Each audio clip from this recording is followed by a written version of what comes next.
Good to see everybody. I'll do a quick introduction. This is session 3, I think, of the Scone of Truth. Is that right? And Yes. we had a 2 No, week it's session 4. Session 4. Session 4.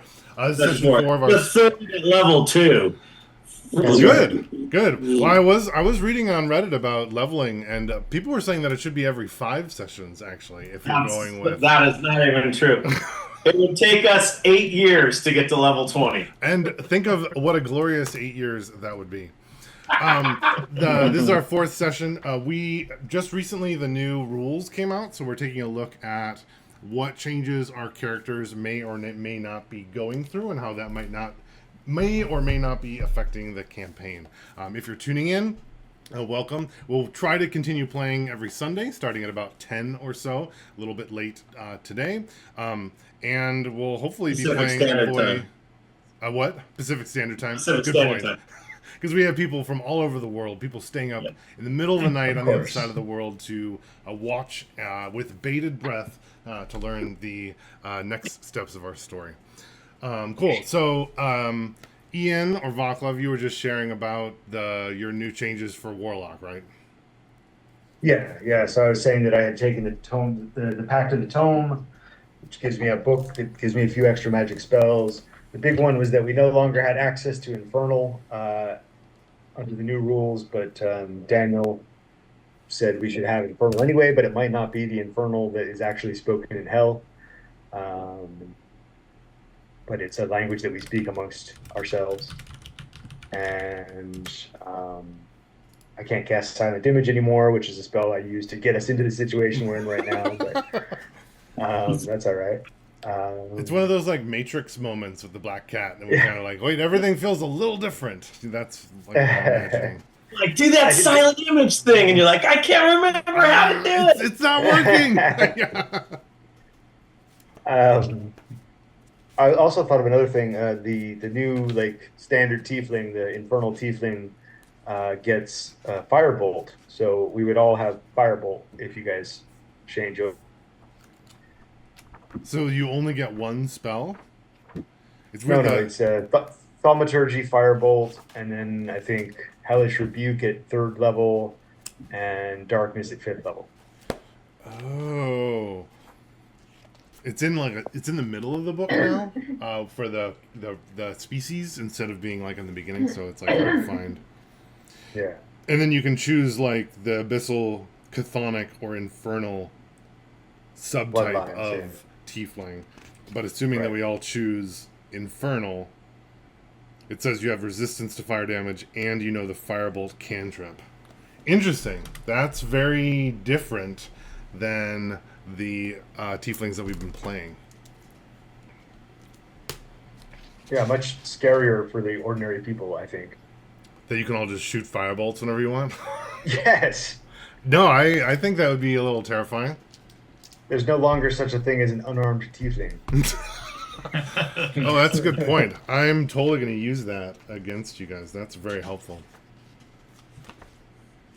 Very cool. So, Ken, Winter, you said that the Ranger didn't have a lot of changes?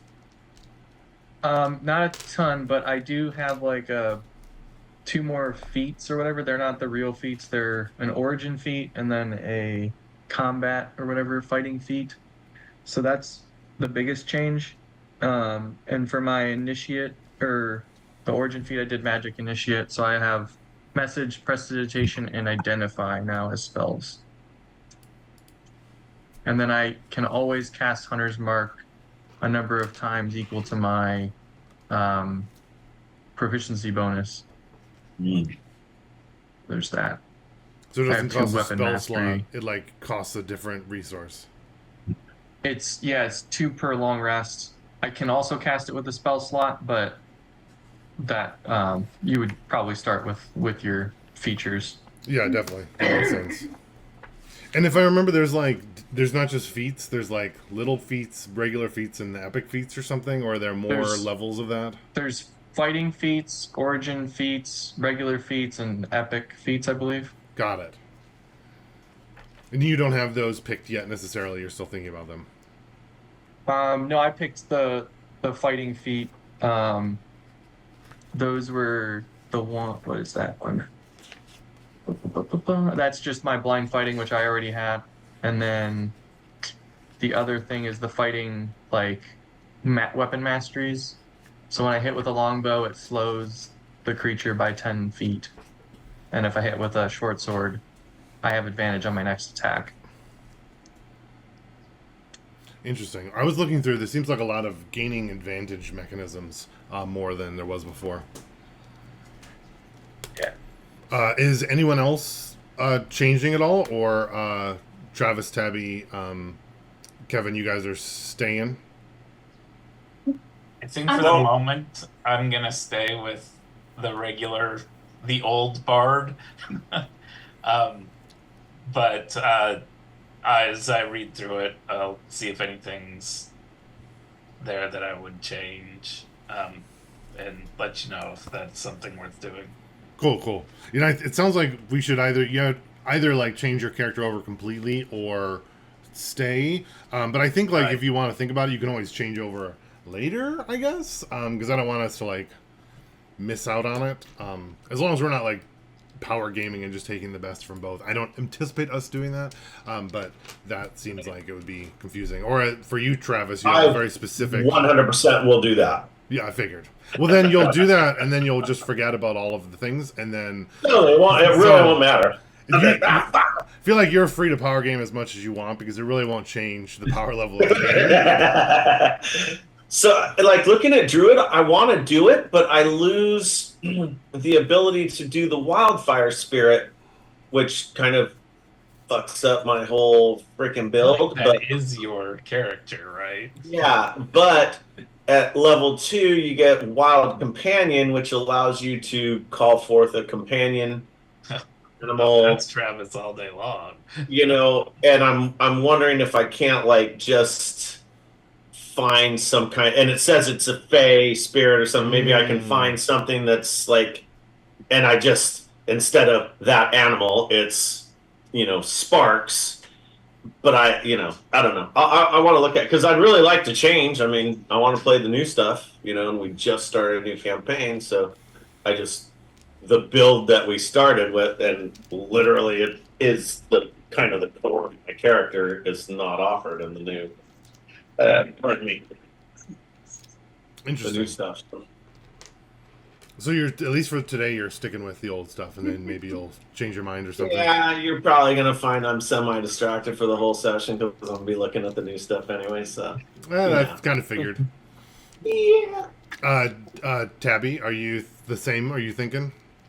I'm thinking still. I'm kind of in Kevin's boat. I haven't really explored it now. It looks like there's a bunch of different things if I change over with Paladin. For example, a Paladin now, if I do what I'm looking at, which is the Blessed Warrior, I get cleric cantrips, which is kind of cool. That's cool. Yeah, so I'm kind of messing with it, but right now I'm just gonna stick with what she had before. But I think I might switch over because I have a thing for clerics. I'm well aware. So at least this would make you more cleric than you were before. Right. However, I know almost nothing about the new stuff, so I'm sticking with the old one for this session, and then I'll know for sure by the next one. And are you talking about the Oath of Devotion subclass, or which? And that's the one that matches. What's your current focus? Is it Oath of Devotion? Focus, I believe, was I think it's under features, right? I don't remember. I don't even know that I picked it. Oh, I think I picked one in 3rd level. If it's the old one. Yeah, I don't have an oath yet because we're only 2nd level. Oh, so what they're calling subclasses is really just like the oaths. Mm-hmm. Interesting. Oaths and warlock patrons and stuff like that. So they're just lumping all of those specific choices of a class as subclasses instead of having a fancy name for each one. That kind of makes sense. And now they're all at the same level for everybody. Because sometimes it Right. was like 2, and sometimes it was 3, and then like 1 or 2 or 3. Yeah. yeah. Yeah, and like before, I had a fighting style that was based in protection, but I'm looking through the character build, and I guess they just call it the Blessed Warriors. Is my fighting style. So it's just, I want to mess around with it, see what happens. Yeah, it doesn't seem like you have a big change necessarily. No, just the beginning with choosing that route. I end up having those 2 cantrips, which is kind of cool. Do you still have the detect evil thing or the? Yeah, like the divine. Sense. No, I mean, believe- does the new one have that? I don't see that. Which is, oh, I see it. It's in Channel Divinity at level 3. Oh, interesting. Oh, and it lasts for 10 minutes. Oh, that's nice. You can detect celestials, fiends, and undead for 10 minutes. You know the location of any creature of those types within 60 feet of yourself, and you know its creature type. And you know the presence of any place or object that has been consecrated or desecrated. Oh, that's cool. That's actually kind of what I felt like the old one alluded to, but didn't say specifically, with the whole like smelling evil. So I actually appreciate that specificness.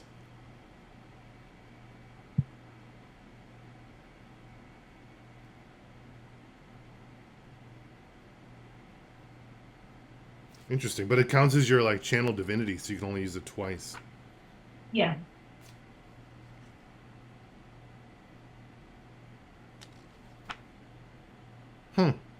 Interesting. Cool. And then, yeah, I'm curious about the druid too. I'm imagining there will be a lot of changes. And the bard. I haven't even looked at the bard. That seems like a place where they'll change it all a bunch too. So that seems like something you'll enjoy looking into, Kevin, and figuring out the pluses and minuses of that. Dan, I have a question. Yeah. When we're looking at some of this stuff, because we have so much access with all the stuff that Travis has in his account, when the way that I've been playing it, and you can help figure this out. Whenever they say stuff like, for instance, there's stuff that's specific to like Baldur's Gate, or stuff that's specific to things like house agents of Baldur's Gate, or things like that. Can we just assume that it's like the largest city in your world and tailor it to your world versus what it was meant to be through Wizards of the Coast? I would imagine. Is there something that you wanted specifically that referred to Baldur's Gate, or it just keeps coming up? It comes up when you're building character, when you're doing the build, like for whatever reason, there's like a difference between folk hero Baldur's Gate versus the legacy Baldur's Gate, and then there's stuff that is specific to like Strahd and things like that. But I assume we just template it for the universe. Yeah, Yeah. backgrounds and like some of the class features that you can choose, and then even the races or species, whatever we're calling them now. In 2014 at least, I haven't looked at 2024 yet, but in 2014 it was, there's Spelljammer stuff, there's freaking, from all of the different settings, different backgrounds, and I always just pick it and then change the name of it.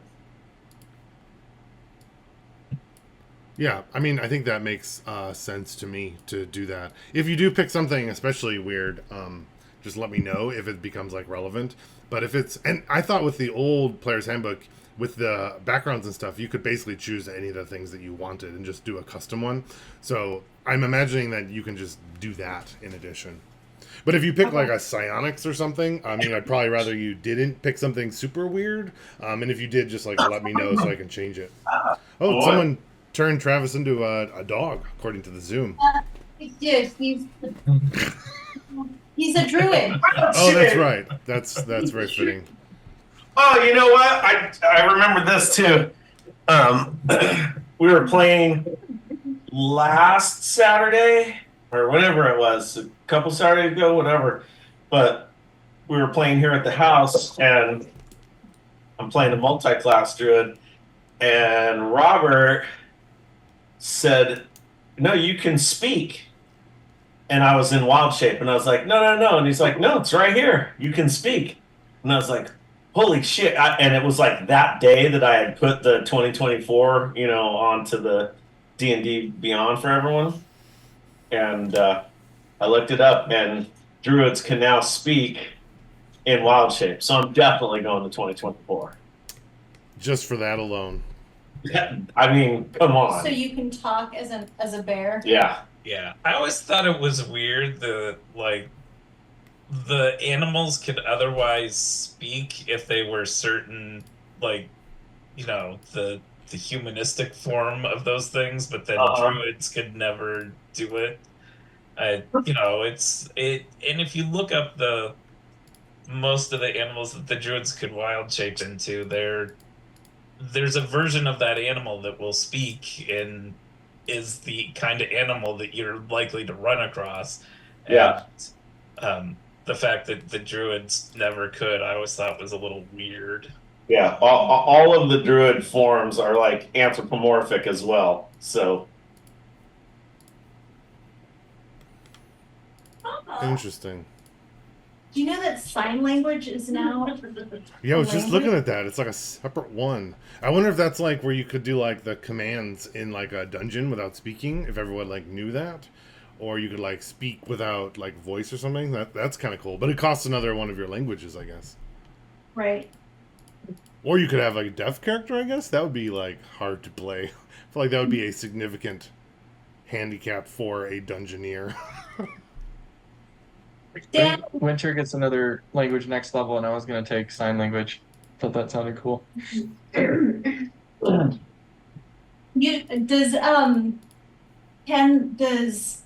Oh my goodness, why Winter? is my blanking? Yeah, does Winter speak Draconic? Yes. I figured as much. It's his favorite language. Oh, so you have two exotic races then? Draconic is, maybe I is should. standard. Draconic is standard. Oh, Okay, that's what I thought. what? Yeah, But Infernal It's is a common. that's right. It's a common language for spellcasting, I believe. Oh, Draconic. I Dan, think like kobold speak it and stuff too, right? Mhm. Like lizardmen. Infernal, I thought. Kobolds? No, They speak Draconic. I think so. What are the languages, the most common languages spoken in your world, Dan? probably the standard languages, I'm imagining. Certainly Elvish, Dwarvish. I don't know much about Draconic. I hadn't really thought of that. Are there orcs? Yeah, there would be. And are the orcs just another like race or another Species? going on? I just drank an energy Are drink. they so they're just another species, or are there like in Lord of the Rings they're known as? I wouldn't say they're more of like the enlightened species is, where they're none of them are like inherently evil, and there's dark elves and dark dwarves and dark orcs as well as good ones and bad ones and all those things. There's not a lot of orcs, if any, that you've seen in your typical area, but if you recall, the world map has like a couple of the different like larger valleys, and you've heard that one of the other valleys is like mostly populated by orcs, but traveling between is difficult, so there's not a lot of like changeover. But if you go into like one of the capital cities or more down south, I think I can pull that up on my screen actually, the Olara map. So I haven't like totally said it, obviously, but you would imagine. Oops, keep going in and out. There's not like a mid zoom that either like the nearby valley. I'm thinking more probably the far away one would be more. There'd be a lot more orcs living there, but there's not a lot of travel between the two. And your area is mostly humans and elves are the most common races within your like, I don't know. I'm picturing it like a large finger canyon, but you guess you'd call that like a maybe the big valley or the jungle valley or something like that. Okay. And one of the larger features is the Star Lake that's there. Oh, out of curiosity, why are you just curious about languages choices? Yeah, I'm just trying to figure out like what because one of the things that look like I'm noticing there's just some small changes when they're asking you about background. Hmm. Yeah, and I think as we like get used to it, like if you end up needing to change something, or if like you pick orc and no one has spoken orc for like 10 sections and be like, "Dang, can I change that?" I'd be like, "Sure." I don't imagine that like that stuff like that's gonna like really impact us too much. Cool. So if I go back here, and then that's what I thought. Darn it! I can stay viewing as player. Okay. Cool. And then I also was reading about Schmeppy because I got Ken to use Schmeppy in his game when that we like suddenly changed where we were going, of course.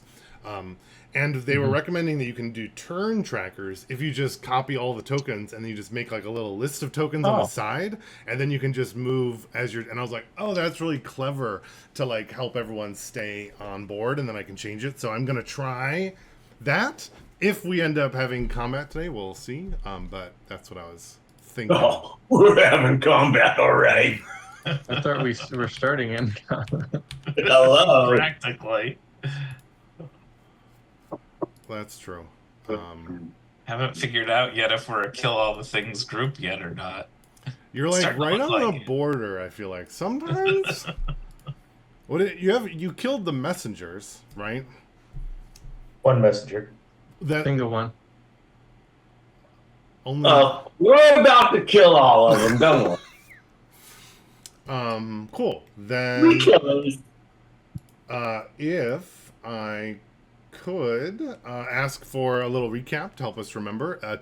Travis, if you don't mind going first, and then maybe Done. Ken can do his one after. Done. And also, if you guys haven't, could you put your like real name in parentheses at the end of your Zoom name, just for all of our many 0 viewers? But you know, maybe someone will watch it later. They might want to see the number. And All right, give me also, a second. Ken, if you don't mind, if you could have the stream up, and if anyone messages, but I highly doubt it, but let us know if anyone even joins or sends a message. That would be pretty funny. Cool. Sounds good. All right. Session 2 at level 2. Overall session 3.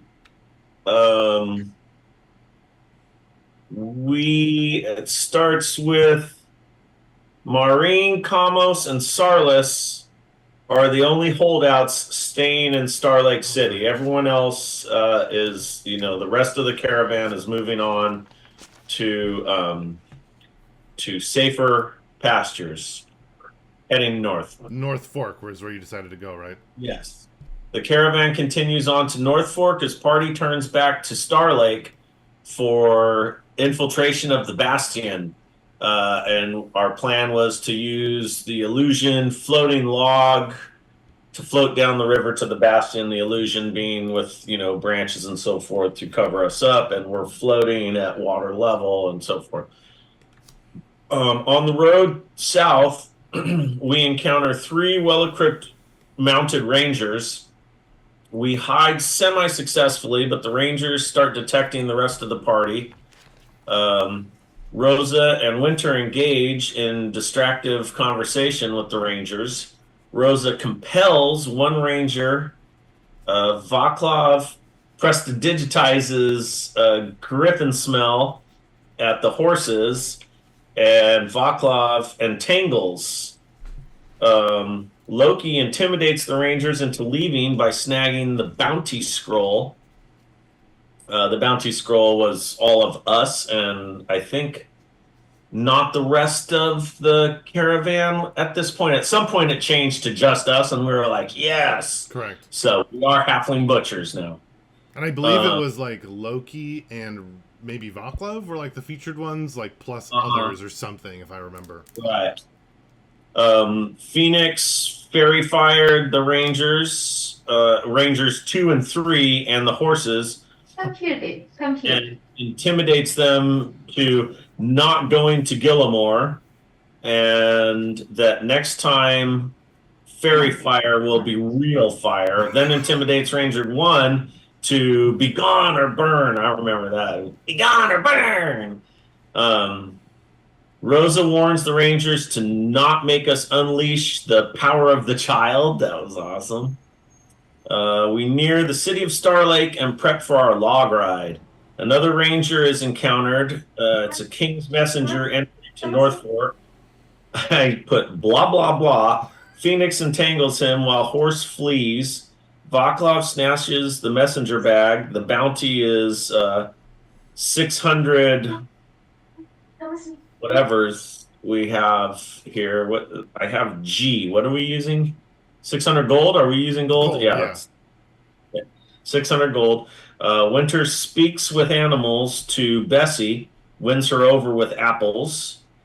Who luckily we did not give Dan the opportunity to kill. Vaclav engages messenger to of course, yeah, there's plenty of time to eliminate the threat, and Flame Blades his club. Phoenix viciously mocks the messenger. Vaclav absolutely crushes the messenger's skull, elicits massive puke fest from Phoenix. And he tells him the first one is the worst from Uncle Loki.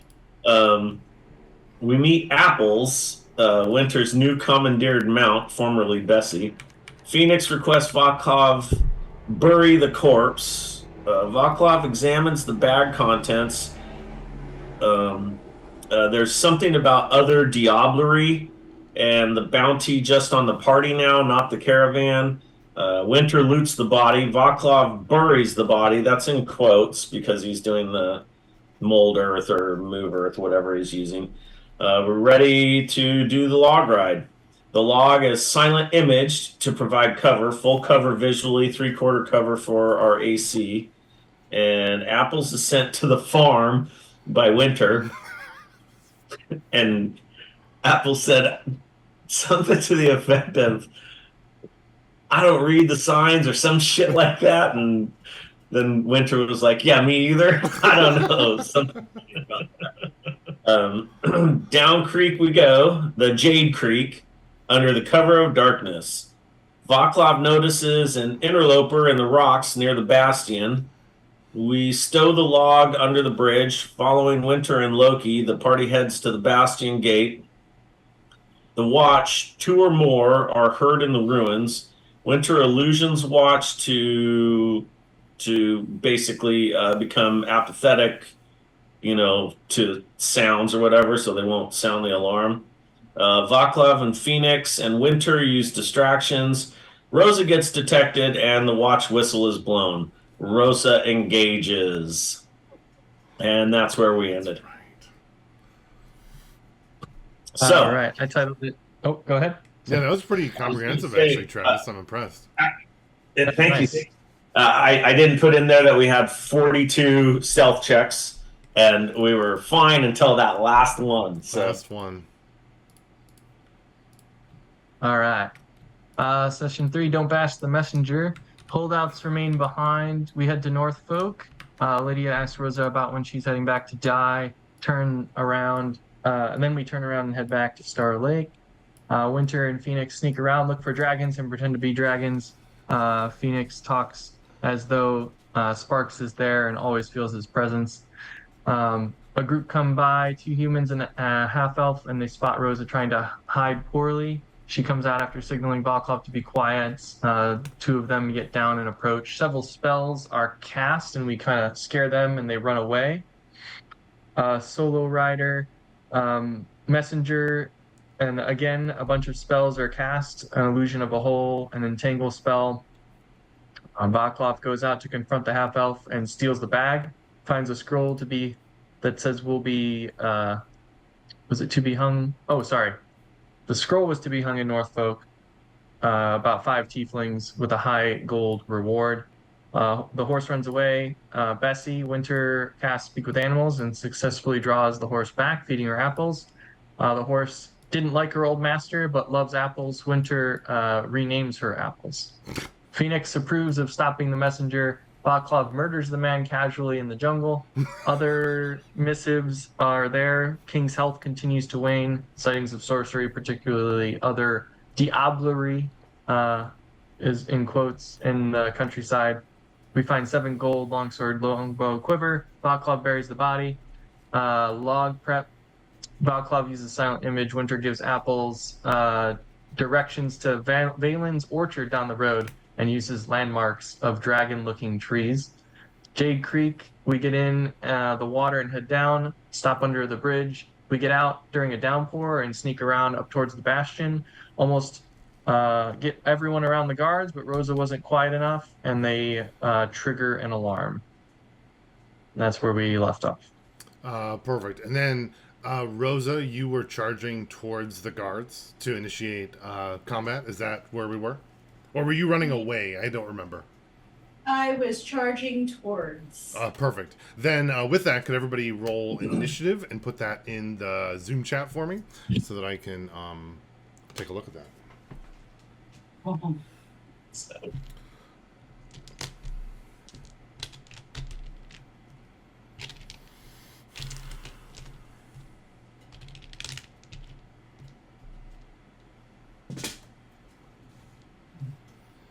All right.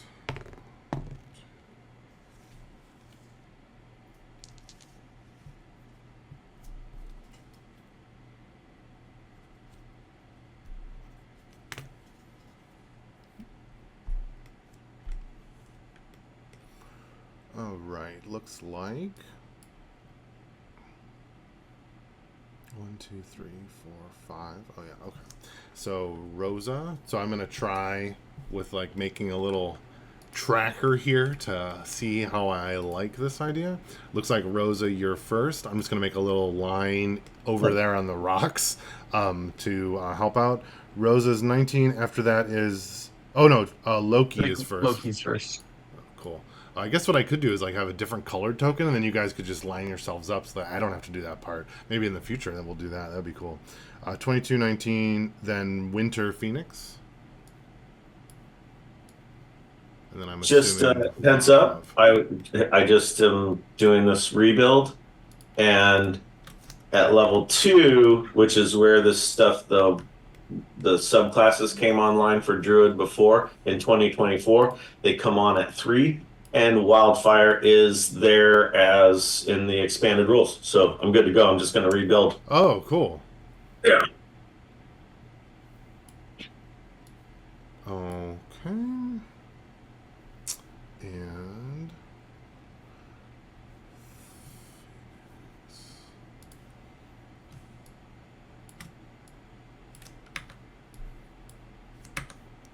token. All right, so we're gonna try this. Don't be afraid that you have multiple characters on here. I don't know if I can change the color of them after I've made it.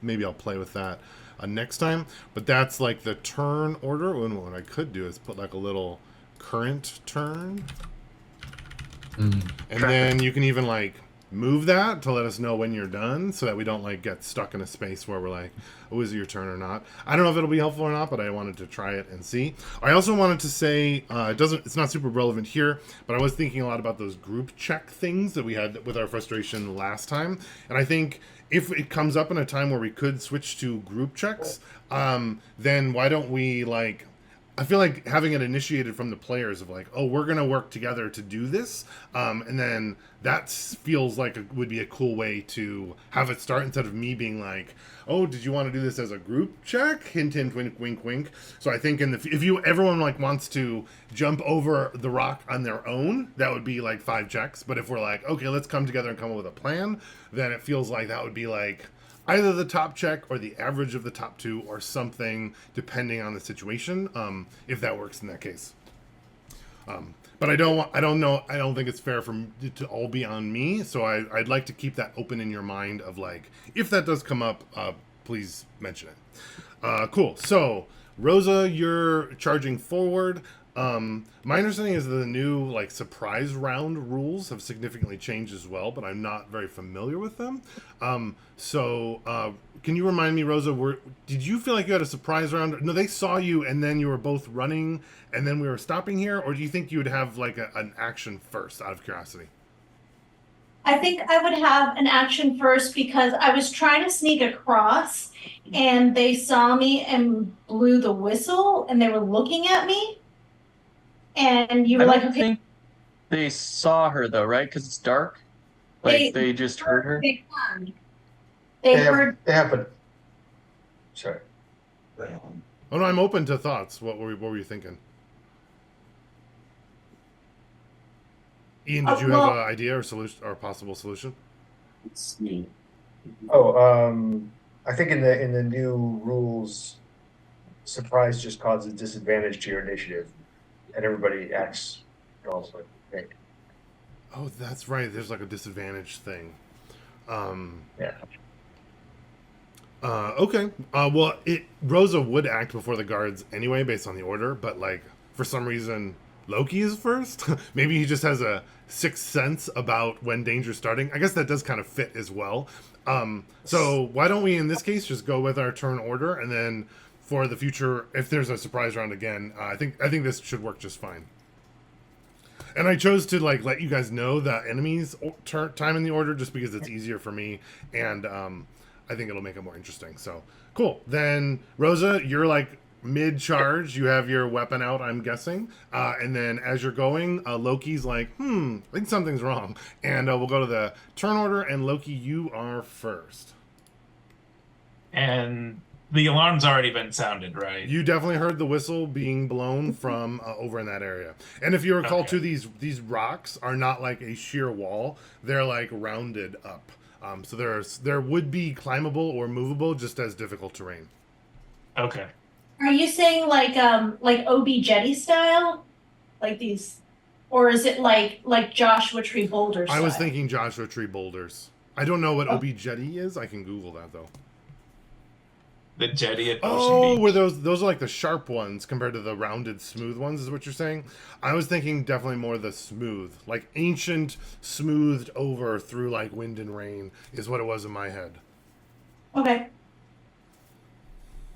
All right. I'm going to move to here. And then would watch one be visible to me?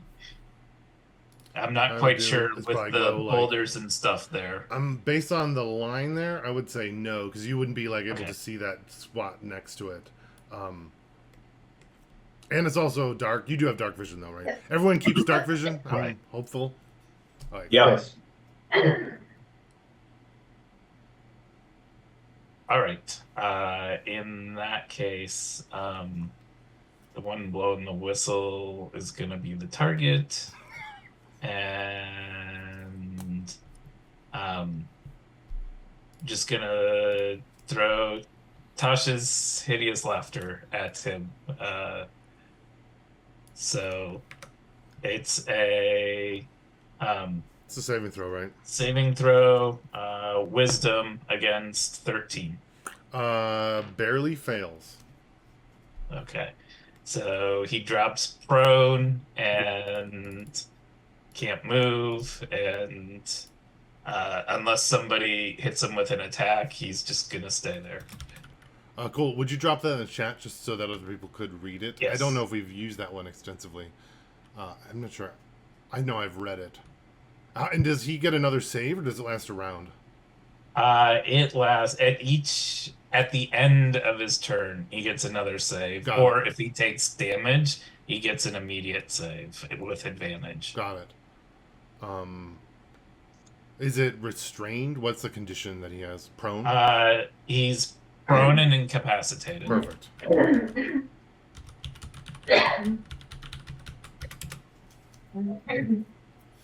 Cool. Do you end your turn? Yeah, that's gonna be it for me.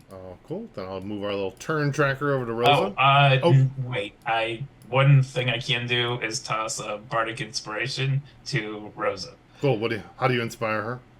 Uh, Go get him, Rosa. Perfect. Come up with something better. No worries. Yeah.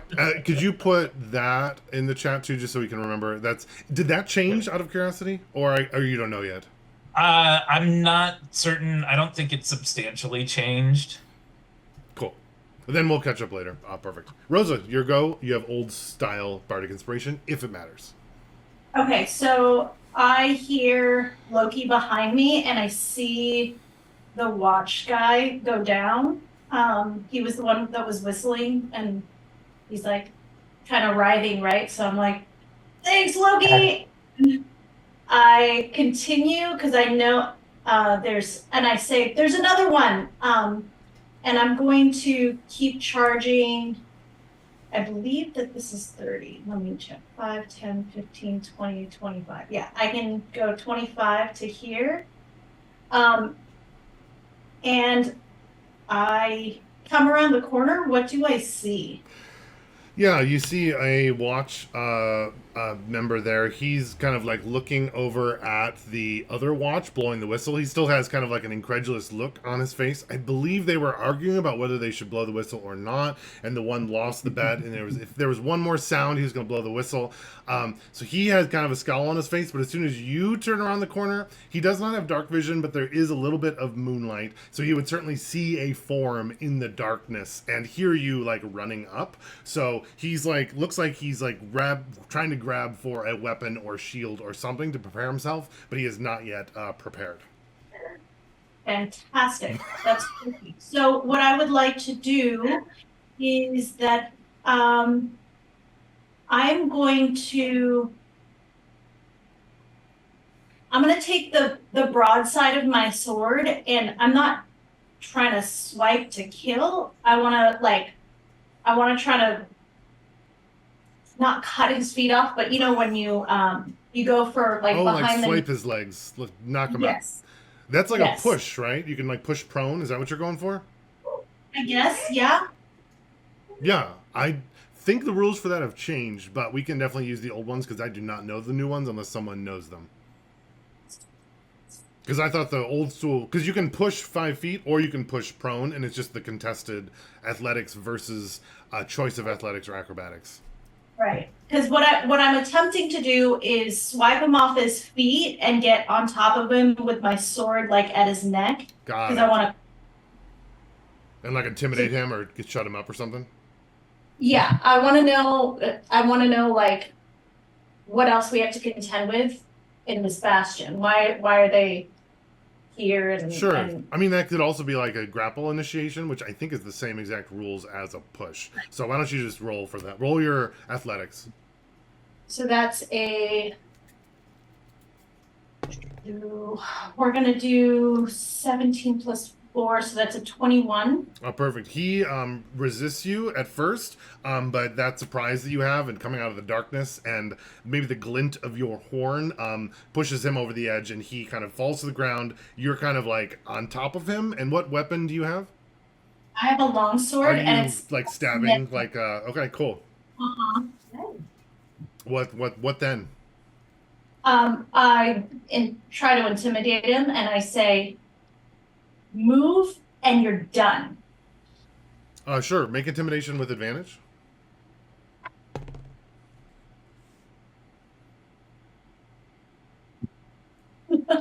Okay, so 16 plus that's a 21 again. 16 plus perfect. 5. You kind of knock him. He like freezes. His eyes and pupils are like enormous, staring up at you. I feel like you're on him, like you have like a knee in his stomach or something. You would probably hear his bladder start to empty underneath you. There's like a wet spot, and you can feel it through your knee. He is like frozen and terrified. That's my turn, or can I keep going? I don't know. I don't know what's your next intention. I think that was your attack, your move. If you wanted to say something, or I feel like that was pretty effective. So if you had some additional thing you wanted to go with, I would certainly be open to it. No, I'm going to I'm gonna stay my course because now I'm looking over at the other guy and he's still writhing in pain, and I know my are behind me, so that's my turn. Perfect. Cool. He's actually cackling with laughter. Yeah, he is like, yeah, exactly. I'm assuming though that you would be familiar that Loki has told us about it. When you wouldn't be like, "Oh, I think he has a stroke." I think you would know that it's like the spell that Loki has. Perfect. Going over to Winter. Winter, you would hear some cackling and Rosa doing her super threatening voice. You've heard that when she's asked you to clean your cabin multiple times and you didn't, so you would recognize that immediately. Yeah, I'm gonna try to climb, I guess, towards them from here. Yeah, Like, you up can this you direction? can make an athletics check. It won't be that difficult, and with a success, you'll go with to difficult terrain. It would be just a 10. 10 is just barely enough. Yep. You are Okay. scrambling over, miss a couple footholds, but you would still be able to make it over. It's slow. Okay. And you said it's difficult terrain here? Correct. Okay, so then my 30 feet movement would be like here. I'm imagining this is like at the top, so then I can Exactly. look Yep. down. Yeah, I'm gonna draw my bow and point it at the one under Rosa. And if he gets up and tries to run or she attacks him, I'm going to fire at him. Oh, perfect. Cool. Do you say anything? I guess I would have heard her say that. It's like, I would in Inferno. I would say, wait, are we not killing these now? What's the deal? We don't kill one, we kill another. Sure. And I'm just waiting to shoot at Rosa, this you'd guy. you'd be able to like reply with a quick sentence if you'd like. Yeah, and I say, I think they should come in with us. Perfect. Oh, yes. Everyone can hear Distractions. Oh my god. Winter, do you end your turn? Yes. Watch one. He's intimidated by you, Rosa. He's going to so we'll see if he's able to gather himself. He is not. So he is going to maybe move like a tiny bit, and then it cuts into his neck, and then he kind of stops, and he just says, "Please let me go, please." And you kind of hear him whisper that to you. I do nothing. I just stare. Perfect. He ends his turn. Phoenix, you're up. Okay. I am going to. So I saw Winter take off. So I'm going to chase Winter. Not chasing him, but that's what we're doing. Yep. So off I go.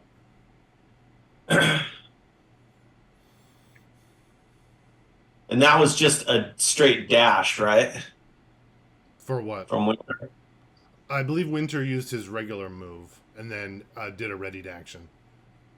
Oh, because you were already all the way over here. That's right. Okay. Yeah, he started over here, so he was much closer. Okay, got it. So I'm going to go, let's see, where does my regular move takes me to? And then the there? gray is difficult terrain if you succeed on an acrobatics or athletics 8, or you can't move there that turn. Okay. I rolled an 8 on the die, Cool. so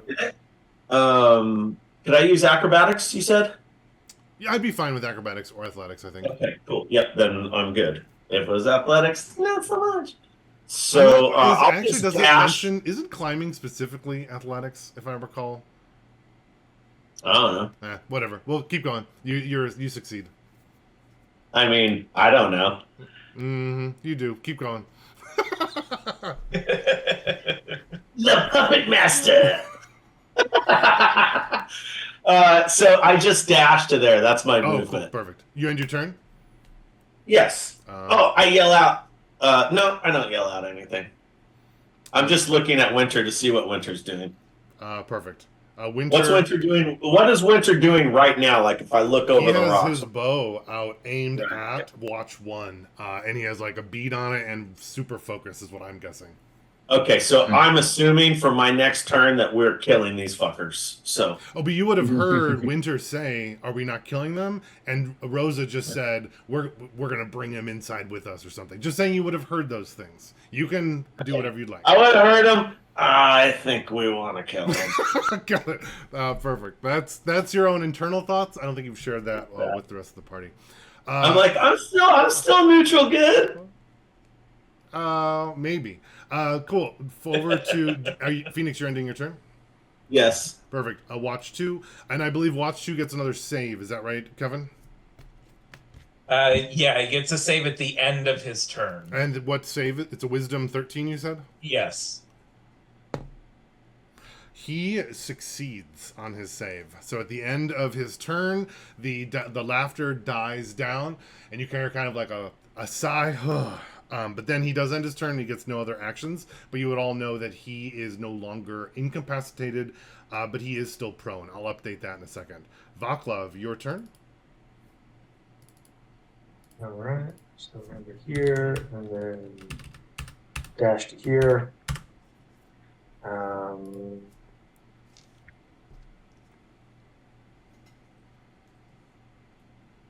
guess that's it. Last turn. Perfect. Okay, back to the top. Loki. I will. Actually, sorry, Loki. Before you start your turn, Okay. you would all hear the loud town bell starting to ring. Doom, doom. Kind of sending some alarm. You recognize this alarm as some kind of watch-related alarm. Go ahead, Loki. All right. So I can move to here, and I am. Oh, how do I want to do this? I'm going to. I tell Watch to, if you move, you're gonna die. And my intent is to intimidate him and hold him in place.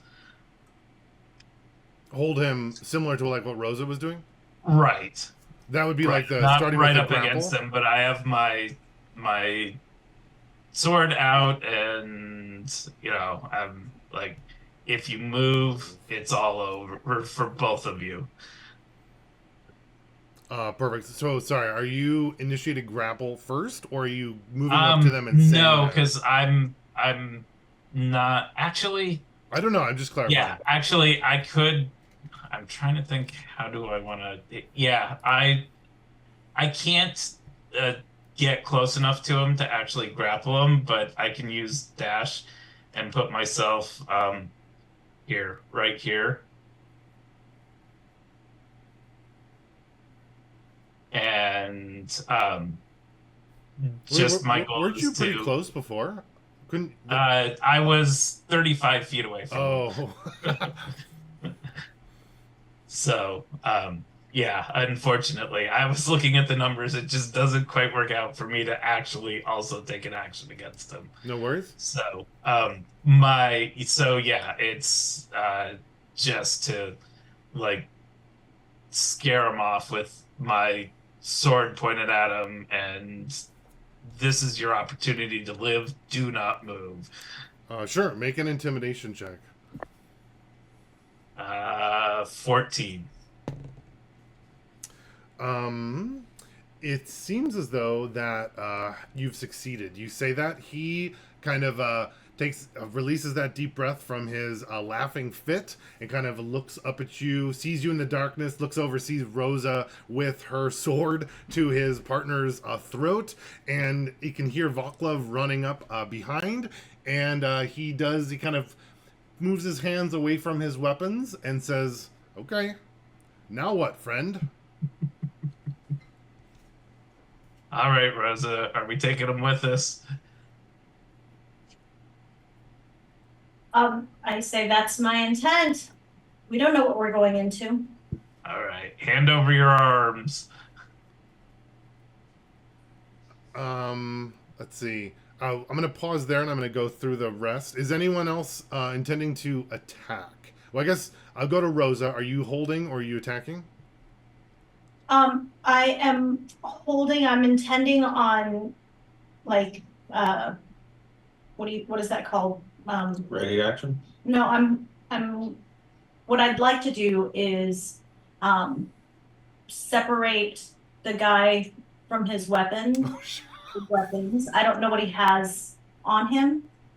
Yeah, you could. I mean, I would imagine he has his long sword and his bow attached with a couple daggers around. Typical like watch related things. So do you have it? Yeah. And you're like with your other hand going through and like pulling those weapons Yeah, I'm arming him. out? Sure. Make a investigation check.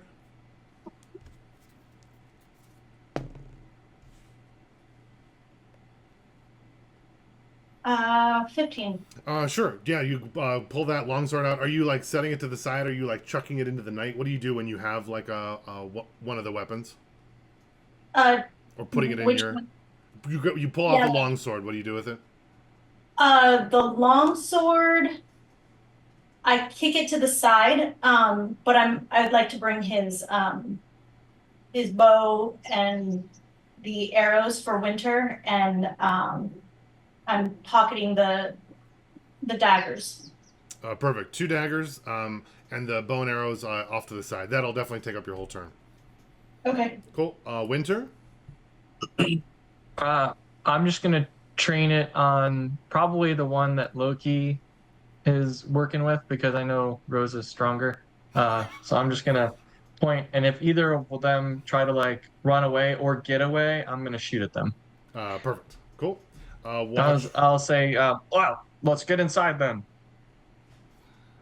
Cool. and that'll be it. Over to Phoenix, Um, the wildfire druid / wild card of the party.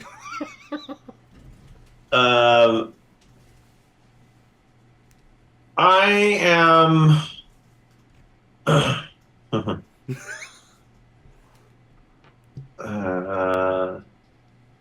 I'm just gonna. Okay, I'm just going to move down. I always try and move on the wrong screen.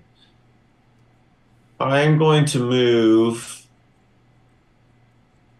Is that 30? I'll move down here. By Loki, and I'm just going to take my most intimidating posture, and I'm actually going to ready in action. I mean, it feels like we're getting ready to move back. We're taking this guy, so I'm just going to be there, and I'm going to ready in action off of my old character sheet right now. Excuse me. Sorry, I'm doing multiple things at once, which you all know I'm awesome at. Yep. I am going to. I'm actually going to ready an action. You can't ready a spell action, can you? I thought you could. Yeah, you can. Yeah. Okay, You so I'm going to ready my vicious mockery, which usually just comes out like spontaneously, but in this case, I'm going to be ready to tell this guy that he better not blow that whistle, or he's going to have to eat that whistle if I see him trying to resist our guidance at this point. Got him. That's very, very cutting words you have. Can you make an oh my gosh, intimidation? I want to know how good your pose is.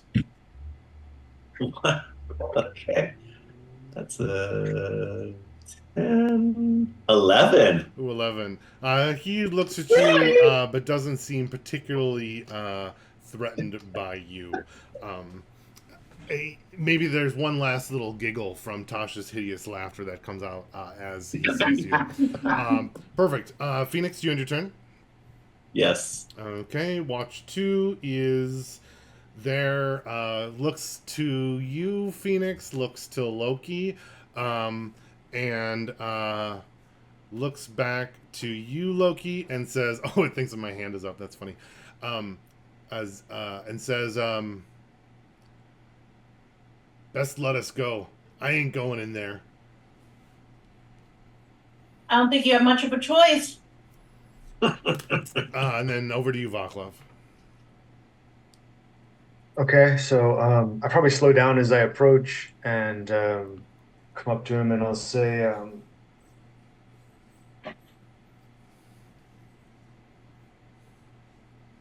I'll say, is there a way to signal a false alarm? If there is, maybe you don't have to go in. He kind of looks like quickly over to his partner and then backs to you and says, "No, we don't have that." Insight.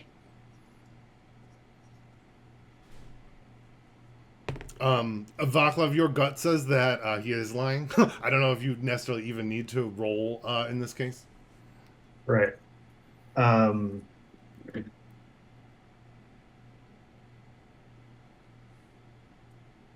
think insight's still useful though, because I'm watching their faces and seeing how they look at each other.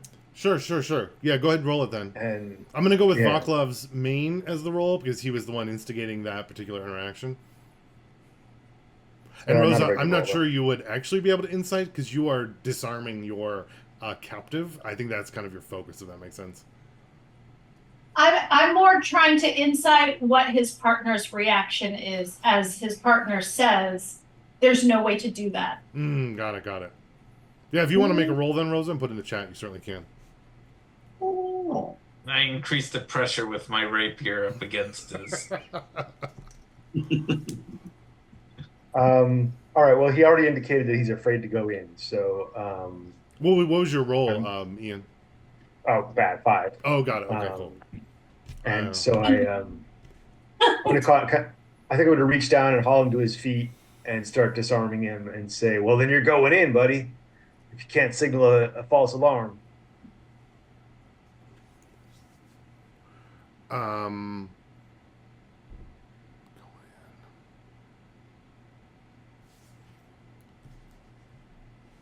Everyone, why do you want to go in there? Everyone dies when they go in.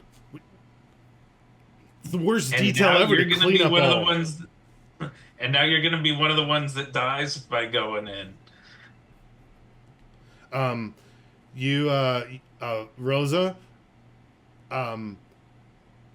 your captive that's underneath you, he kind of just moves his lips a little bit and he just says,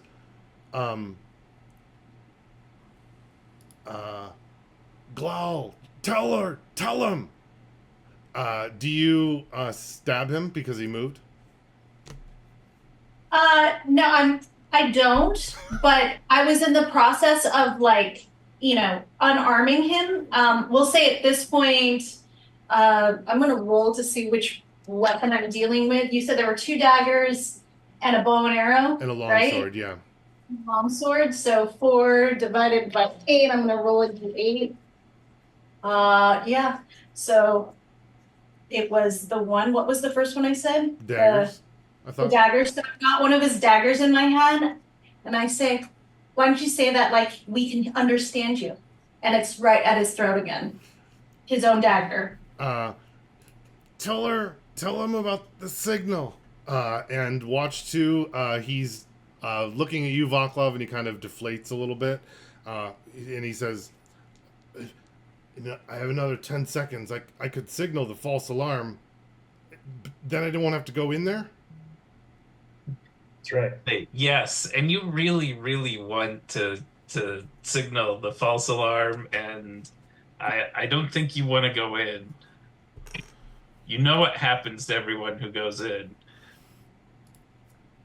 He'll pull his whistle out and put it in his mouth and look at you guys and see if you're going to stab him or anything. I'm just going to increase the pressure of my rapier against him.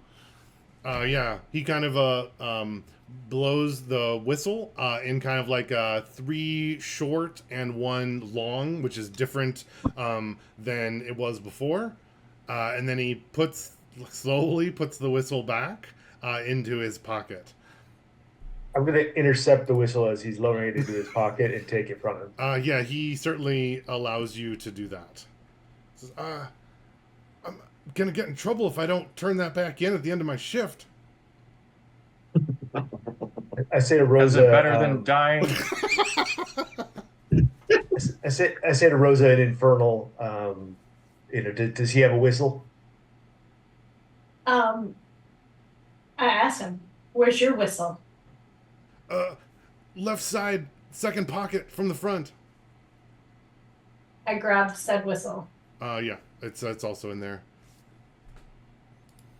All right, knock him out. Let's get in there.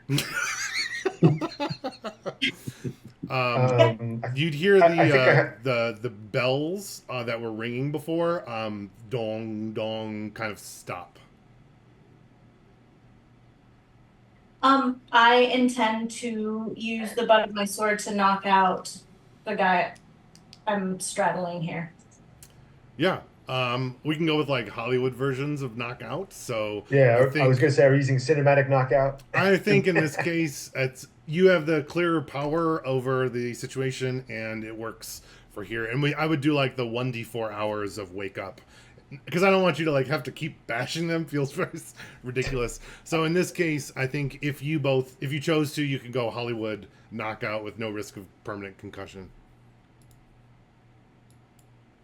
I do so. Perfect. Does anyone do the same with the second watch, or what? Loki, Vaclav, and Phoenix are all there. Yeah, I'm not great at knocking things out, so I just was commenting on who's next. I'm like, to Loki, him. you need a little help? I'm like, It'd be funny if Phoenix hits him and the guy's like, "Ow!"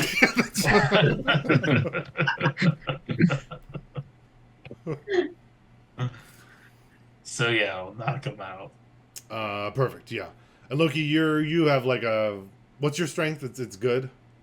It's average. What is my strength? Oh no, slightly below average.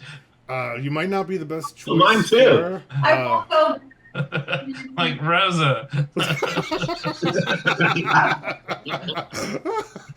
Rosa, you have to get up, and the other one sees you coming, and he just kind of like takes a deep breath, closes his eyes. And are you just with your hand or butt of your sword, or what are you? Butt of my long sword, yeah. Long whack, and then he kind of drops like a pile of rocks.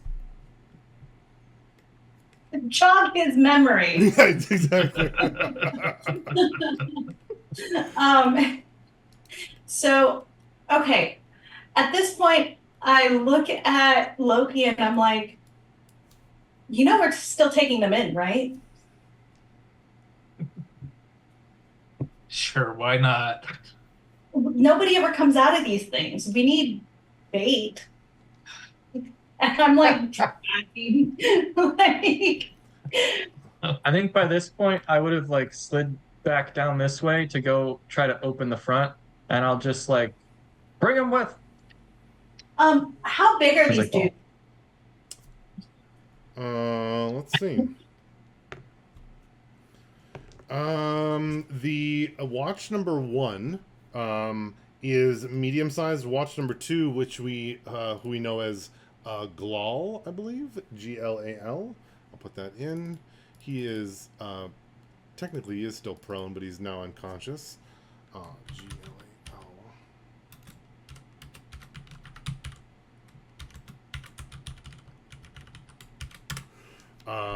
He's pretty big. Probably just about as big as you, Rosa. Okay.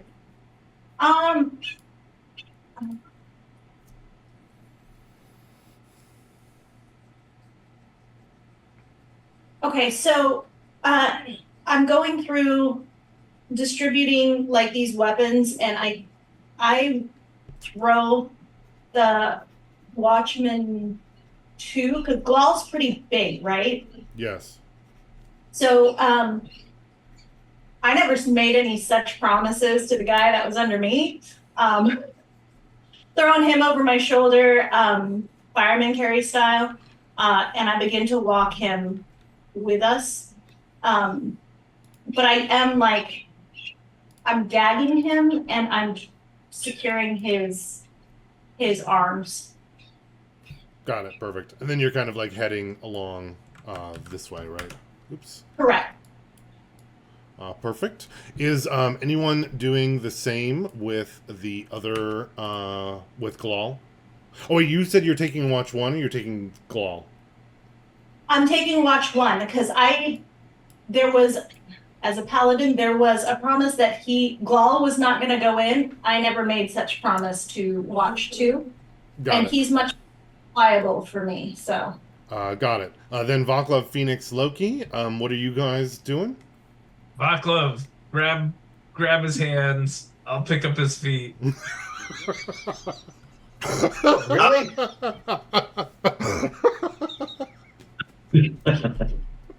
Never said tieflings weren't liars. All right. Do these watch? Are they still armed? Did we disarm them? Disarmed. I thought Vaclav disarmed the other one, or did you just take his whistle? So there's a long daggers, a bow, and some arrows that I've got from my guy. Oh, you're carrying all that stuff? No, I kicked the. I'll pick up the weapons and drag them along. Okay. Vaclav and Loki, you're both very ungloriously carrying Glawl through the rain and the darkness to the inside of the. Okay, perfect. Are they carrying him face down and his face like just dragging his head in the mud? It's like raining and muddy. Perfect. Cool. I'm gonna run over to Winter quick. Winter jumped over to the door to take a look. Winter, can you make an investigation for me? Yeah. That's a 0. 0. That is impressive. Winter, you are mostly looking for dragons and any evidence of dragons that you can find. I'll add this little white line to represent where the door starts here. You do notice, even with a 0, that the green is kind of set where like they're mostly just dirt and dark now, but where this brown starts, there's almost this like black stone that is kind of in the ground that you can stand on, and there does appear to be a door that is closed in the front, but one of the doors is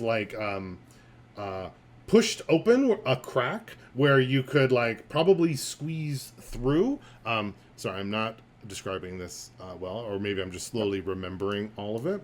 I'm going to add one more thing. Okay, so the gray is the door. The white line, these are actually bars that look like they've been added afterwards, like jail bars. They've been kind of set into the stone around, and those are closed, and there's a big padlock over them. Behind it, where the gray fill line is, that's part of an ancient door, and the other side there's also a door, but it's partially broken in. You can see there's definitely evidence of tamper on the stone on the gate, but you would guess that the tampering is probably not from any dragons that you would recognize, and you don't see any evidence of fire breath or ice breath, and if you were a dragon, this would be a significant barrier for you because the tunnel isn't large enough. That makes sense. Well, I'll try to pick the lock then. Sure. Go ahead and make a check. That is a 10. Not very good. Not good enough. You can, I think, you can keep picking it if you want, or does it break? What are the D&D rules, or is that kind of up to me how I want to do it? I'm not sure. I would guess you can keep trying. Yeah, I'm gonna go with you. Could, if you roll... wanted to pick a couple, but if you do get a really low check, you might permanently damage the lock, if that makes sense. And you'll probably get 2 more opportunities before the party gets here, if that makes sense. Yeah, I'll try again. Nope, still a 10. You did exactly the same thing, because a dragon is consistent, persistent, and you were attempting to model that. Weren't able to open it on the second try either.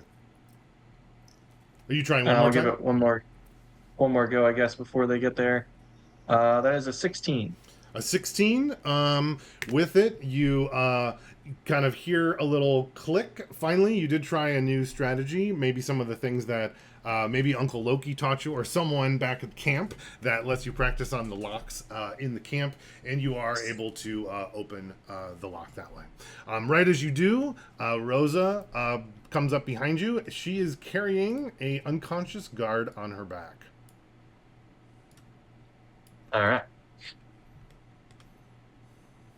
And then And right then behind her is the rest of the party carrying another unconscious guard, very ingloriously between them, as well as Phoenix, who has like a whole armory that he is like has multiple swords and bow and arrows and daggers, and he keeps dropping one of the daggers and then picking it up and then having to go get it, and then he keeps losing it in the mud, and then every time he bends then the over arrows to pick the up arrows one, spill out of the it's quiver. it's exactly what I'm imagining as it's going, and no one is. We can always use more weapons. Good job, Phoenix.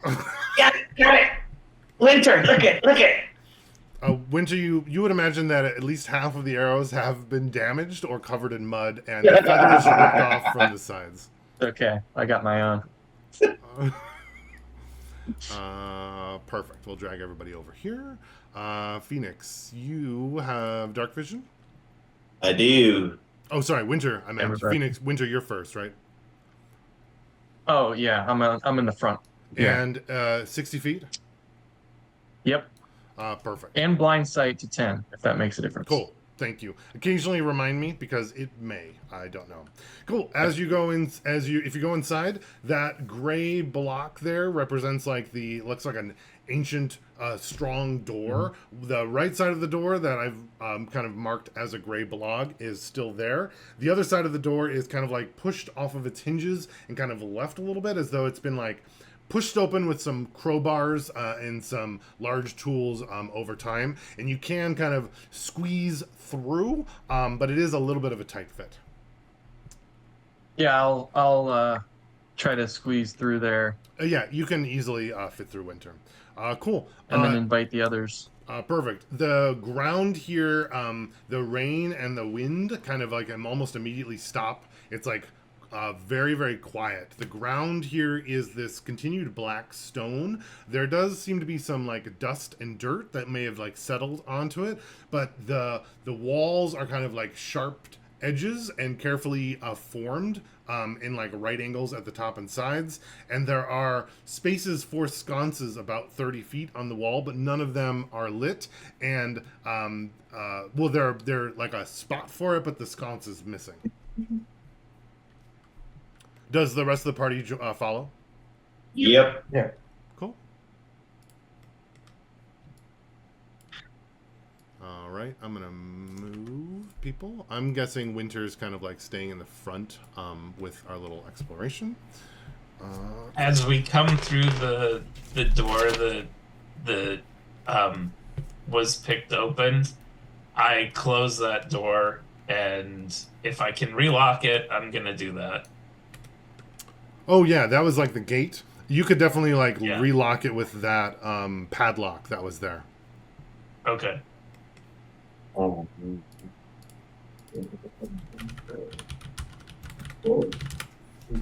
Perfect. And do my best to wipe away any tracks that we went in. Yeah, definitely.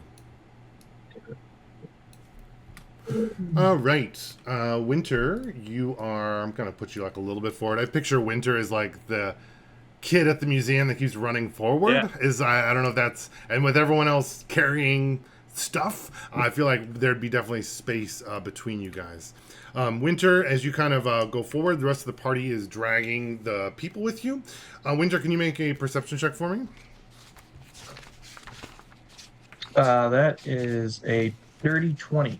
Oh, cool. With that, you kind of come across this larger room. I've shown the gray is like outside of the map, just so you can see where like the edges are. The brown is on the inside, though I probably should have set it as black. I might change that in a second here. The white marks are where there's kind of like large stone carved murals that are inset into the black stone along the edges. And Winter, you would notice that there seems to be like some kind of like heroic or religious significance to these, but you notice that they've been significantly defaced and damaged, almost as though someone has just taken like a hammer to it and destroyed it just for the sake of destruction as much as possible.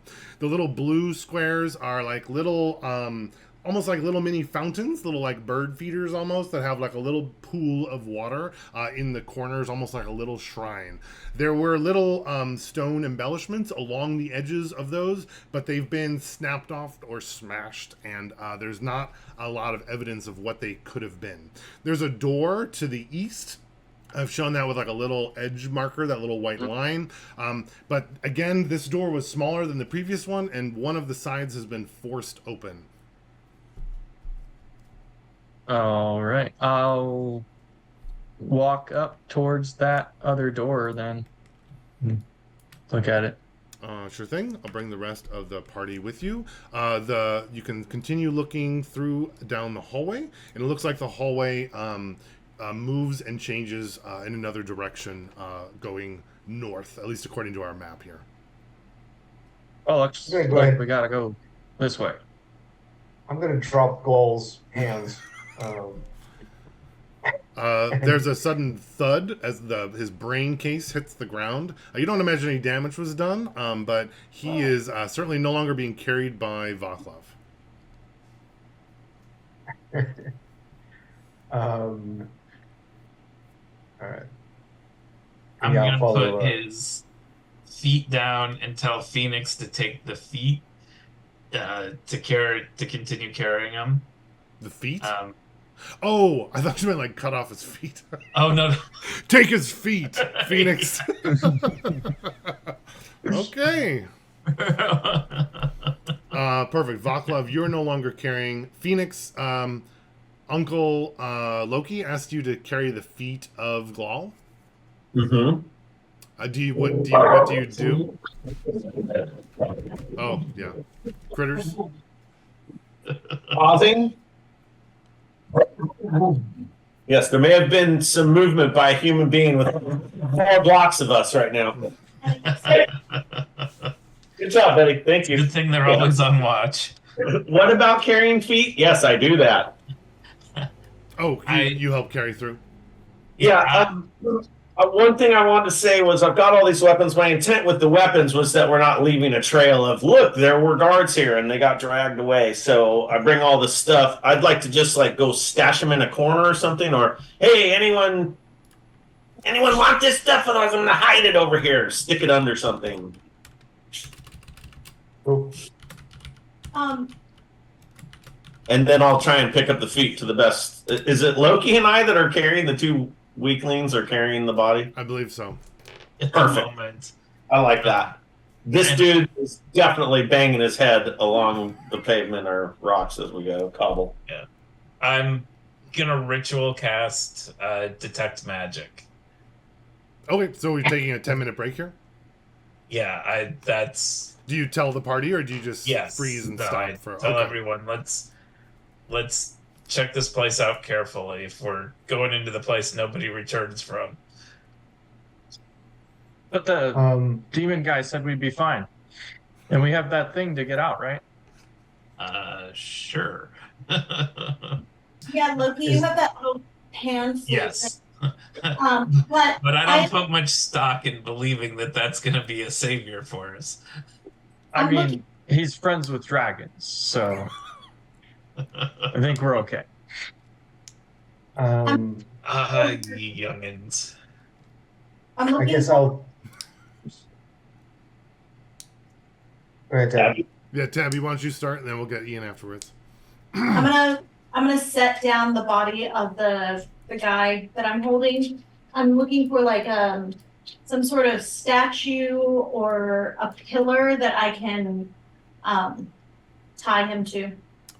Sure. Yeah, we'll say that there's some pillars over there, kind of in the center, holding everything up.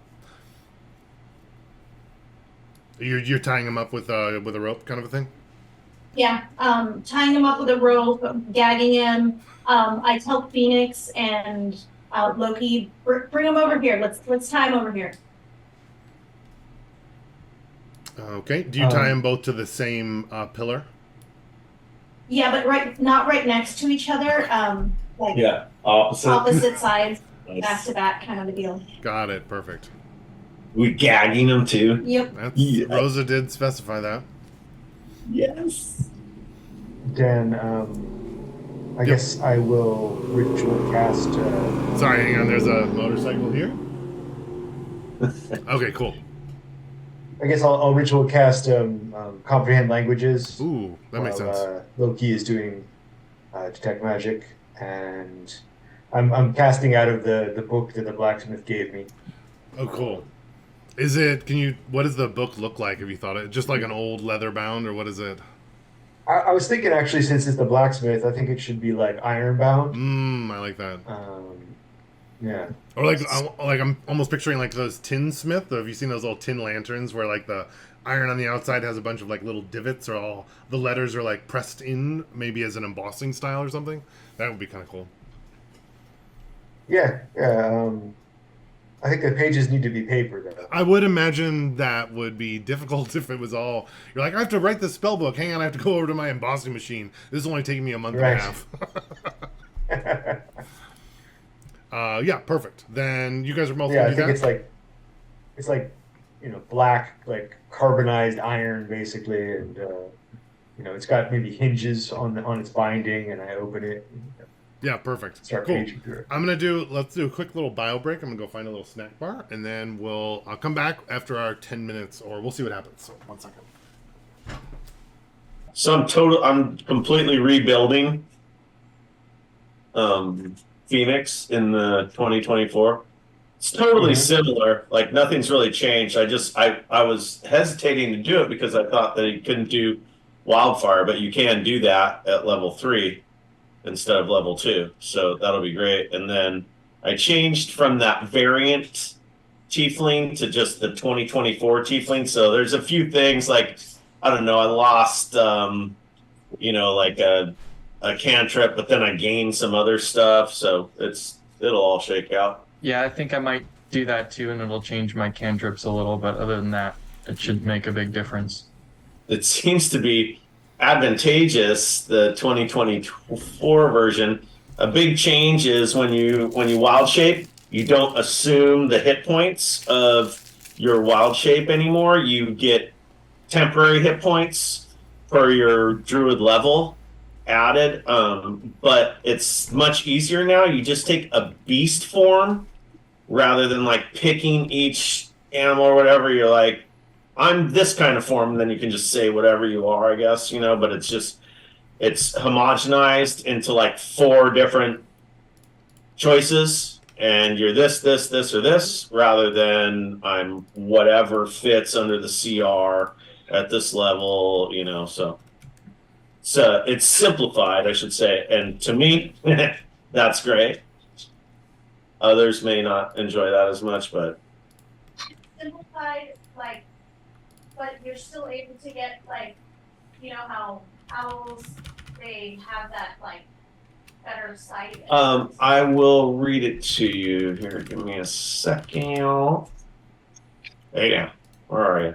Okay, wild shape. You shift into a beast form that you have learned for this feature. Stay in that form for an hour until you use wild shape again. You have incapacitate or have the incapacitated condition or die.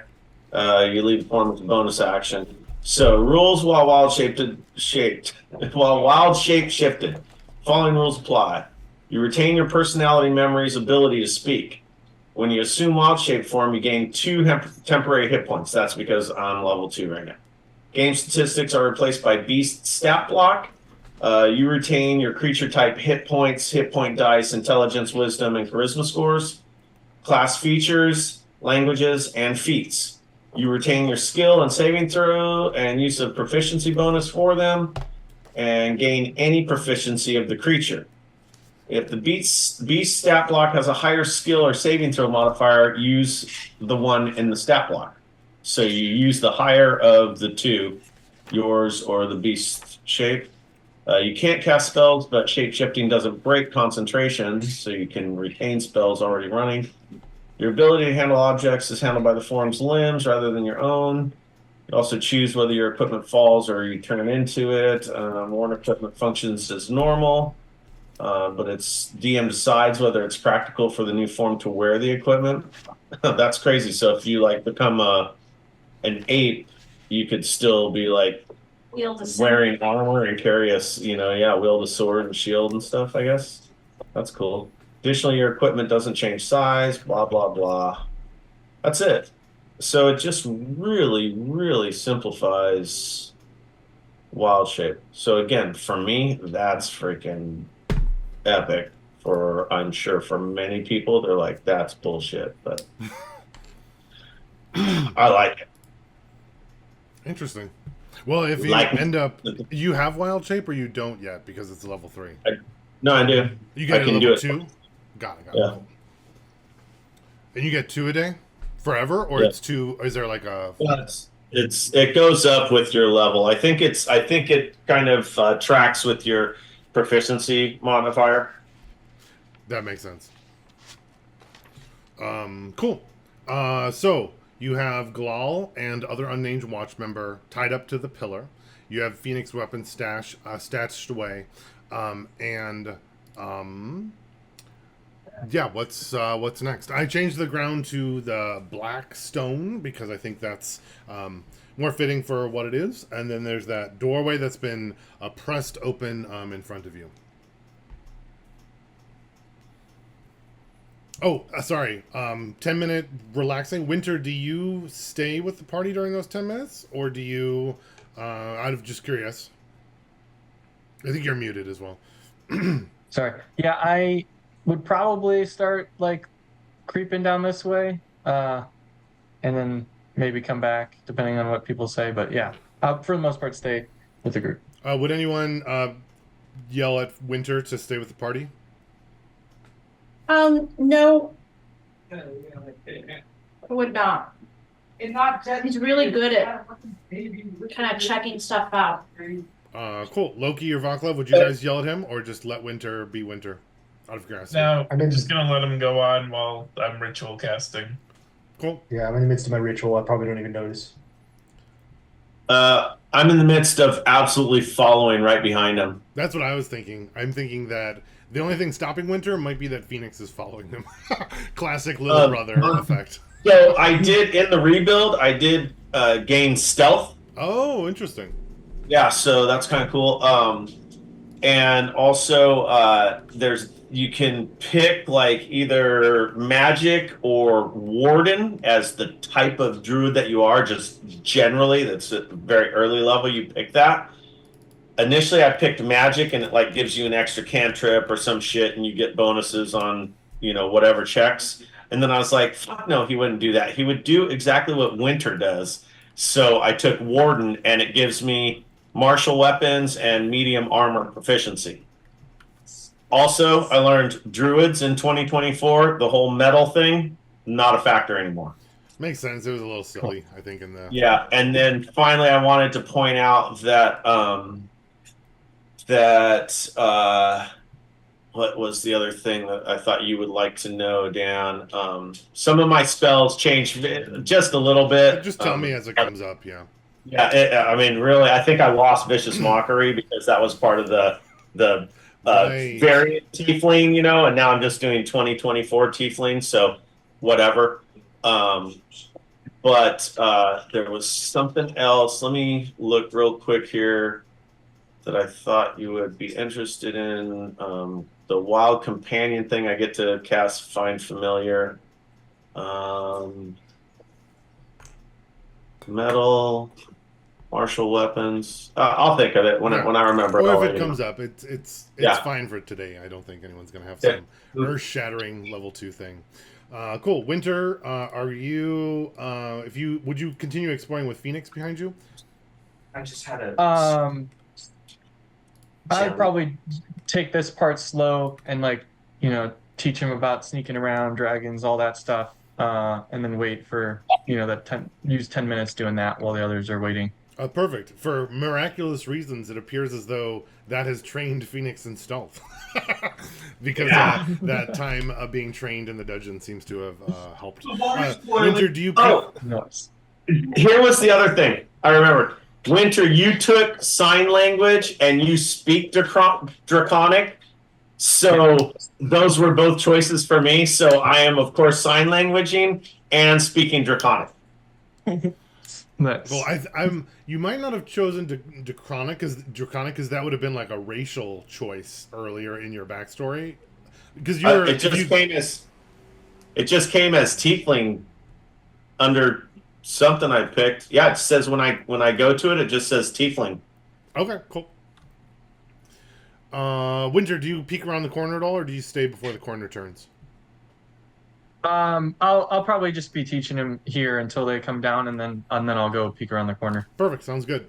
Vaclav, can you put comprehend languages in the chat, or is that just spoken, or is it written, or is it all versions, or that's what I'm curious about. Sure. Basically, it's spoken, but if I can also read if I'm touching the surface. Oh, where the writing is. Is that new with the new version? I don't remember that being before. No, that's always been a thing. Got it. Okay. Cool. And Loki, you just cast Detect Magic, which also did slightly change. I was just reading that.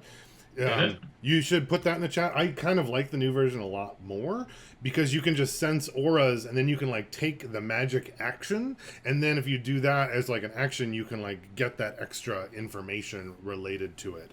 So I thought that was kind of cool wording. Oh, cool. Yeah, and then it's, which I also like, it says, if an effect was created by a spell, you learn the spell school of magic. But if there's just some like funky weird thing that I've made, I can just be like, it doesn't seem to correspond to any normal school. So it gives me like an out for that, which I also appreciate. Ah, okay. Cool. So yeah, 10 minutes pass and both of your rituals go off without a hitch.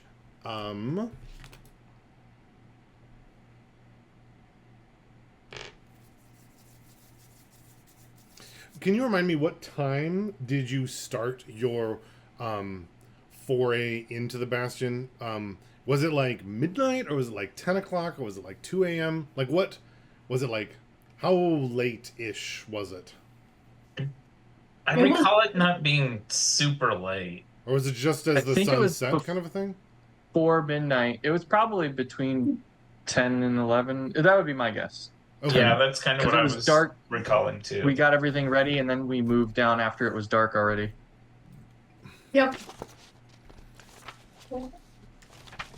Got it. Okay.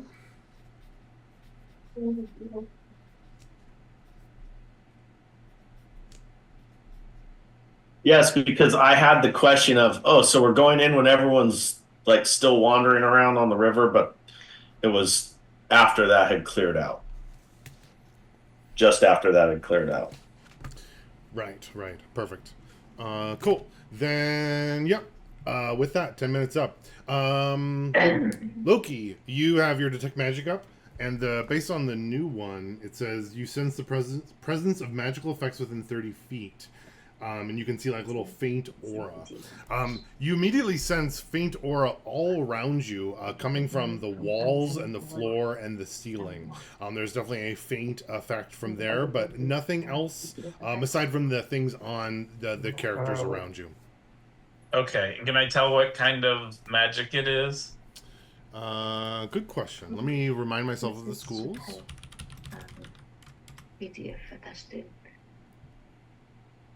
I'm going to say that it is actually not one of the schools. It seems to be almost like an ancient magic, like preschool, that you would kind of get this almost a primordial feeling of like separateness. That the walls and the ceilings and the stone around you is like an ancient, deep magic, if that makes sense. Yep. There's some ancient magic in this place. Everybody be on the watch. I kind of giggle and I say, thanks. Well,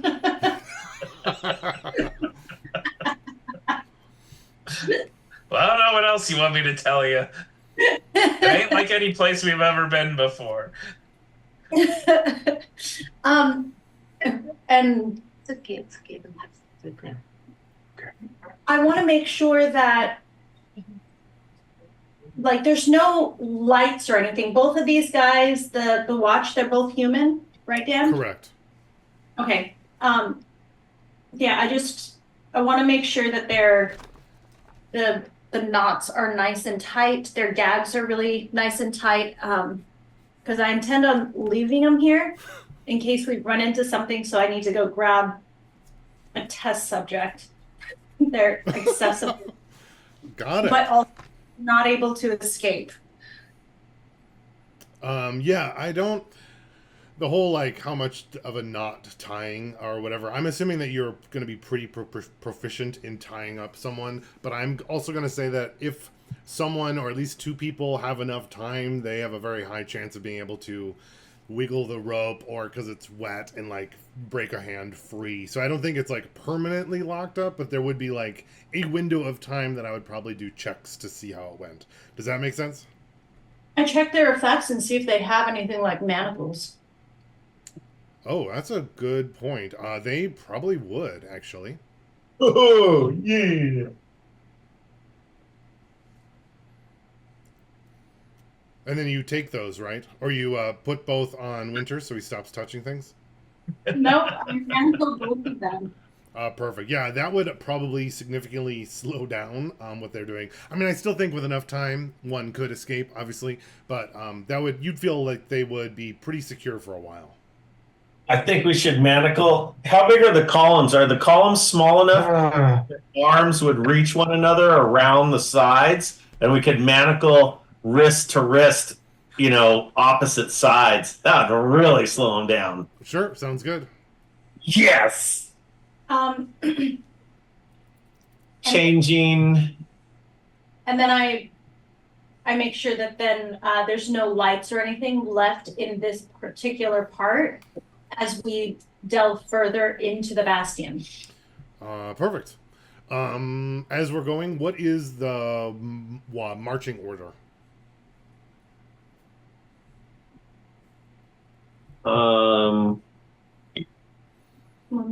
I have us going in this direction, I'm guessing Winter's first. I don't know if that's true, but what would the rest of the Winter will go be? first. I mean, I don't know. I'm not in charge of that part. I'll go second unless someone says no, Phoenix. You go here. Yeah.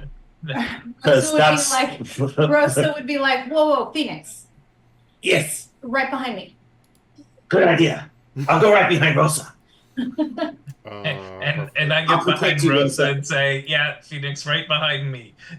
Perfect. I'm going to keep you as a group, Winter. I'll move you as a group, so we don't. Uncle Loki needs more protection than Rosa. Loki, where would you be?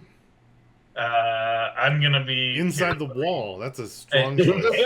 Yes, inside the wall. Move. Here, I'll set up our order. And everybody's like, Phoenix right behind me. Phoenix right behind me. He gets pushed right on down to the back where the youngest of us should And then he just says, Phoenix behind me, as you're walking along, I'm imagining. Yes. No, he's got what's his companion's name? His brother's name? Right? Sparks behind me, yeah. Oh, that's right. Because of course he has to have someone that is behind him. Right. We're looking for. Where are we going? Sorry, I'm just moving everyone because doing a tilt is really difficult. So I was going to move you guys and then start going. I'm imagining. So we're looking for the artifact that we've been sent to find. And we were told we would know it when we see it. Right. And then with your new, with the new rules, how long does detect magic last, Loki? I think the same. Yeah, I think that's probably 10 minutes. Yeah, the same. And comprehend languages is an hour, right? Right. Okay. And when I was searching around the two fountains and stuff, there wasn't anything special we found in any of that area. That's correct. Okay. All right. Winter, you're kind of leading the way. Looks like there's another room up ahead, and it looks like there's like the remains of an old fire. All right. Do you kind of continue leading? I'll move the party because I can select them all, and it's a little easier. I'll just call out an infernal behind what I'm seeing as I move forward. Perfect. The room kind of continues opening up wider, and you notice more that... Oops, that's the wrong button. This room is filled with the remains of an old fire, as well as like little patches of canvas and sticks to make like little temporary tents and bedrolls, and little cook and food preparation areas kind of laid around. There's a lot of the empty like cans and things are kind of like just strewn about, and there's some refuse piles in the corner. It looks like someone may have spent some time here, or a group of people. It's hard to tell. There's probably between 4 to 8 what could be bedrolls kind of laying around in this area. So the fire remains. Oh, go ahead. Old or new? You can definitely make an investigation check.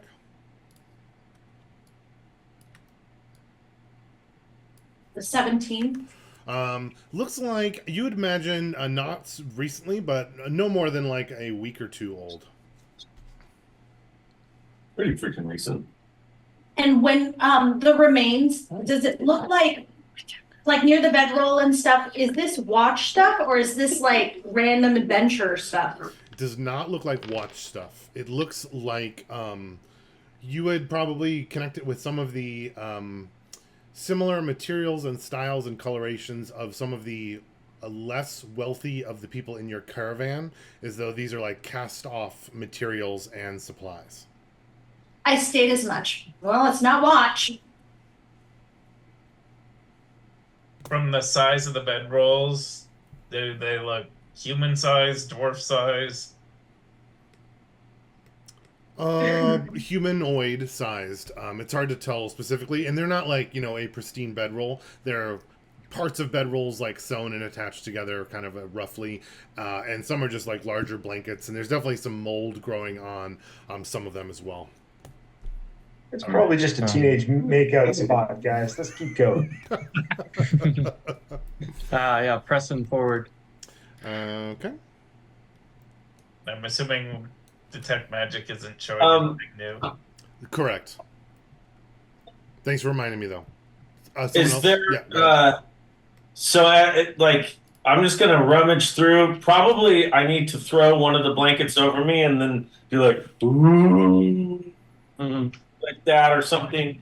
And but as you get close to the blankets, there's definitely like a pretty awful smell coming from them. It's either rotting or like maybe urine or feces, kind of like infested with the space. So you could certainly put it over you if you'd like. Okay, I'm not gonna do that if it smells like that. But I'm gonna mention that then, like to like especially to Uncle Loki, like. Uncle Loki, this stuff smells really bad. Like, I think this is like sick people or something. We should watch out. Good to know, Phoenix. Let's press forward. Hey, watch out, Winter. Watch out for getting peed on. No one would pee on me. I'll keep walking forward. Yeah, perfect. Okay. Hmm? What does that look? Oh, perfect. Okay. I bet you let a dragon pee on you. As you come forward, this room is kind of circular in nature. On the east side here, it looks like I put like two little white edge lines. Those represent like a sealed stone door. In the center, though, there's a like large pedestal with like a large brass goblet in the center, and what appears to be an inscription on the goblet, but the inscription is facing towards the door, and it's difficult to see for you in this direction. There's also a passageway that continues on north a bit farther in that direction. I'll Let me just make sure there's start to nothing else approach I want to add. No, this Yeah. area is pretty clean and clear, actually. So, So Go on what's on the left side? That is an open passage going that way to Sorry, the no. east. That way is edged. There's a continued passage on the north way, Oh, okay. and there's a So door to the continue to east. the north. And what's that on the right hand It side? looks like a closed, solid stone door, made out of similar material as the floors, ceilings, and walls. And pedestal in the middle. Yes, with a large brass goblet. I approached the pedestal and checked to see if there's dust in it, because everything else looks really clean. Sure. Approach. Looks clean. If you kind of like look inside, maybe goblet isn't the right word. I'm thinking like almost like a big chalice that's kind of like on the top there. And kind of inside, it looks like there is some like dried, like brown material kind of on the inside that's kind of like in the center. If you kind of look at it a little longer, it's hard to tell if it's like muck or like dried blood or something else kind of like in the center of the goblet. Is it have any magical Yeah, it has properties? a definitely aura coming off of the goblet as well as the doors. I I'm Different than the rest of it, or the same Yes, kind of sorry, ancient magic? different. I'm gonna maneuver to get a look at the inscription. Yes. My mouse has gotten stuck on my other monitor. There we go. Got it back. Vaclav, I'll put you over there. Yeah, the inscription is on the east side facing the door. Vaclav, you would notice that it is written in what looks to be like the Infernal script, but it's really like difficult for you to read. It seems like the words don't really make any sense based on like your understanding of how Infernal should work. Okay, so I'll touch the pedestal. Perfect. Is it touch or do you have to take oh, it's touching the surface. Got it. Cool. You touch the surface and the words kind of jumble around and they become much clearer. It seems like a little strange why someone would write Infernal so poorly and have it inscribed on a vase like this, but maybe that's a mystery for another time. Why aren't there any double negatives? I don't get it. Yeah. Give me 1 second to find that spot.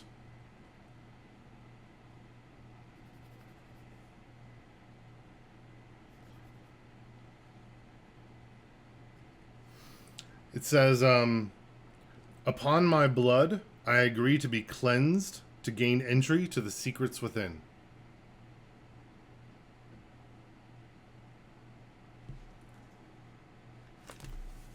So I read it, and I'm speaking our dialectical infernal as I read it. Right.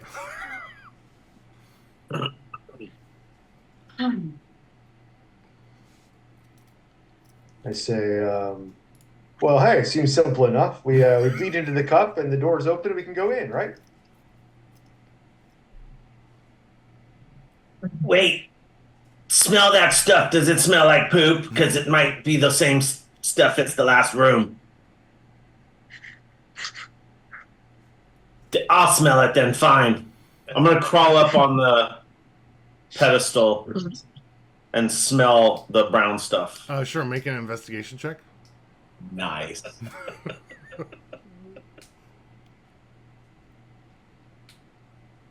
Three.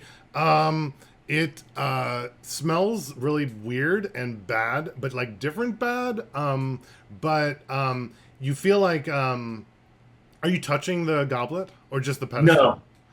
No, just the pedestal. It's a little bit high up for you, but it's mostly just like smells really bad. Okay. Yeah, it's definitely poop, you guys. There's some weird stuff going on here. These people have got kinks. It's magical and poop. With detect magic, can I tell, are the doors like magically sealed, or there's something else about the magic on the doors? Are you taking the magic action with your detect action, or how are you? Sure. So I think that can tell you the school, and there would probably be like an enchantment on the doors. Okay. The doors are enchanted, and is that the same kind of enchantment on the chalice? It feels like similar. Yes. Yep. And a similar enchantment on the chalice. Hmm. All right, Vaclav. Would Um, You my want to bleed blind into sight? this thing, or do we let Phoenix Sure. do it? Well, why don't we Um, just get the blood from the people we brought? They got plenty of blood. Yeah, but they're all the way back there. And I say, but Use some of this stuff. can I This might be blood. Is this blood? This What's might he be. pointing at? What are you pointing at? What are I'm you pointing pointing at? to the bowl at what I thought was poop, but could be blood. Yeah. Well, we got to put it in the chalice. That's somebody else's blood. Yeah. I go ahead and I summon into my hand a dagger. So there's this flicker of purple flame, basically, as this dagger comes out of nowhere, and Thank you so much. it's black and it's got like purple like runes on it. Oh, cool. And I extend my hand over the chalice and cut it. Okay. The blood kind of drips down from your hand into the chalice. The chalice kind of like warms a little bit, kind of gives off like a little bit of light, and Vaclav, the door opens. The kind of like slides open both directions. Cool. What do we see beyond? Sure. Beyond. Let me be clear that Vaclav sees the door open, and none of the other characters see a change in the door. But And I see, yeah, go ahead. I see too much. I'm like, what door? Because you start to walk towards. I'm like, where are you going, Vaclav? Oops, it's Going supposed in. to be black. Yeah, it's closed. No, it's not. My Vaclav, blind can sight. you make a perception check for me? Unlikely. Let's see. Oh, that's a good roll.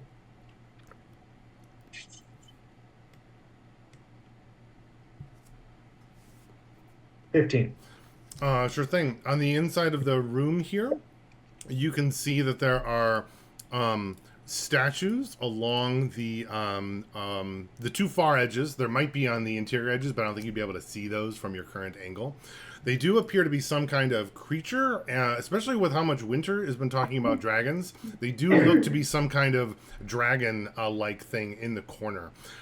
You also notice in the center or around, strewed around, there are a couple of pile of scorched bones.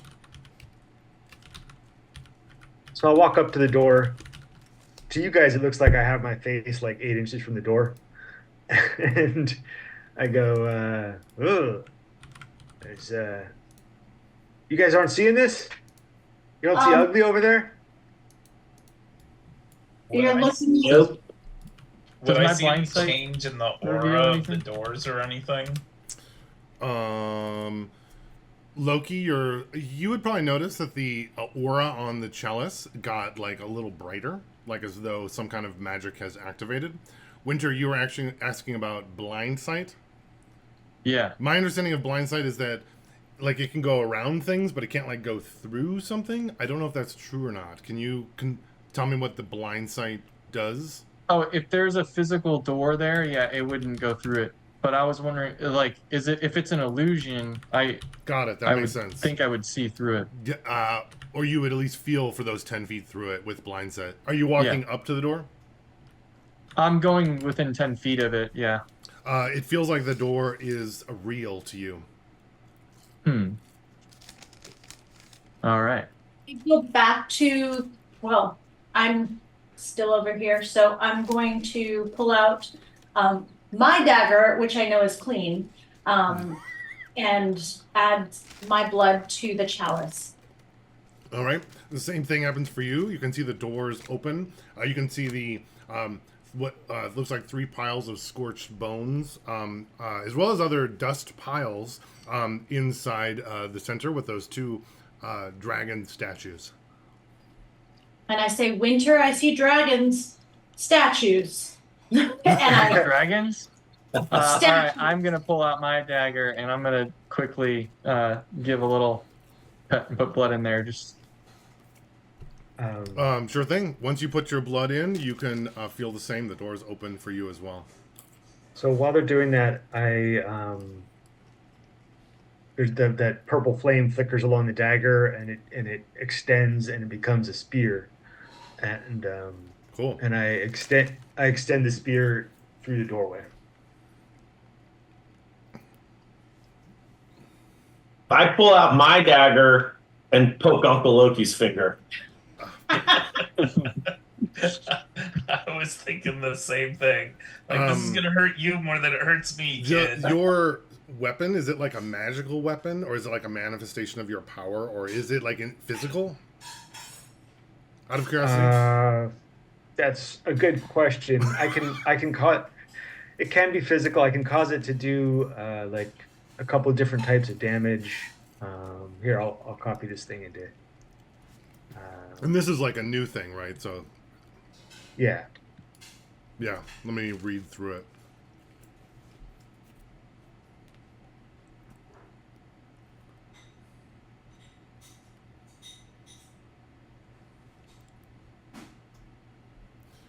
So is this like just an inherent weapon that appears from the blacksmith, or is this like a weapon that you've bonded with in the past and now you can summon to you? This is a weapon that's appearing from the blacksmith, I suppose. Okay. Because I can summon it every round with a bonus action, basically. So that's why I can change it from a dagger to a spear or whatever. And if you lose it, you can just get it again. Like if you throw it, you could just re-get it. And... Yeah, I could just create a new one. I think Oh, if cool. it's separated from me, if it's separated from me for a minute, it disappears. So I could even make like a weapon and throw it. Got it. And then It does have to be where a can melee you weapon. change it, or with the shape of it, you can just change it to whatever you want? Well, I can summon it as a bonus action. So, and if I create a new bond, the old one ends. So it says your bond with this weapon ends if you use this feature's bonus action again. So. Oh, so you can get, it's not like one particular weapon, it's like any weapon that you have as a base? Yeah, a simple or martial weapon. Oh. Where does it say that part? Or is that a different part of the warlock thing? I mean, it's fine. It works for me. It doesn't really matter that much. Yeah, you put your spear, saying that we can get a spear, whatever it is, kind of through the doors. As soon as it passes through, like, the doors about 3 feet, so pretty far on the spear, the doors, like, slam closed. Can everyone make a perception check and put it into the chat? So the first line there says, as a bonus action, you can conjure a packed weapon in your hand, a simple or martial melee weapon of your choice, with which you bond. Oh, then that works. And then it says, your bond with the weapon ends if you use this feature's bonus action again. You could be like, longsword, greatsword, spear, net, and you Yeah. could just, that's cool. Yeah.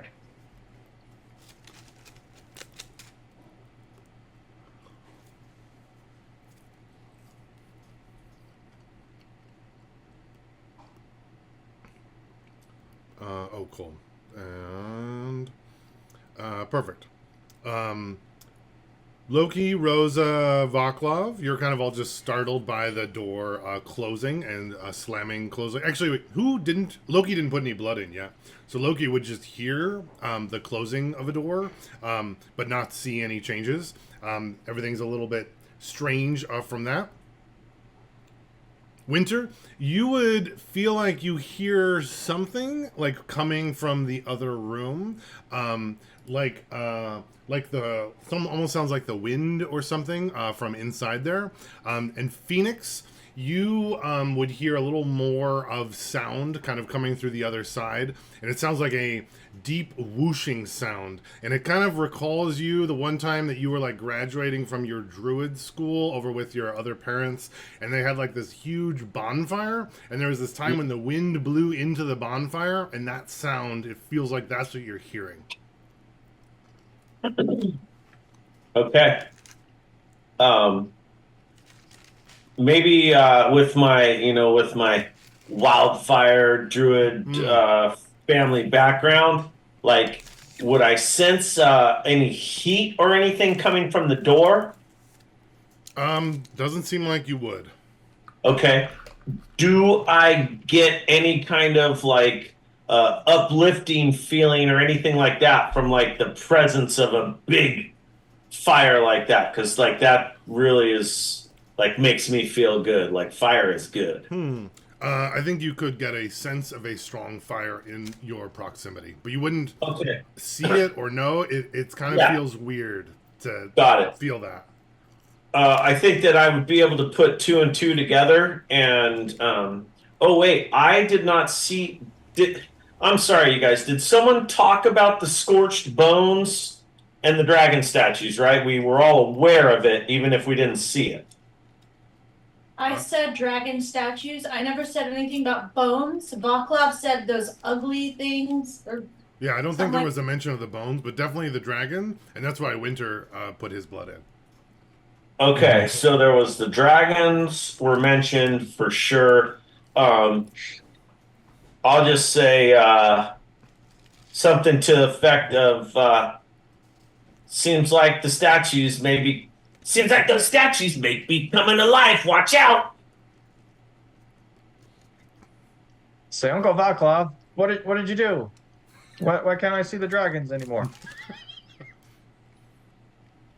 I'm sorry. You can't see the dragons now? Yeah. The door's closed. Oh, Winters okay, is mad for at all you of us? because he can't look at the dragons anymore. Right. The door's closed for all of us? Correct, yes. Yeah. Well, it's certainly closed for you. This would confirm that it closed for everyone else that could also see the doors. All right. I say, I guess we waited too long.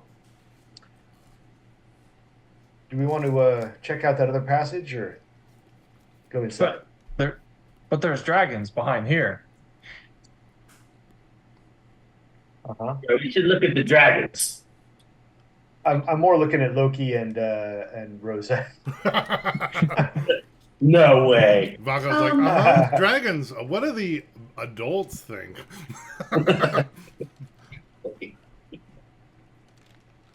I'm going to.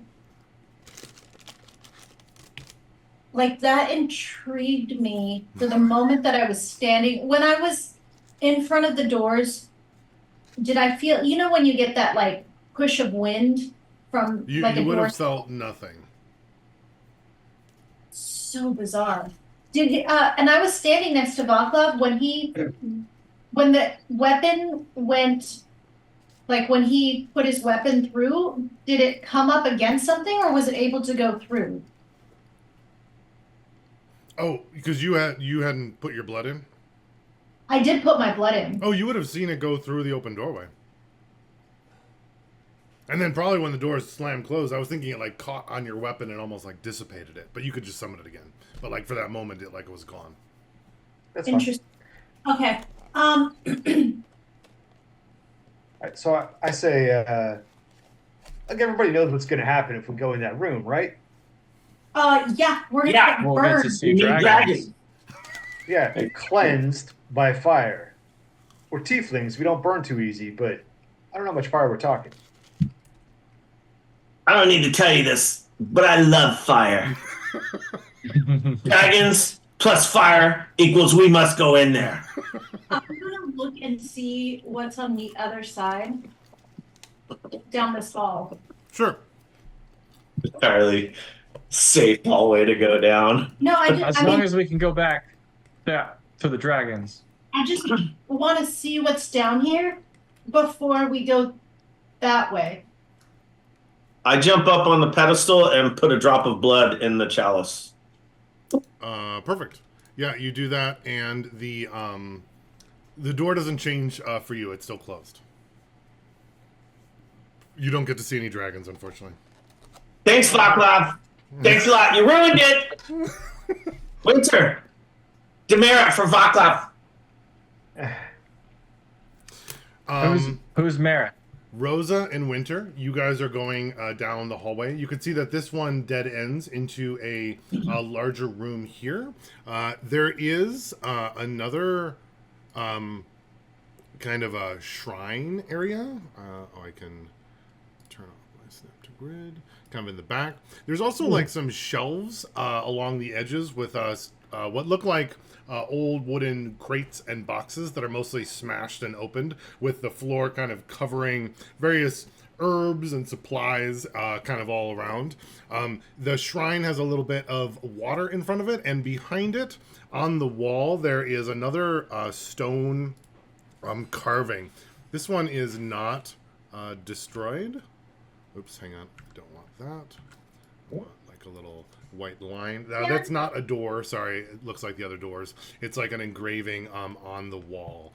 And as you get closer, this one looks like it is of a some devilish figure, like a huge figure with a scepter in his hand and huge wings, like covered in flames, kind of all around him in a kind of like semicircle style.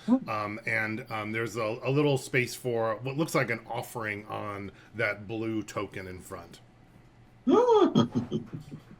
Yeah, I'll walk up and just look around.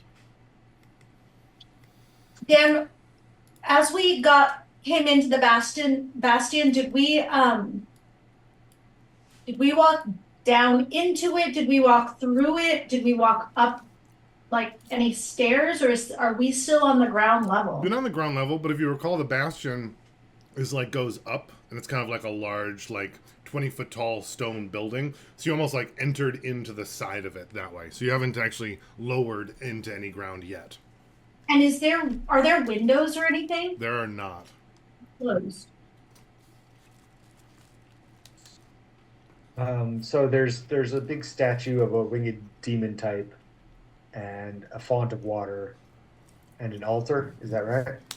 Sorry, the blue is the altar. There's no water. Oh, okay. I thought there was water.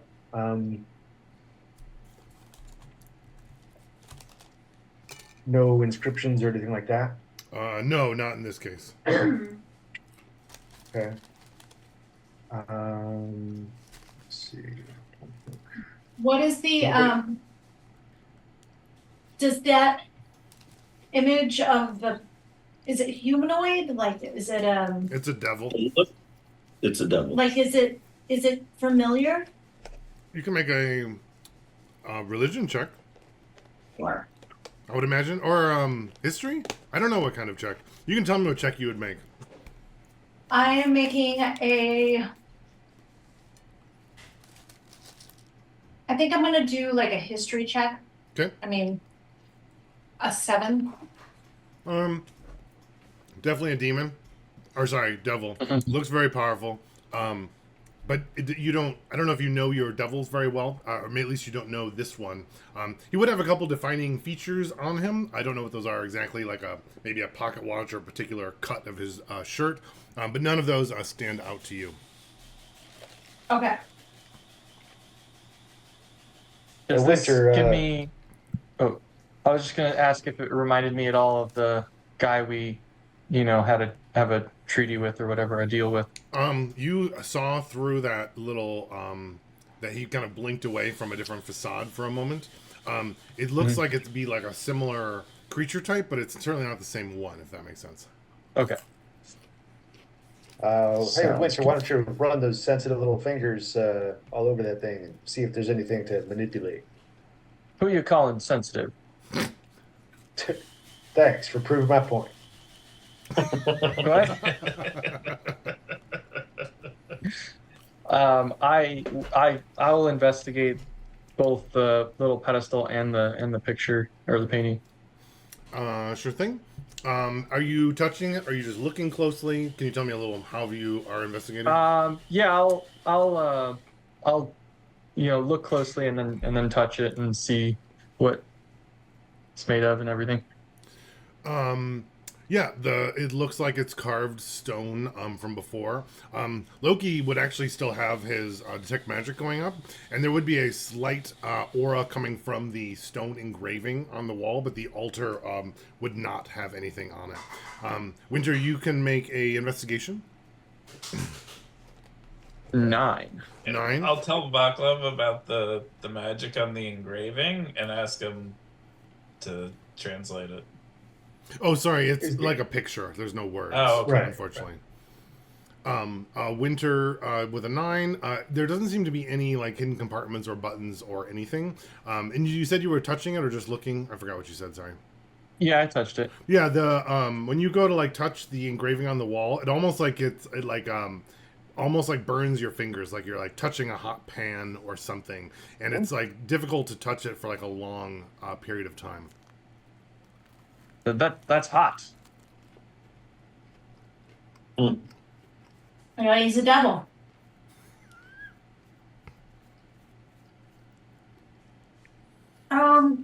I go up next to Winter, and I kind of put my hand. You know when you're checking to see if warmth is coming off of it without actually touching it. Do I feel any radiant heat From Winter or the carving? from the carving is touching? You would actually a little bit. And I'd say, I can feel it. Is it the carvings on the wall itself, or does it look like it's set up against the wall? It's like a different piece that's like cemented onto the wall, kind of a thing. Is there a jam or like a crack? Yeah, there would be. I take one of the daggers that I took off of that guy, and I try to put my dagger in between, like in that seam, and try to pry it. Yeah, sure. Make an athletics check.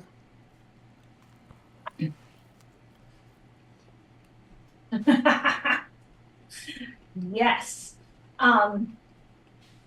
That would Right. an 8. Nate, doesn't seem like you can get purchase with it. It seems like it's gonna be trickier. You might have to continue trying or get help. I just can't get any purchase in there. But this comes off. Um, The other thing needed blood. What if this does too? I'll help. I'll rub my hand, the back of my hand where I cut, like with little blood on it, just see if it does anything. Ooh, good call. The blood starts like bubbling and boiling as you kind of put it on, due to the heat. And you swear for a moment you can see like the devil's features change into a smile as it goes back to the regular features. You were not sure if it was a trick of the mind or not. It smiled. I saw it. The devil. I create a hammer, and I'm going to step up next to Rosa, and if she lets me, I'll take the dagger and pound it in. I do. Cool.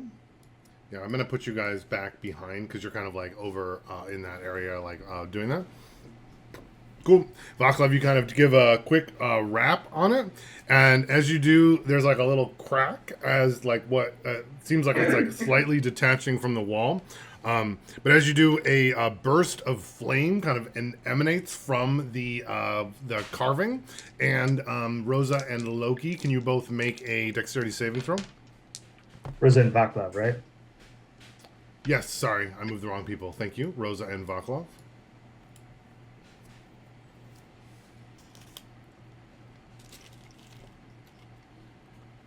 So this thing basically attacks them.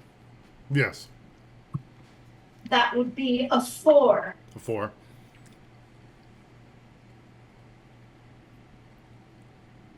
Oh, and Vaclav, you put it in. Sorry, thanks. You both take 7 fire damage. Oh, sorry, Rosa, you take 7. Vaclav, you saved for half, so you would take 6. If you have resistance to fire, you would take half. Wait, What? Half Okay. of 7 is 6. You didn't know that? Yes, obviously. What'd I say? You said I you meant said half. 6. It was half. Oh, oops. I think you take half again for resistance, right? So I take 1 damage. Yes. All right. I'll Right. I'll laugh and shake my head. And I'll say he wants blood, not to be messed with. I go, yeah, he doesn't seem to like that. At this point, the everyone except for I think Loki, because everyone put blood in the previous room. You would hear the sounds of those doors opening again.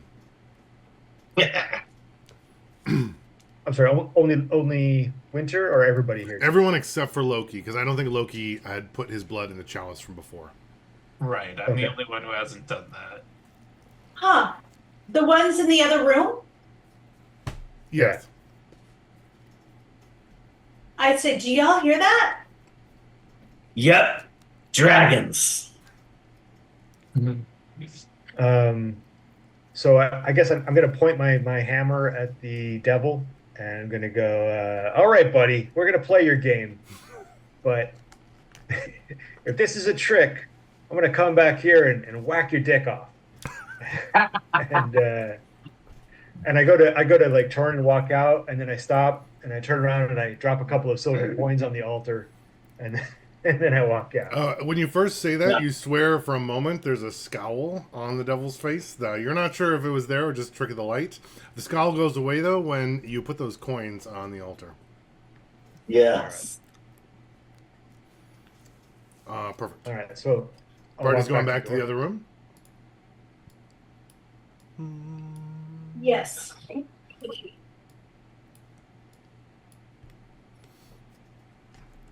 All right. Can we still see through it? The door is opened again. All right. So you can see exactly as you could before, except for Loki, which to Loki it looks like the door is still closed. I say now might be a good time to get one of those guards, yeah? Why do you want a guard? To push him through in that room. We'll Yeah, Rosa, why would you want a guard? push him through the room. Well, we don't need a guard to go to the room. I I'm just gonna want pour the. What do you mean? Why do we need a guard to see what happens? What are you trying to do, Rosa? I want to see what happens when somebody crosses that threshold. I'm gonna put some blood in the Does anything look different in there? Ooh, good question. Winter, make a perception. And I do have. Ooh, that is a natural 20 for a 24, and I do have blind sight 10 feet. Looks like the bones that were burned before, the piles are even smaller, and there's more burned, more scorch marks on them. You'd also notice, Winter, especially looking at these dragons, that they are made out of stone, but some of their features and their what they're like, how their oh my gosh, their scales would match up with your book in how the red dragons are built and how they're shaped.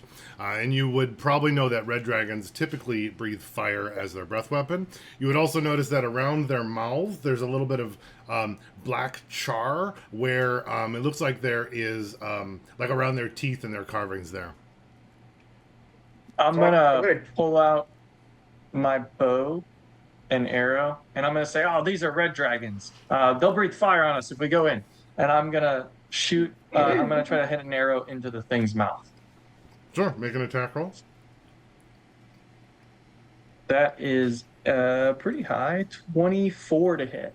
Sure, it'll hit right into the dragon's mouth. And then I'll move like to the other side to get an angle, and I'll do the same thing to that one. So does it stick or does it bounce out? It kind of would just like bounce out as it hits the Oh. stone. Dang, I was hoping to stick it in there. Yeah, Okay. it's not like a physical opening. It's more like there's a char around where the mouth is. You would guess that there's like it's generated by magic or something instead of a like physical tube, if that makes sense. Compared to some of my other traps that I've had. I'm gonna douse myself from my water skin and go. Okay. And I'm gonna walk on in and go. What do you got? I am going to touch you as I'm seeing this, and I say go with protection. And I'm gonna give him protection from good and evil. Nice. Okay. Vaclav, you're going in. If Vaclav's going in, Winter's going in because he wants to hang out with some dragons. Okay. You know what that means? And I'm picturing this yeah. is all kind of happening simultaneously, so I want to know who would be going in. Loki and Rosa, are you guys staying? It sounds like Kevin is in a heated phone call or something, so we can. I'm curious what he'd be doing, as well as Rosa. Are you waiting or joining? Loki definitely wouldn't be going in because, first of all, he hasn't put blood in the chalice yet. And second of all, he'd be like, that's dumb. Well, I'd certainly be like, that's dumb. But I would try to follow the others through the space where they entered. Or would you not put blood in? You'd just be trying to like For walk right into now, the door? yes. Okay. Perfect. And then Rosa, Loki, you would walk out the door. You would not be able to push through the door. Okay. Okay. Then I would go ahead and cut my hand, the side of a finger, and put a few drops of blood in. Perfect. To join the rest of the group as they're entering. Yes. Rosa, what about you? Would you be waiting to see? Or No, joining?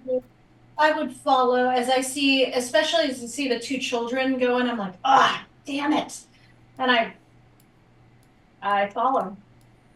All right. The door slams closed as the fifth person kind of enters in. You do kind of immediately notice that there are a dragon statue in every corner that you couldn't see until you kind of entered completely in. As soon as the door closes, the dragon statues. Let's get Ken back here real quick. I'm going to take a couple bites of sandwich. I'm going to immediately go to the other door. Yeah, that's what I'm doing too. I'm trying to see. Sure. This one seems like it's a similar style door as before.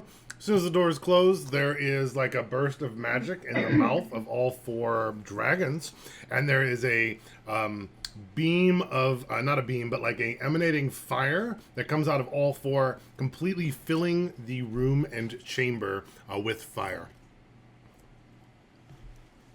Can I have everyone make a dexterity saving throw if you're choosing to do that, and put it into the chat? Woo-hoo-hoo.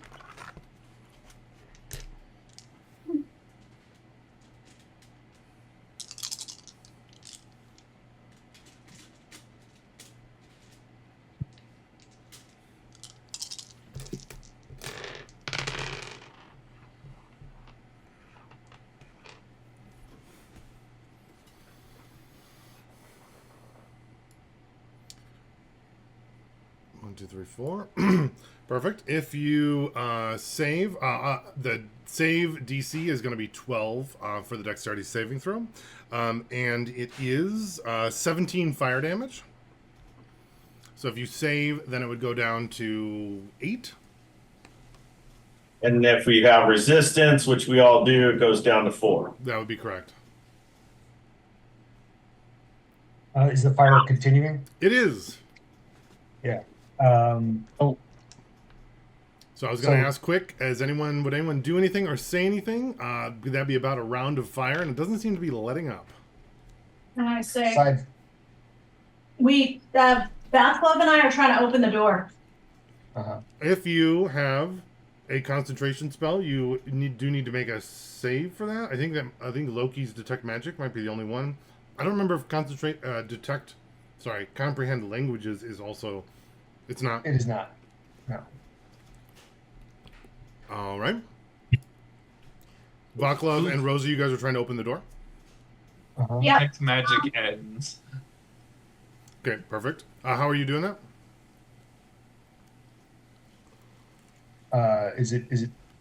Is there a handle or anything, or is it just a slab of stone? Just 2 slabs of stone. Seems Okay, sealed. and I remember the other one slid open like a patio door. So Yes. I think I've still got that hammer. I'm gonna try to pound Rose's dagger into the Yep. split. Sure. Make go with that athletics check for that. I look at Vaclav, I'm like, let me try. Okay, I hand him to her, and since she's gonna take that action instead of me, I will cast False Life on myself. Oh, cool. So that's a 21 athletics for me. Perfect. You smash the dagger into the opening between the 2 doors. It does seem to get like a little bit of purchase. There'd be like a little shard of rock that would fly off, but there you wouldn't have a lot of headway made, but slightly. Okay. That's about Um, one action, unless you have something else to do for an action or so. Vaclav, what else were you gonna say? to cast a spell while I'm taking continuous damage, do I need to make a con save or something? I don't know. That could be. Ken, do you know what if there's a rule for that? Um, I don't. If it, I don't think there's any reason he shouldn't be able to cast the spell. Yeah, I don't think so Okay. either in this case. Okay. Dan, I have a question. Sure. These dragon statues, Yep. um, do they look like if you had enough strength, could you push them over, or like are they up on a stand or anything that they could be pushed over? You can make an investigation. I'd like to do that. Go ahead. Okay, I'll move over here and investigate. Oh, not too shabby. All right. Well, 12. It looks like they're pretty solidly like cast, like kind of like out of marble into the ground. Probably could smash it or break it if given enough time and effort, but it would be difficult. okay. Winter. I'm gonna run back over to this door. I don't know if we're in turn or not, but It's kind of everyone gets like an action, and then I was going to continue with the fire, and Okay. we'll see cool. how long that might happen or not. Winter, do you have any actions, or are you just basking in the dragon's fire? I'm gonna pick up a bone and throw it at the closest statue. Sure. It kind of bounces off the side of the statue. Brings you a little bit of satisfaction, though. All right, Perfect. and I'll go towards the door, I guess, after that. All right. The dragon fire almost seems to intensify from before. Can everyone make another dexterity saving throw? If we're okay. Save. Woohoo! 12. Cool. It's 16 damage this time with the same dex saving throw of 12. Oh no, Vaclav. I did not save either.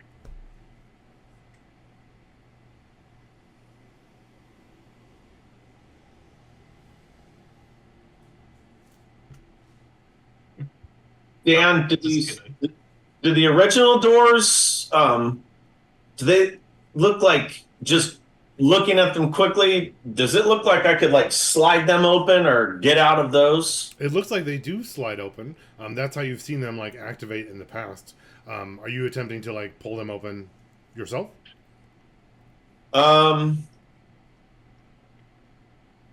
Yeah, I'll try that. Sure. Make an athletics check. Ugh.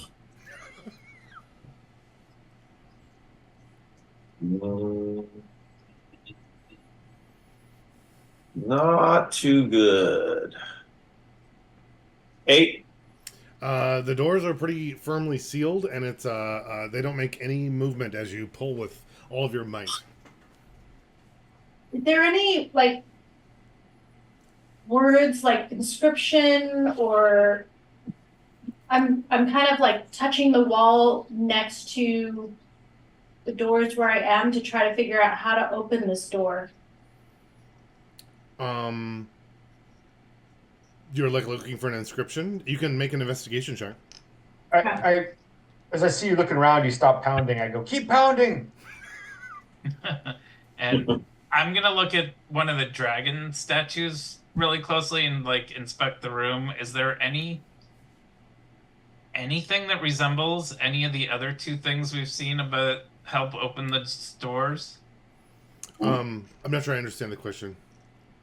Just is there anything in searching the room? Do we see anything other than the 4 dragon statues? There's the piles of bones and the 2 doors, and it doesn't seem like there's much aside from a bunch of fire that's kind of filling the room right now. I'll try adding a few drops of blood to one of the dragon statues. Sure. I mean, you're getting pretty burned up anyway, so there'd probably be blood, but you can certainly add blood onto the statue. It doesn't seem to make any significant difference into it, though. Oh, well. I kind of didn't think so. That's okay. Anyone else have something they wanted to try? Can I cast Firebolt at one of them? You can do whatever you like. Okay, I'd like to do that. Well, I wasn't sure if trying to open the door was going to take up my turn, but yeah, if I still have some, Go ahead. some turn, I'd like to do like an offering of Firebolt. It's a cantrip, so. You fire me, I'll fire you. I continue. No, I was actually doing it as like an offering.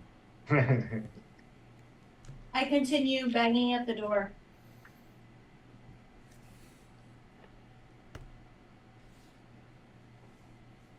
I Firebolt the one in the northwest corner on the screen. Sure. What's your attack roll?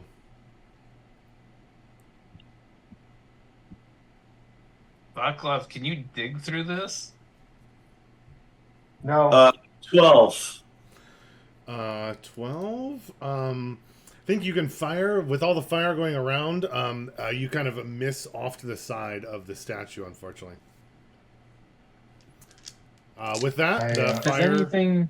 Yeah, go ahead. So, I was just wondering if anything's changed in the room, like anything moved, besides the statues on fire or anything like that. Anything revealed? Nothing that you've seen, or anything change.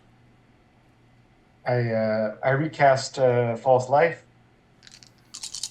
Cool. and I want to cover Rosa as much as I can from the fire with my own body. So I'm going to voluntarily fail my next reflex save to give her advantage or something. I like that. Yeah, that's exactly what was going to be Yeah. my suggestion. Yeah. Cool. Yeah, go ahead and make a dexterity saving throw, except for Vaclav, who's taken full fire damage.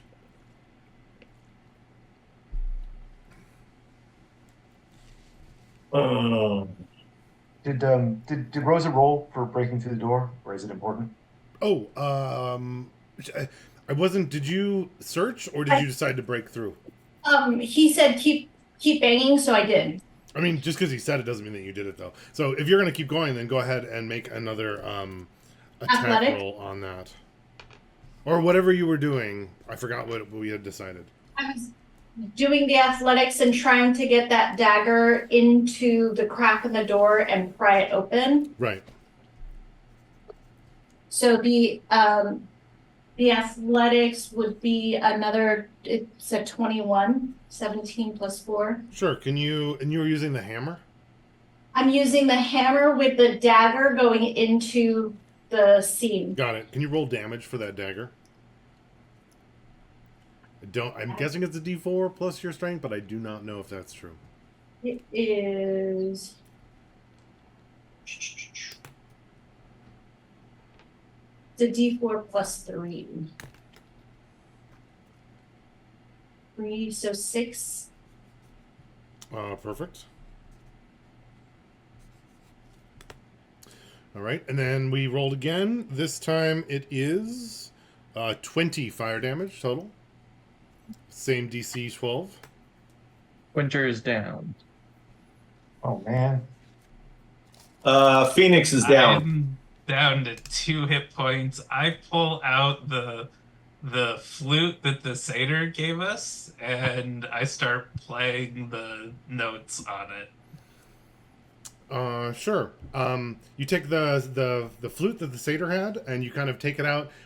Your detect magic has ceased functioning, so you don't notice any aura or anything from that. Right. But as you kind of take it out and start playing it, it immediately changes the fire to this warm, basking sauna feeling instead of burning. And you notice the fire immediately stops upon your flesh. And right as Winter and Phoenix kind of go down, you notice the same happens to the rest of your party. Everyone gains the immunity to fire damage.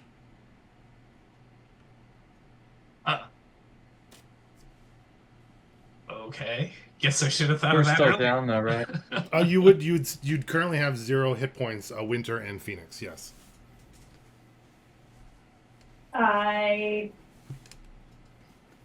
look back as the temperature changes. I was furiously pounding that.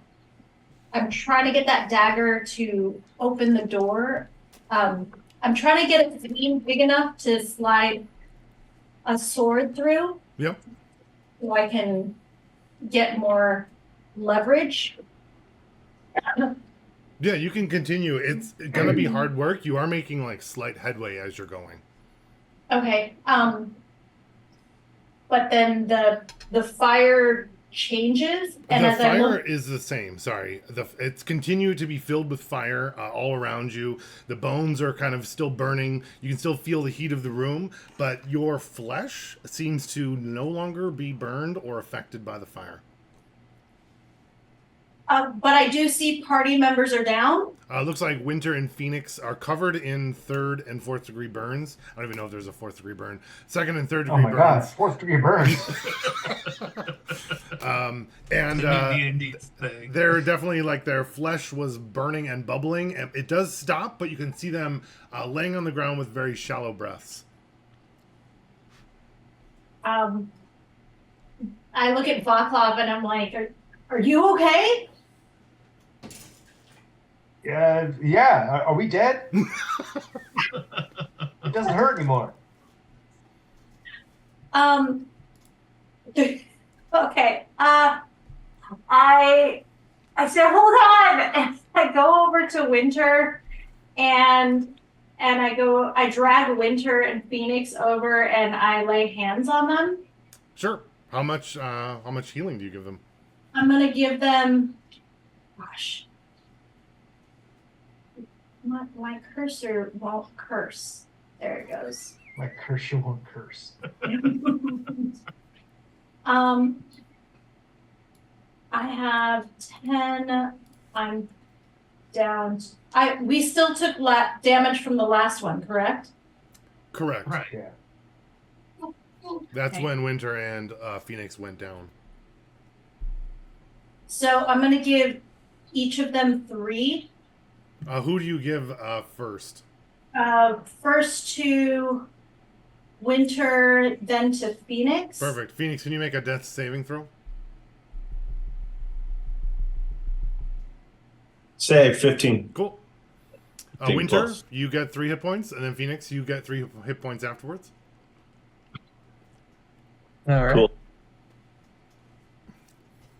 Winter and Phoenix, you'd wake up with the room still completely filled with fire, but instead of being burned, it just feels like a nice, comfortable sauna rest that is like sitting nice and close to the fire just before it burns you, though. Mm. Say I did it. I'm a dragon now.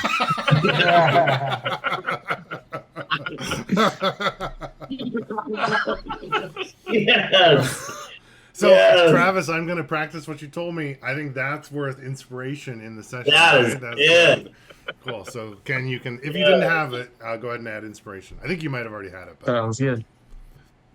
I did not. Oh, cool. All right, the fire continues. Would anyone else be doing anything while the fire's going on? Sorry, Ian, what were you saying? I cast False Life on myself again, and then I'm going to take over getting through the door. which I know that the fire's probably just going to end and the door's going to open, but I'm gonna do it anyway. That's why she divorced you, right, Vaclav? Perfect. Yeah. The eventually the after a couple. Sorry. The fire continues. Vaclav, you're kind of pounding on the door, making headway. Everyone's looking around, feeling much better, and then the doors to the east do open, revealing a passageway to the east. And let me tell you about that.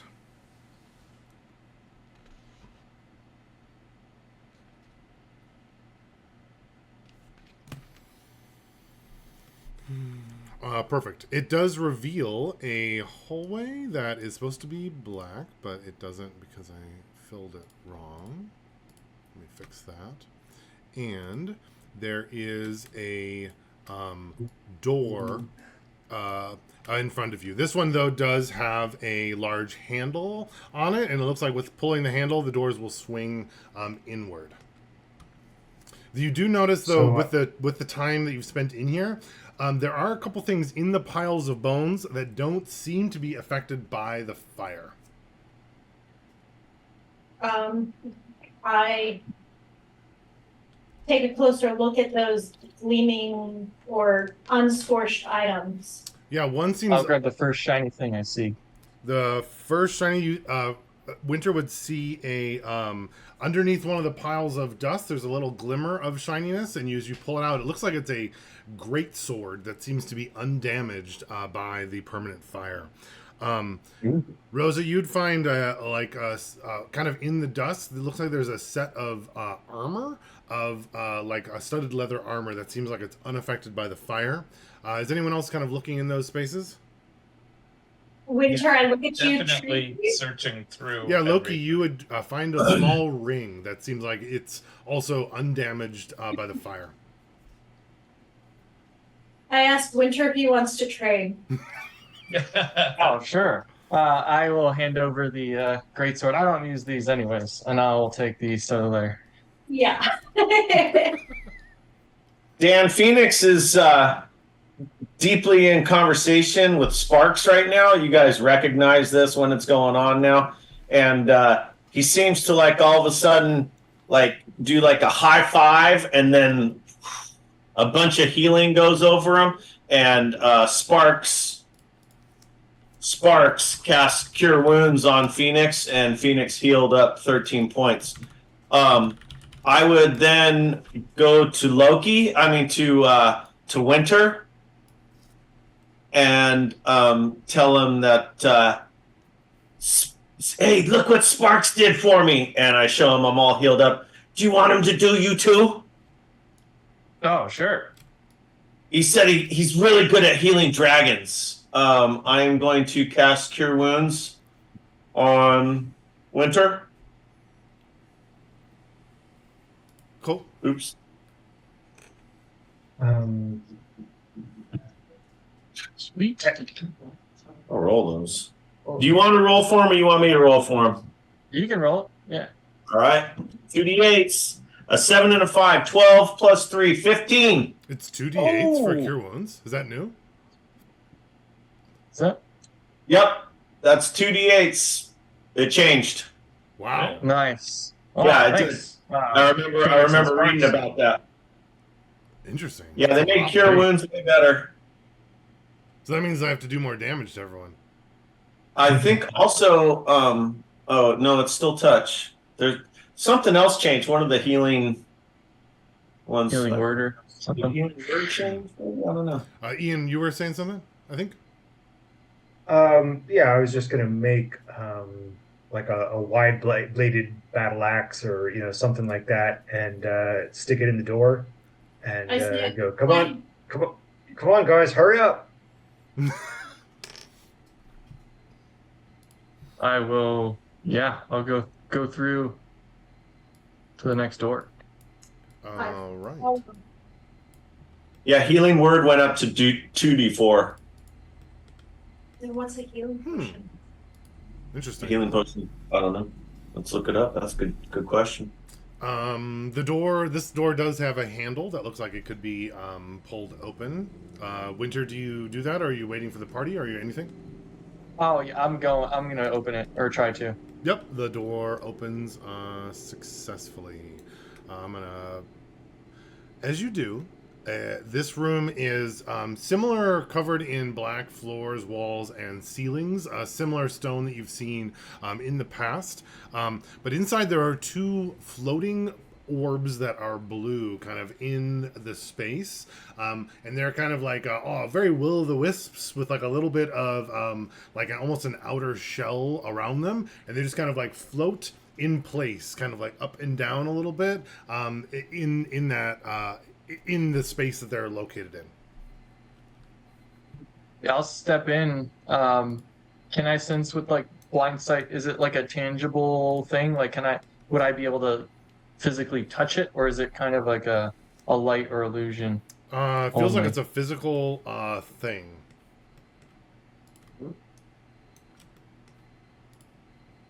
So there's some glowing orbs in here, floating lights. Does it look like it'd be a good place to camp for the night? Don't Why light would a we camp? fire. I There's don't think treasure we to need be any more found. fire. Dragons don't need rest. Let's go. Dragons might not need rest, Winter, but the rest of us are feeling pretty cooked. I feel I'm- great. Winter, you're kind of in the center of the room here. The floating orb that's at the top, this one I'm going to call it floating orb 1, seems to fire a beam of frost at you from inside of it. What's your armor class? That depends. Was I able to put on this like other armor first or no? I don't recall you saying that you did, unless Winter would have done it immediately. Would you have? I was thinking I was doing that, and that's why they told me to rush and get out of there. But I'm fine Sure. if I didn't have time to do it. You tell me what Winter would have done. I'm not trying to like get you and be like, "Oh, you didn't say it." That doesn't feel as fair. If Winter would have done it, No, then let's say it's I didn't you did it. actually say I did it, but I think Winter would have like tried like, oh yeah, I gotta get this new gear on, right? I've got treasure mine now, Sure. kind of. What did you have studded leather before? I had regular leather before. Oh, cool. Then So- I'm gonna say as you put it on for just for rule purposes, this is studded leather +1 armor. So go ahead and put that on, and you can change your AC to reflect that if you like. So it would be 16 then. Okay. The frost orb, the burst that it shoots, it's oh my gosh. What's the cantrip that does the frost little line of frost? Ray of Frost. Ray of Frost, thank you. The Ray of Frost misses you, Winter, and hits the wall. Can I have initiative from Ah, it's everyone in attacking the me. party? Yeah, I'll yell out. It's attacking me. 1 second. I think Andy's alarm is going off.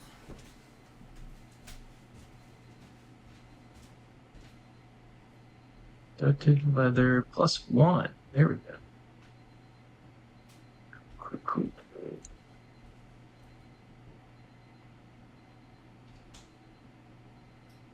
Wait a second. Why does it only say 15? That doesn't make any sense.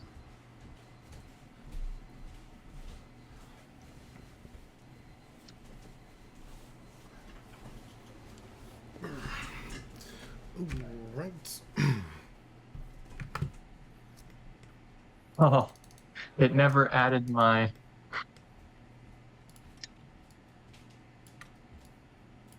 I've been rolling low on everything. Oops.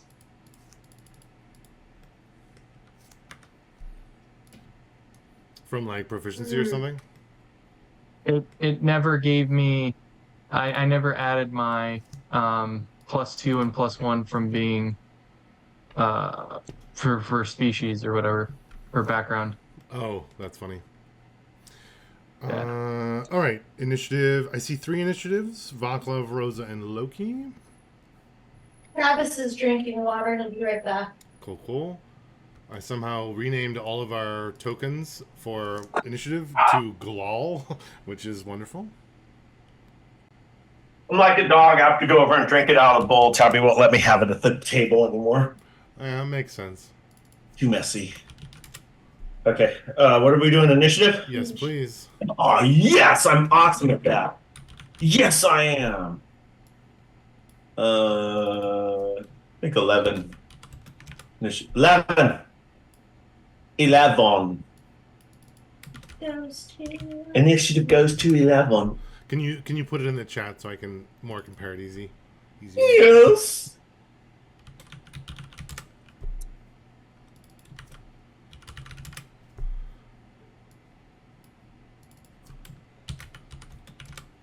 $11 initiative. All right. First, Loki, Vaclav Phoenix, right? Loki, Vaclav Phoenix. Smiling. Then Winter Rosa, right? Winter Rosa, and then go home.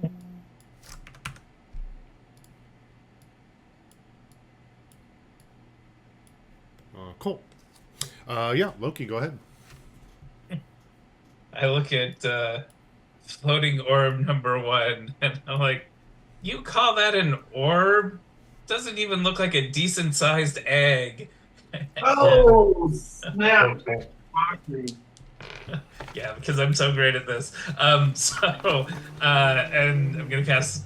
So that's vicious mockery, and I'm not sure if that's gonna work on it or not. But I think That's a saving throw, right? Yes. What's the save? It is 13, and it is which kind of save? Wisdom. It succeeds.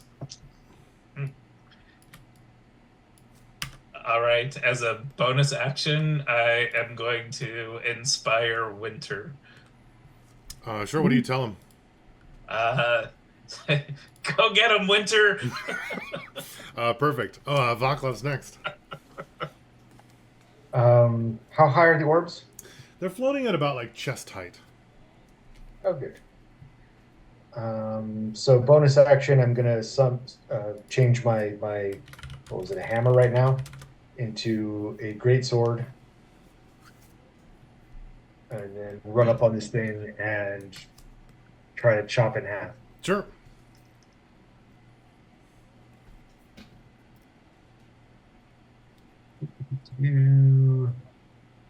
Attack. Is that right?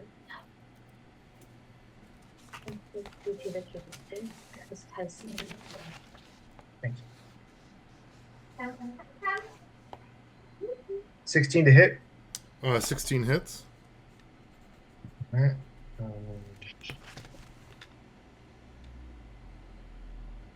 Not a great damage roll. 8 damage. 8 or 3? 8. 8. You go to chop the floating orb, and you kind of hit what appeared almost like some kind of outer shell around it. The outer shell broke, but it seemed to prevent any damage hitting the orb on the inside. And then can I continue my movement a little bit? I'll go to here and look 60 feet down that passage. Actually, it might be farther. I don't know how much light they're throwing off, but yeah. Oh, you're looking down the passage?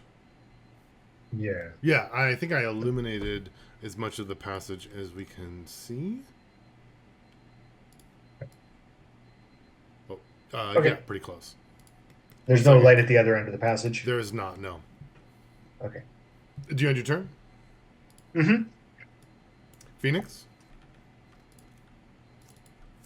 Let me move this screen one moment. Okay, no, you stay. Sorry, didn't mean to move the scorch bones. Stay there. They're chasing you now. Yeah, exactly. There we go. Okay, I'm gonna move here. Here, yeah. And which one of these orbs this one, he attacked it, and now it looks like we can see it more clearly, or something. It looks like there's like that extra shell around it is cracked. So it appears like it's weakened. Yes, I would say. Oh, nice. Okay, give me 1 second. I need. wouldn't use the word weakened. I'm not sure what you're asking exactly. There, it Yeah, seems whatever. like the outer shield is no longer there. Right. Oh my god, I don't even know what I'm doing right here. This is awful. Okay. I'm trying to look at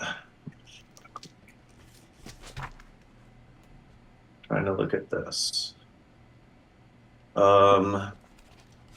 Produce flame. Oh, there's the flame. There's in my hand. Snow heat, bright light 20 feet. It's magic feet. Hurl it at a creature 60 feet, like a ranged spell attack. And it's 1d8. Okay. And then, sorry, my fucking mouse, the button is sticking. There we go. Sorry. Come on. Oh, dude, this is so annoying. Sorry.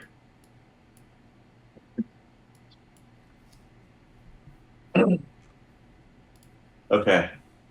I'm just gonna do firebolt at it. Okay, roll ahead.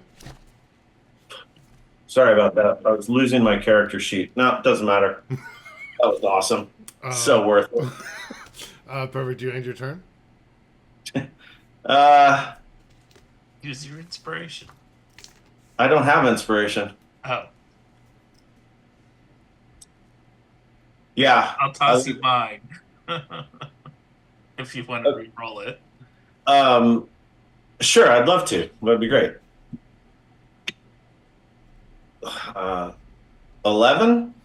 11 would be an almost hit. Glances off the side, almost a hit. Sorry, Kevin. That was a shot. It happens. Do you end your turn? Yes. All right. Orb 1 is going to kind of float back away from you, Vaclav. Unless the rules have changed, I think you can make an attack of opportunity if you choose to. I certainly choose to. Oh, yeah. Oh, no, I'm going to use inspiration for that. Nice. All right. That's more like it. So 23 to hit That'll hit. and 15 damage. 15 damage. The orb is... you're using your axe still, right? Great sword. Great sword. Yep, it gets sliced in two and falls to the ground, and almost like the orb kind of like falls into these pieces, and then kind of like almost starts dissolving away into some kind of like magical essence as it hits the ground. Magical essence, huh? Does that magical essence like dissipate, or it's a puddle? It's slowly dissipating. Yeah, not just over one round. It looks like it'll take a minute or two to completely dissipate. Okay. Do you end your turn? Yes. Cool. Winter. It wasn't my turn. It was the. I'm sorry. It wasn't my turn. It was the. You're right. Well, it loses its turn anyway, so that works out. Yeah. Yeah, I'll turn to this floating orb. Oh my god. I'll cast Hunter's Mark on it as a bonus action, and then shoot it. Okay. That is a 7 plus 3, 12 to hit. 12 almost hits. All right. I will move back behind Vaclav then, Perfect. and end my turn. All right. Orb 2 is going to take aim at, let's see who. Follows you, Winter, and fires at you. Your armor class was 16, if I recall, right? Yeah. Oh, it still hits anyway. Ray of Frost, I think, is... I forgot how much damage it is. I think it's a D6, unless it's changed. Ooh, is it a D8? Oh, is it? Ooh, can we one-hit kill him? No. It's hard to tell when I look things up if they're... Which version? It does say D8. Actually, it might be 8. D8 cold. That's a solid 1. You take 1 cold damage. Ooh. All right. And the orb kind of floats over in this direction. Rosa? So I'm going to got this new fancy sword in my hand, and I'm kind of as I watched Vaclav swing away. So I'm gonna come out of the hallway. 10, 20, 30. It's still, I don't make it all the way over there, but I get to hear. You're dashing? No, I go 30. Oh, cool. Yeah.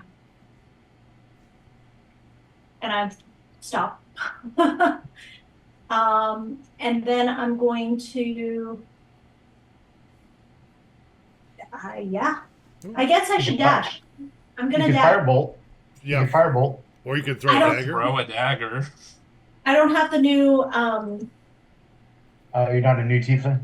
not a new tiefling yet. I mean, I guess I could switch over. I just don't know that sheet, but I'm not gonna, I said I was gonna stick with the old one for this one, so I'll do that. I'll take one of the daggers, the one that I was using at the door, and I fling it at the Yeah, orb. sure. Make an attack roll.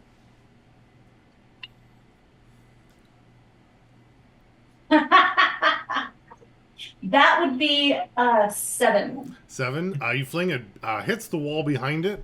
If the blade wasn't destroyed before, it's probably significantly damaged now. Do you end your turn, So Rosa? you have your bardic inspiration, but I don't know if that's going to add enough points. I think we know it. Oh, I had an inspiration. I forgot it. Yeah, you did. Cool. Rosa, do you end your turn? That's my turn. Cool. Loki, back to the top. Let's see. I'm going to move up to where I can see it. Oh, wait. Wrong button. And I say, you look more like a chicken egg than a floating orb, and mock it again. Man, my dice are really good for you. I rolled 19. It'll save against being mocked, which I do not even try a floating orb. Maybe that's the dice telling me that it's can't work. Anything else, Loki? Maybe. No, that's gonna be it for right now. Cool. Vaclav? I'll run up on it. And, let's say, yeah, what he said, chicken egg. And take a swing. Sure. That's a 13 to hit. 13 exactly hits. Solid hit. Nice. For 11 damage. Perfect. Unfortunately, it just breaks the shield around it, but now it looks like that shield is gone. Right. Do you end your turn? Yes. Phoenix?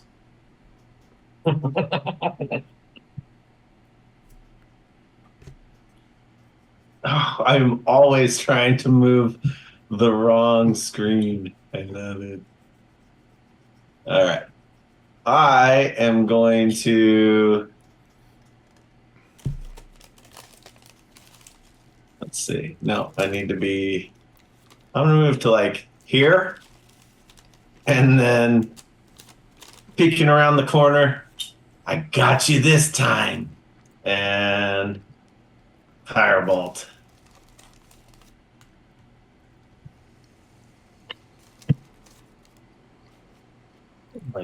That is a 24 to hit. Well, that'll hit.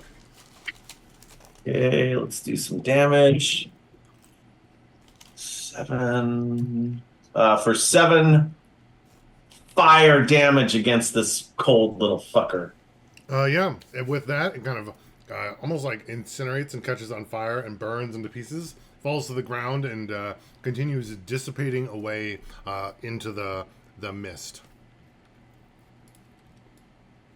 I just and I stick a finger in it. Yeah, kind Nice. of like dissolving off of your finger. You can almost sense the like raw magical potential that is like present in the space as it's kind of like almost going back to the world and trying to average itself back out again. I taste it. I head down the hallway. Kind of like blueberries. Reminds Hang you of- on, Winter. I tell There's Winter, treasure to be found. I harnessed my inner dragon, Winter. Nice job. Is this a featureless stone room, Dan? Aside from that, it is actually. Okay. All right. No, I'm gonna take that back. If you're going to take a look at the at the room, Yes. there is actually like what looks like some a tiny little like water ingress point that from like the north side, and then there's like a tiny little like almost like a flow of water moving through the center of the room and kind of like following down the hallway. Is it man-made or is it like a stream that's been building because it's like fallen into disrepair? Are you like taking a moment to do a closer investigation on its source? If Vaclav's looking at it, then I'm going to look at it. Sure. Yeah, then go ahead. Winter, would you let them, or are you running on ahead? Oh, they can do what they want. I'm walking down the hallway a little bit just to see ahead. Sure. So that's a 16. Looking at the waterway and especially like where it comes out of the wall, looks like it's like the water level kind of coming in, like just natural water flow kind of like pressing in from the sides, maybe due to the river or something.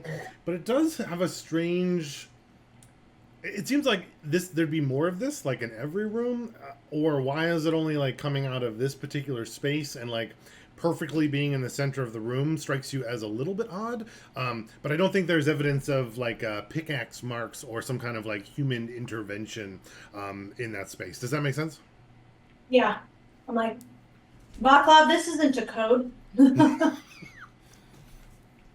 So you're saying it's traveling down like a little rivulet, Yes. or like a bead of water traveling down on top of the surface? I'm picturing like in my garage when it rains and the water like just seeps a little bit through the concrete and then it kind of like meets at the bottom and then kind of makes like a little stream. So that's kind of like what you're noticing. And where the stream is, it's almost like it's like cut a little path of where the water is flowing, like it's been doing that for probably a long time would be your guess. Okay. But like a natural trail, not perfectly sculpted down the middle. It you can make an investigation, Phoenix. I would like to. This is odd. Oh my god, best investigation ever. 18. Is that the best you can possibly make? That is no, I could get a 19. Oh wait, no, +1. It's a 20. Oh, okay, that's a big difference. Yeah, you're looking. It looks like there's been a couple of times where almost the stream did try to wander, but then like, almost like there's like a little pile of rocks kind of like lined up to like redirect it. But the rocks look like they're like intentionally placed to like blend in. But because of your height, and you have played with rocks before, and especially during the rains, and you build little castles and stuff. Probably when Winter comes in and destroys all of your castles because he's the dragon. So you're used to seeing that, and it seems like it's almost like weird that someone was playing Rivers and Castles, but like hiding that they were playing it. I will point this out to Winter. Winter, look. Someone's been directing it. Someone's been directing the moat. And I'll look. get back to Loki and Rosa and Vaclav. You guys, look at the stream. It's directed. It's intentional. I found it. Good find, Phoenix. Well done. It was Sparks, really. I can't take credit. It was Sparks. Oh, well, good job, Sparks. And are there, I want to say, like tide marks on the walls or anything to indicate this place is flooded? It doesn't indicate. You don't see any like high water marks or something like that. Good question though. All right. And last thing, I want to sniff the water. It smells fresh. Yeah, and then I taste it. I was going to say that too. It tastes like. Can you make an investigation? Sure. 3. Tastes like You water. get your bardic inspiration if you want to do better. I'm not sure that might save him, but Add a few more points. it just tastes like water. You don't notice any. Does not taste like All right, blueberries all right. or anything out of the ordinary. Sure. Then I refill my my water skin and I'm satisfied. Perfect. What's the name? Calamari and I'm guessing Winter's going to drag the party back south. All right. Here.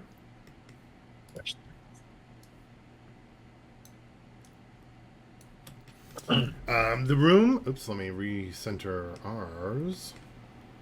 The room that you're that this kind of ends in. I've also marked the little like rivulet of water. The 4 gray markers are much larger stone work pieces that are kind of like carved into the wall, similar to the devil that you saw and the 4 at the beginning that were defaced. But these 4 are larger and they have much more detail, and it doesn't look like they have any damage to them at all, or at least some of them don't. There is a continued hallway going off to the east, and it looks like that ends in a stairwell, like a circular stairwell that seems to be going down from there. So I'm sorry, what are these gray rectangles? They're different like tableaus of like carvings. You can take a look, and I can tell you about them if you'd like. These two. Yes, I would like to look at the one that's right next to us. Sure. That one looks like it is. Looks like it has some like form of a what would match to be like a sorcerer, as you've heard them, with like huge robes and electricity and fire coming off of their fingers, and around it is this huge explosive white hot a burst of fire and light, and there's creatures within that fire and light that seem to be on fire, bursting, being like torn apart by pieces, and some where you can kind of see their skeletons through their skin, and there's probably like hundreds of those tiny little ones, kind of picturing those like old drawings of hell that have all sorts of those little creatures and of like being in different levels of torturation kind of throughout, and the sorcerer figure in the center looks incredibly powerful and menacing. Nice. All right, how about number 2? Sure.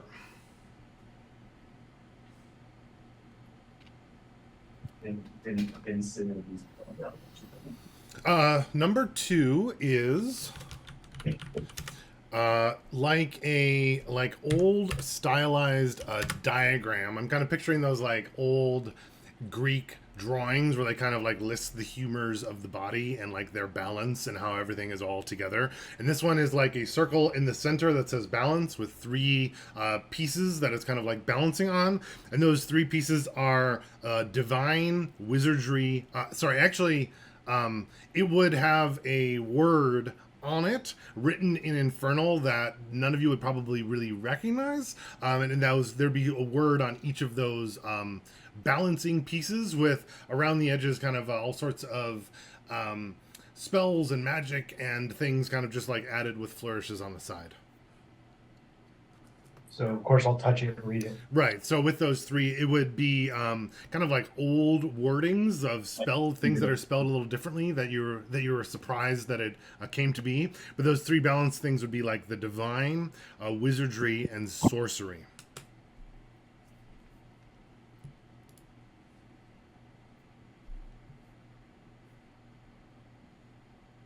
Dan, I'm looking down the hallway. What do I see? Down there, there is a stairwell, circular stairwell going down. I can add that on too. And is it made of stone, or is it metal or wood? Kind of carved into the black stone that you've seen before. Third carving. Yep. This one here. This one is like a landscape drawing of like an area in the valley. Could even be the like a drawing of the spire that you are in currently. And along the edges of the spire, there's kind of like lights emanating from the top, and the top is almost like a lighthouse. And there's this huge burst of light, kind of covering all of the land and making it all visible from the top. There's also like a little red light on the top of the spire that's kind of inset, and it looks like it's casting out the shadows from the entire valley. Okay, so is that like a ruby or something set into the stone? Yeah, it is. I like that idea. Okay. And then the fourth one that Winter's in front of? Yeah. This one is looks different. It looks like it's parts of the pieces have like fallen off the wall, and they're kind of like laying on the ground around it, and almost like what Rosa was kind of exploring with the devilish one, like the mortar behind it has like failed or kind of come detached from the wall over time, and kind of the pieces have come apart, and almost like the wall behind is flaking. If you're trying to like imagine what the pieces could be, it looks like it might be another sorcerer of some kind with a spell, but it's hard to see with all the pieces kind of falling off the wall there. So I go, hello, Mama, you're coming with me. And I change my greatsword into a dagger again, and I go to pry out the ruby. Yeah. With some prying, you're able to pop out that ruby for sure. While all of the inspection and stuff was going on, I was ritual casting detect magic again. Sure. I think that'll be give us a couple more minutes, and then it'll turn back on, I think, for your 10 minutes. I'm going to inspect that while he's ritually casting. What do I see as it goes down? Sure. You kind of look over, and it looks like it goes kind of spiraling down about 20, probably about like 30 feet on another landing, and then it continues off east in that direction. Can you make a perception check?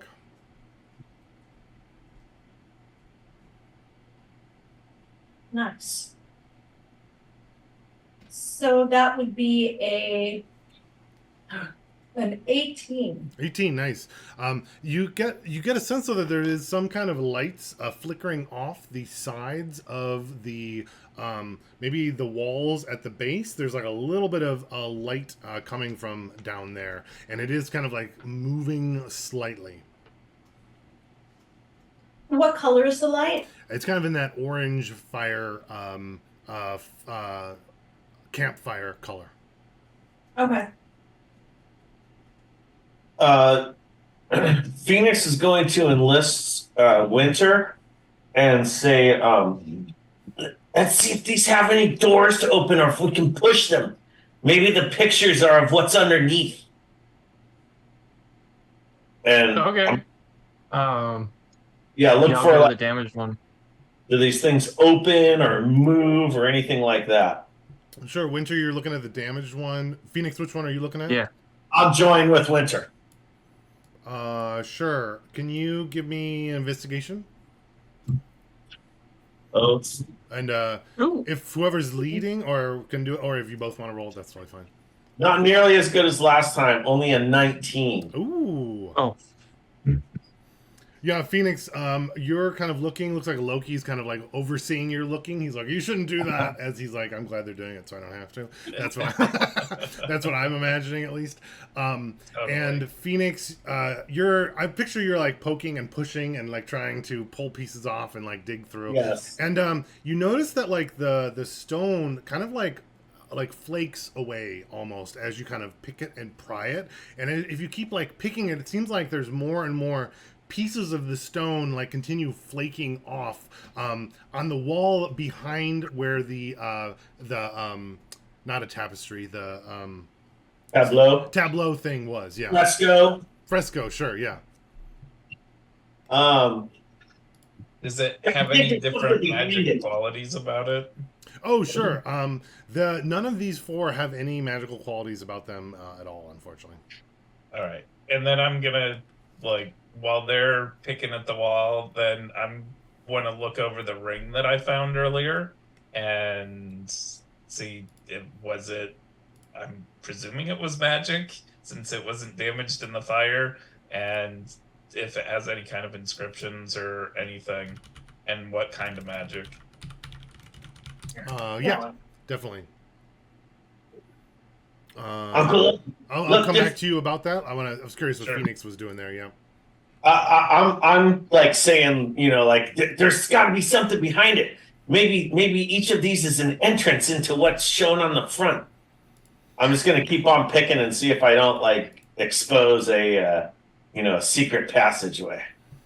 I'll help him start ripping stuff off. Yeah, as you two are digging for some kind of secret passageway, I'm picturing Vaclav and Loki are like rolling their eyes at the idea of a secret passageway that they'll find.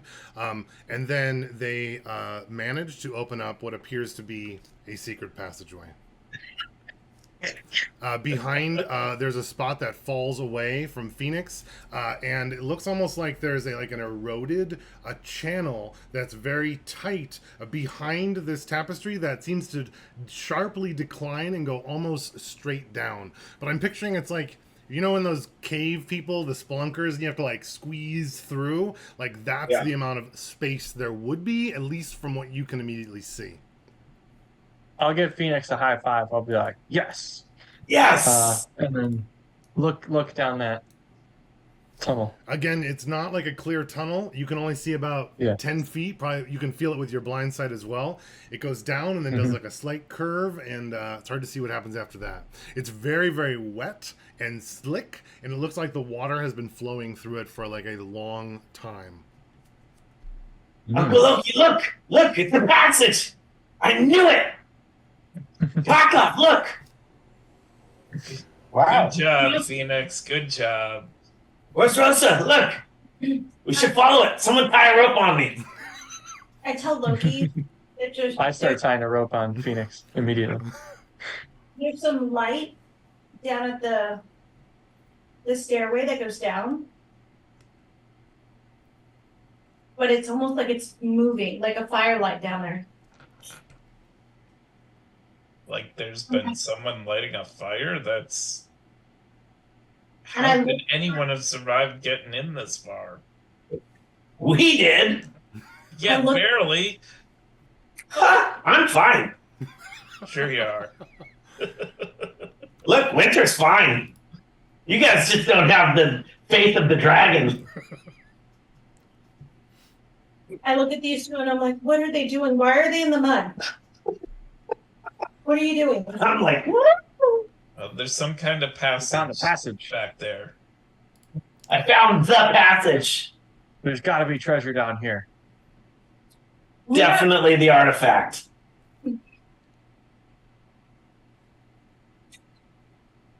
And I tied the rope and I'm like waiting for Phoenix. I'm like, all right, I got you. Phoenix, go ahead.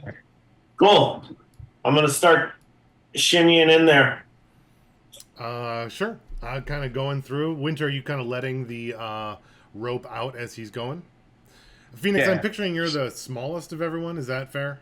Yeah, I am literally a small creature. Oh, really? Oh, I didn't. Yeah. Cool. Loki. It gave me the option when rebuilding to choose my size, and I was like, I've been playing him as the little guy, so just gonna say for now he's small. You know, maybe he'll grow up when he gets older. But Yeah. Rosa, Loki, Vaclav, are you guys all focusing on them, or are you doing anything else as they're exploring? Out of curiosity. I think I'm watching Winter. Okay, cool. Yeah, and I'd be taking a look at the sword that Rosa got. Oh yeah, you're like identifying all the stuff and being Yeah. like the responsible magic person. I forgot about that. Yeah, that makes sense. Rosa, what are you up to? I'm kind of keeping guard and watching as they do this because I'm like, no, I'm telling you that the fire over there is moving. I'm gonna stand here while Phoenix checks this out. Perfect. Loki, you were. I'm going to come back to you in a second, Phoenix.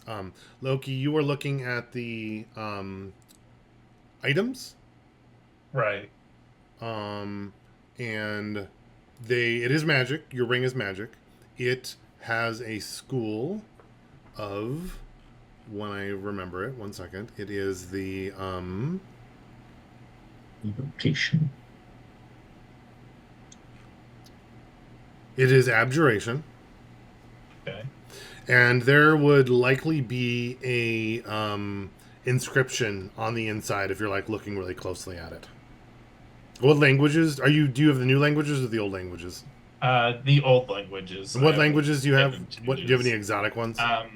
Common, Infernal, and I think I didn't actually write down any of the others, but I should have one or two other common languages. Yeah, let's say this one's going to be written in common anyway. And what would the inscription? I'm looking for an inscription for a ring of protection. What would that be? Like when you need a little bit more help or something, something like that, something cute that we can add later. That would definitely be very clearly a ring of protection, and you would probably even be aware of it as a commonly used inscription, if that makes sense. Okay. Didn't we talk about was that this campaign there's a place that makes magic items or something like that? Or we had seen something about that? Maybe I'm thinking of something else. I don't recall that. There could be. that's from the Rings of Power. And it does appear as though the greatsword is magical as well. And Rosa, to kind of go with our theme of easy magical items, and it's just also easier, that is a +1 greatsword. Nice.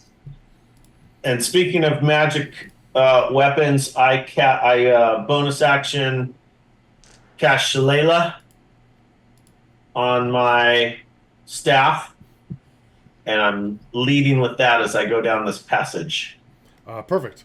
As well as one other thing, Loki, you had your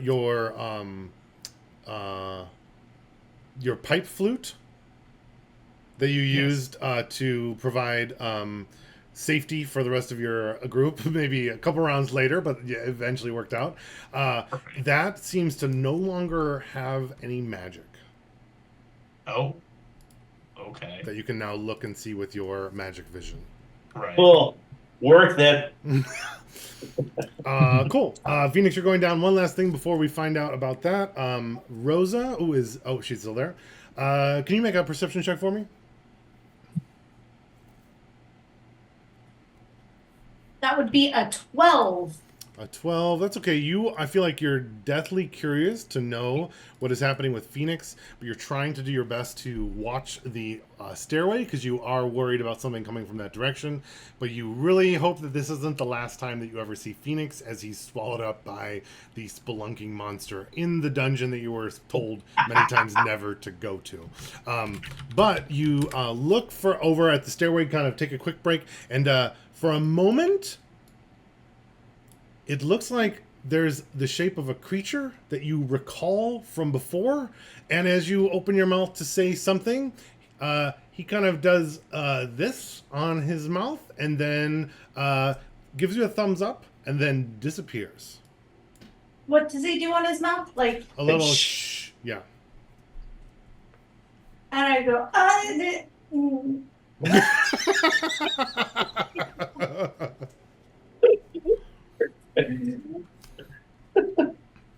And when he disappears, does it look like he walks through the wall, or does he like, you know, like shimmer away? Probably like in a little like burst of flame, but doesn't like provide a lot of light with it, but almost like a fiery disappearance, which seems strange because you wouldn't think that Fae would use bursts of fire to appear or disappear.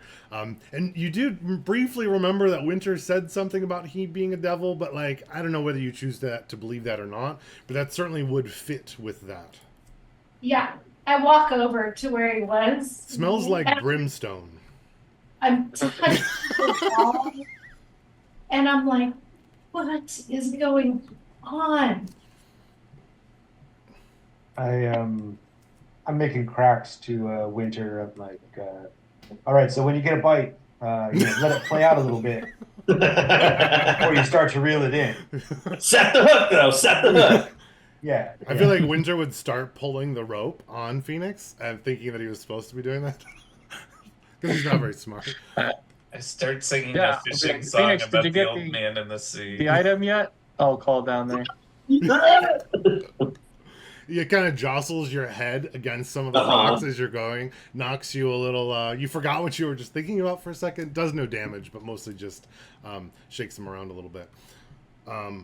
Rosa, you kind of go over there, smell brimstone. I picture you kind of like going back afterwards. You feel like you hear his voice again for the moment, and it says, "Remember, I didn't help you at all. If anyone asks." And I say, which way do we go? And he just goes, "Ooh," as like a fake ghost noise, and then you don't hear anything else.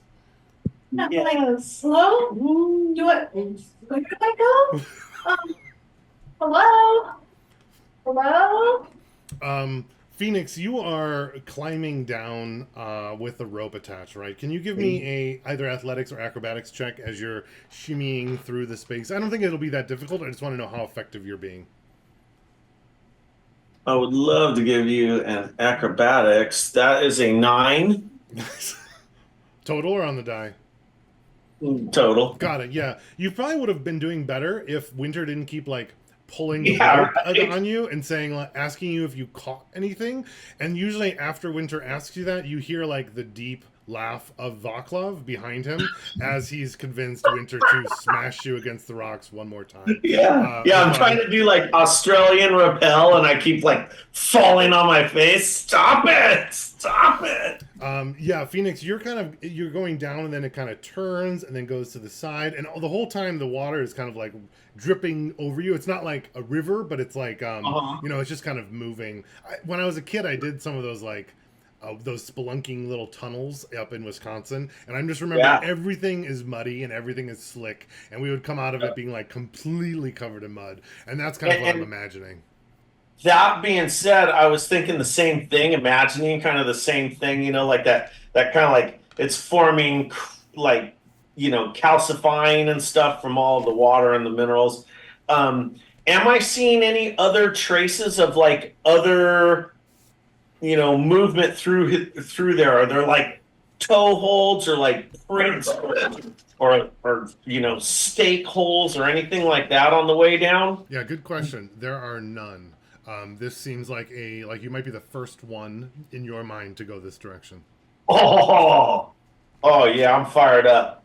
All right, Sparks, we're the first people to ever be here.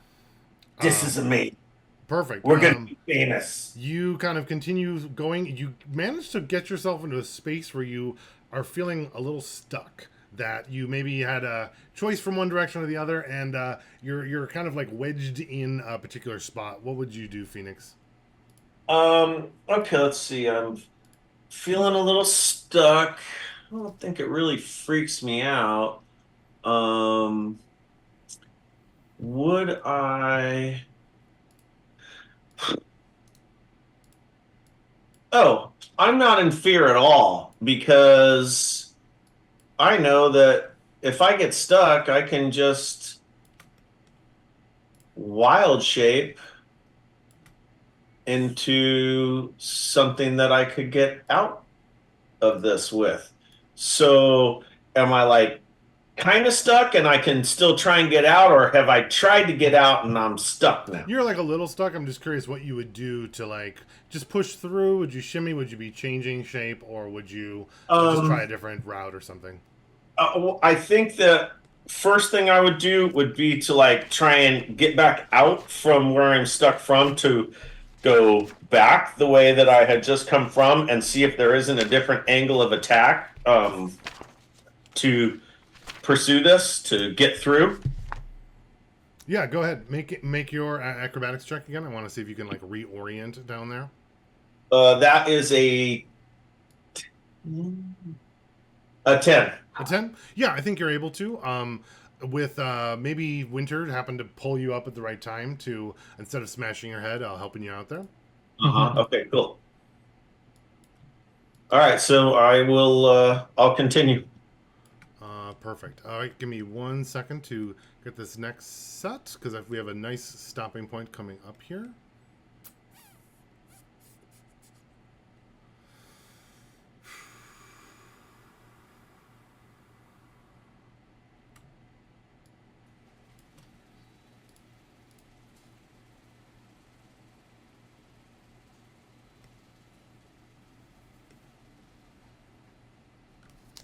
Let me remember what it was that I had decided on doing.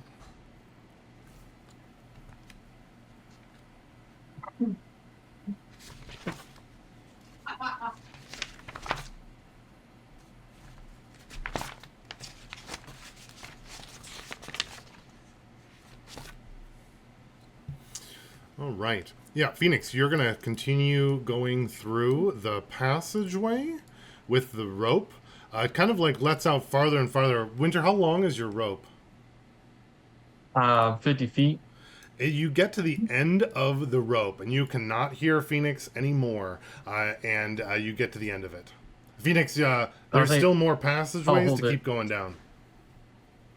What's that? There's still more passageways for you to kind of keep exploring. You've been exploring probably for like maybe 20 minutes down there, and you can't hear them anymore or see them because there's been enough like changes of path and different directions.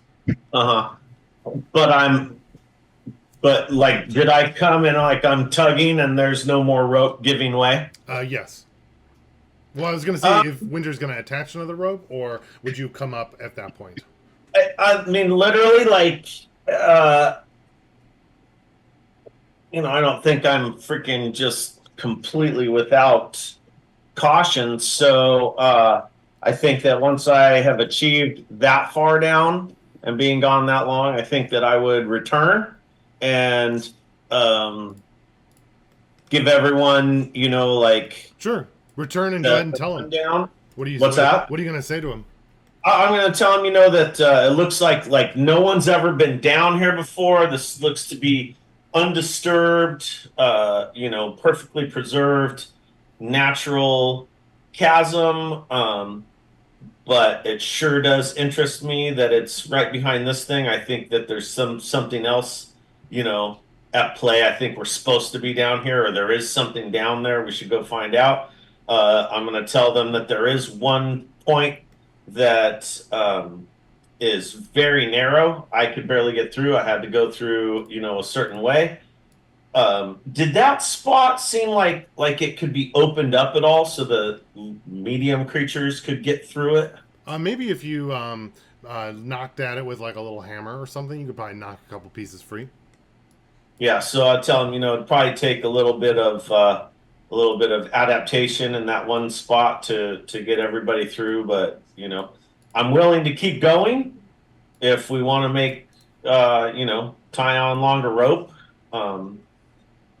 Yeah, keep going. We need that object for that Tokos guy, and I'll tie another rope on. And like, Dan, how far did I feel like I went down or across? Do I have a general sense of like how much? Can you make a survival check? Yeah. 11.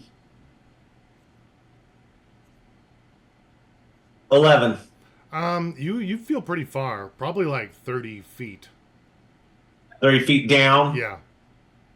And so like within 50 feet of rope, I went 30 feet down. So it's like it's climbing Yes.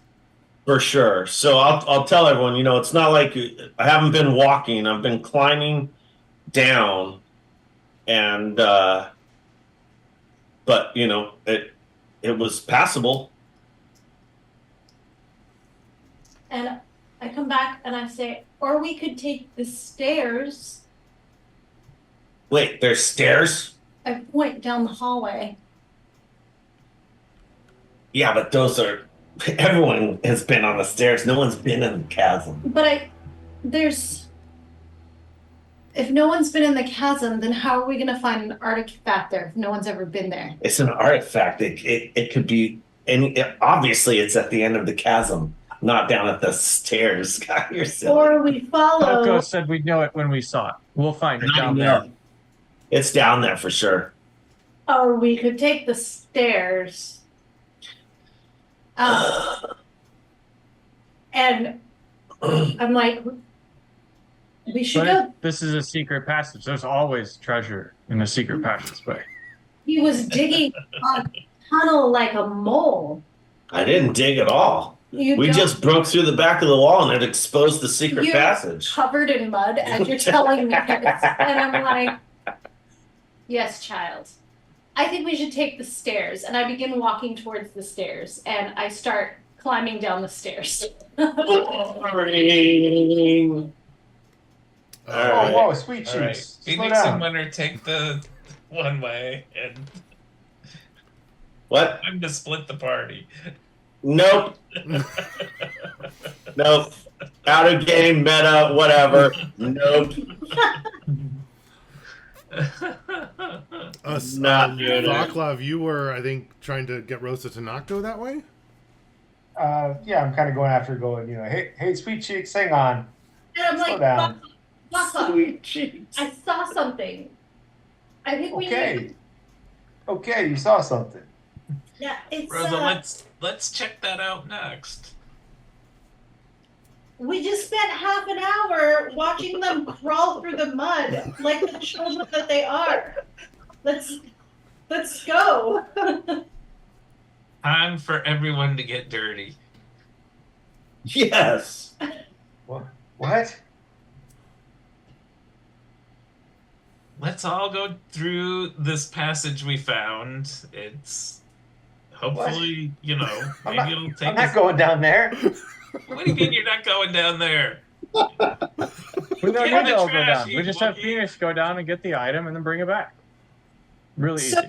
Let's take the stairs. The stairs I go do like the somewhere stairs else. better. This is secret. Travis, do I know that you can wild shape? Yeah. I mean, I think that's common knowledge that like my people wild shape. I appeal to Winter and I say, what dragons burrow? Lots of dragons burrow. There's the bronze dragons, and he starts going through, and Listing them all. he's now talking about burrowing dragons. I mean, I think it's probably just going to an underground aquifer. You know, the water has been dribbling down there for 1,000,000 years, and it made a hole, right? All right, listen. Okay, you guys, I haven't told you this yet, but God. I can actually call a little friend and I could send a little friend down there that could tell us what's down there. Were you digging the tunnel or were you actually in some place that was a passage? Because it No, looks it's like a passage. it looks. It is a passage. I did not dig one thing out of anything. Look at my fingernails. Fingernails, perfectly They're clean. not. You They're are clean. Covered in mud. They're totally clean. You are literally. Winter's covered- still talking. He's like, and then don't forget that there's also caves that they live in. So then they're burrowed in the lair, and that's underground too. So then you have to, and he's still talking about that as you guys are all. Yeah, we're definitely finding a dragon. It's a very small dragon. So I'll just tell everyone basically that I can, you know, cast Wild Companion, or I can use Wild Companion and call a companion and send a companion down there. And I say, why didn't you do that 20 minutes ago? Well, because walking is free. If I do Wild Companion, then it uses my energy. I'm just a little guy. It's only so much energy I have. All right, Phoenix, call your fish or whatever and send it down there. Oh my God, you guys are rude.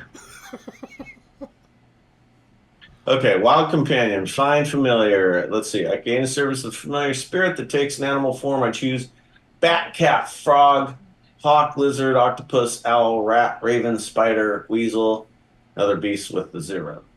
Unoccupied space, celestial, fey, or fiend. So this will be a fey. Warrior familiar is within 100 feet. No, it'll be a fiend. Yeah, because we're fiendish. Additionally, as a bonus action, I can see through the familiar's eyes and hear what it hears until the start of my next turn, gaining the benefits of any special senses it has if it's within 100 feet of me. Finally, when I cast a spell with a range of touch, familiar can deliver the touch. My familiar must be 100 feet of me, and it must take a reaction to deliver. Hey, stop it! Stop it. What creature are you calling? And doesn't that take an hour? Nope, 1 action. Really? I thought it used to take an hour. That's weird. It's not a familiar. It's like a temporary. Yeah, It doesn't last it's long. Wild Companion. As a magic action, I summon a nature spirit that assumes an animal form to aid you. As a magic action, I can expend How long spells. does it last? It follows the find familiar, so it lasts. It lasts until it drops to 0 hit points.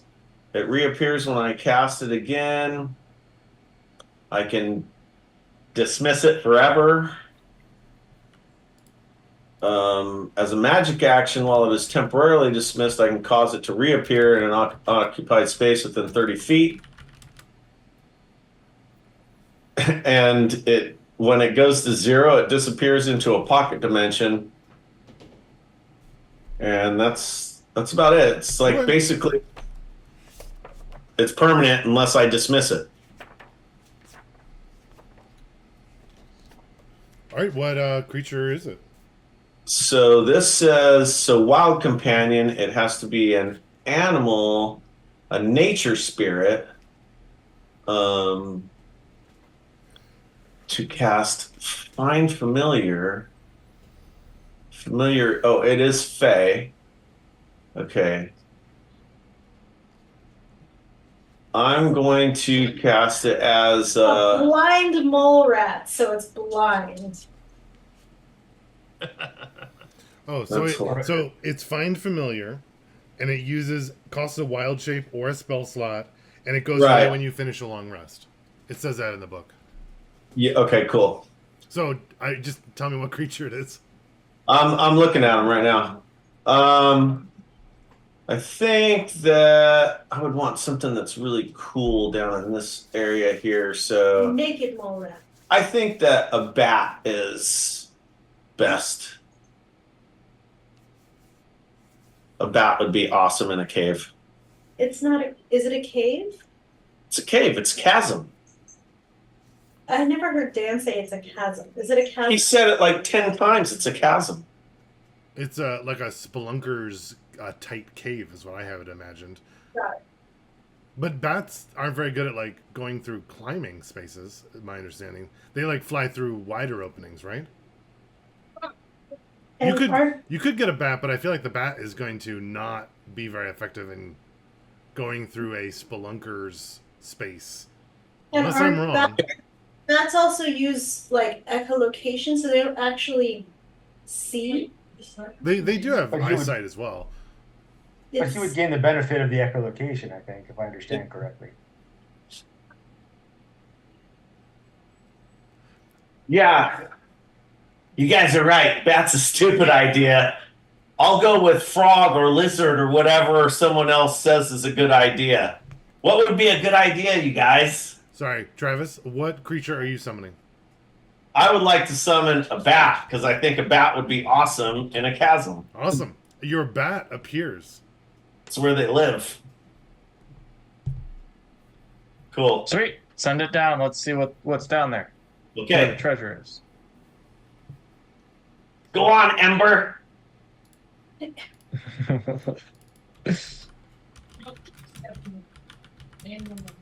Okay, Ember the Bat is going down, flying and kind of walking down in that direction. Slow going for the bat, not really enough space to fly, but it can use its echolocation in the dark.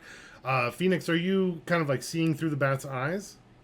Yes. Okay, cool. And you can do that up to 100 feet out, right? Yep. All right. I can see and hear what it sees and hears for 100 feet. Perfect. As the bat's kind of continuing going through, it has no issue squeezing through the spaces that you were having like a little bit of trouble with before. After probably just like 5-10 minutes or so, it seems to get to a spot that the passageway is opening up a little bit more. And there seems to be a larger room with a pool of water and some kind of slight glowing green in the distance. But it's just at about the edge of your vision, so you're having difficulty seeing through your bat's eyes because it's kind of like passing that 100-foot distance right at the edge. Let me remove some of the fog of war, though. I am going to tell Winter. First of all, I'll tell Ember to stand fast, and then I tell Winter, I'm going to go in so that I can get closer to Ember and just feed me rope. And I'm going to go. Sounds good. I'm going to And go. the bat has 60-foot blind sight, if that matters. Oh, cool. Thank you. Sweet. I'll go like the path isn't like totally true to distance. It's probably a bit longer than that, but that's totally fine. Yeah, that's cool. The Ember the Bat continues. I think that's where I was at the end of 50 feet before, somewhere right in here. So yeah, perfect. Even though you are within the distance of your bat friend, it almost feels like there's like some like interference of like the magical connection, and it's like you have to like really focus to hold it. And Ember the Bat kind of stumbles into a like larger room. This room has water kind of sitting in the bottom, deeper than Ember the Bat, and so Ember wouldn't know exactly how far it goes in, but there is like a deep, dark, glowing space in the floor that seems like there's this primordial magic is like trying to like emanate from this this hole in the ground that seems like it goes like deeper into space, and this gray part is this seems like there's like a connection towards going up, like almost like it's some conduit for this magical energy as it's kind of like emanating. But you notice that there's this kind of like shadowy shell kind of over the green magical space, and it seems to be like holding in the magic, and it doesn't seem like it fits with the coloration or schema for the rest of the room. Okay, I'm gonna call Ember back, and we're gonna go back to the top, and I'm gonna tell everybody what we saw, because that seems very dangerous. Potentially very dangerous, so we should have a plan before going in there and letting loose the primordial powers or damaging this conduit or anything like that. Okay, it returns to the party, and I assume you kind of share everything that I said to you. Yep. There was also, a door down to the east that you would have seen as well that was like continued off to something. And there would have been some slight moving lights that you would have seen underneath the door. Probably similar to like what Rosa was describing. I will say that, like, maybe your stairs go to the other side of this. I can walk down the stairs and find out. You can. And I start walking down the stairs. I'll go with her. Oops. Then I'll go as well. Okay.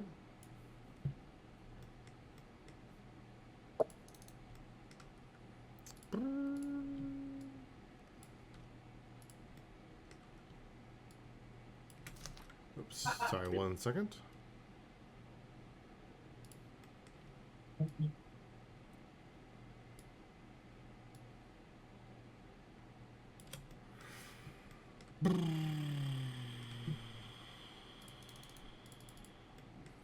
do that.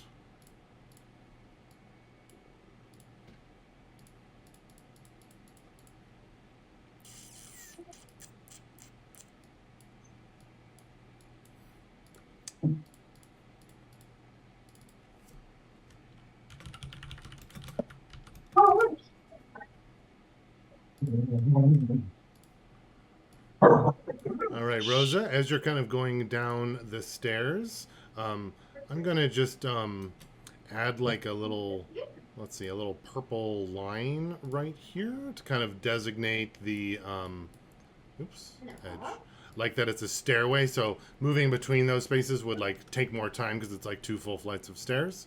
Kind of looking down, when you get to a point, you can see that there's a floating orb that's kind of shaped similar to the one before. It kind of goes into your vision. It seems like this is the one that was giving off that fire-like light, but you would notice as soon as you can see it that there are multiple other light sources kind of bouncing off of the walls behind it, that if you were to kind of finish going down the stairs, you'd probably have more that would come into your view. What would you do at that point, Rosa?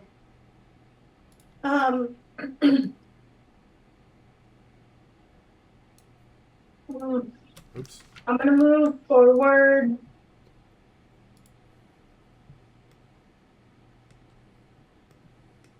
Let's see. I am going to. How big is the orb? Basketball sized. I'm going to move towards it. Passing the threshold. Okay.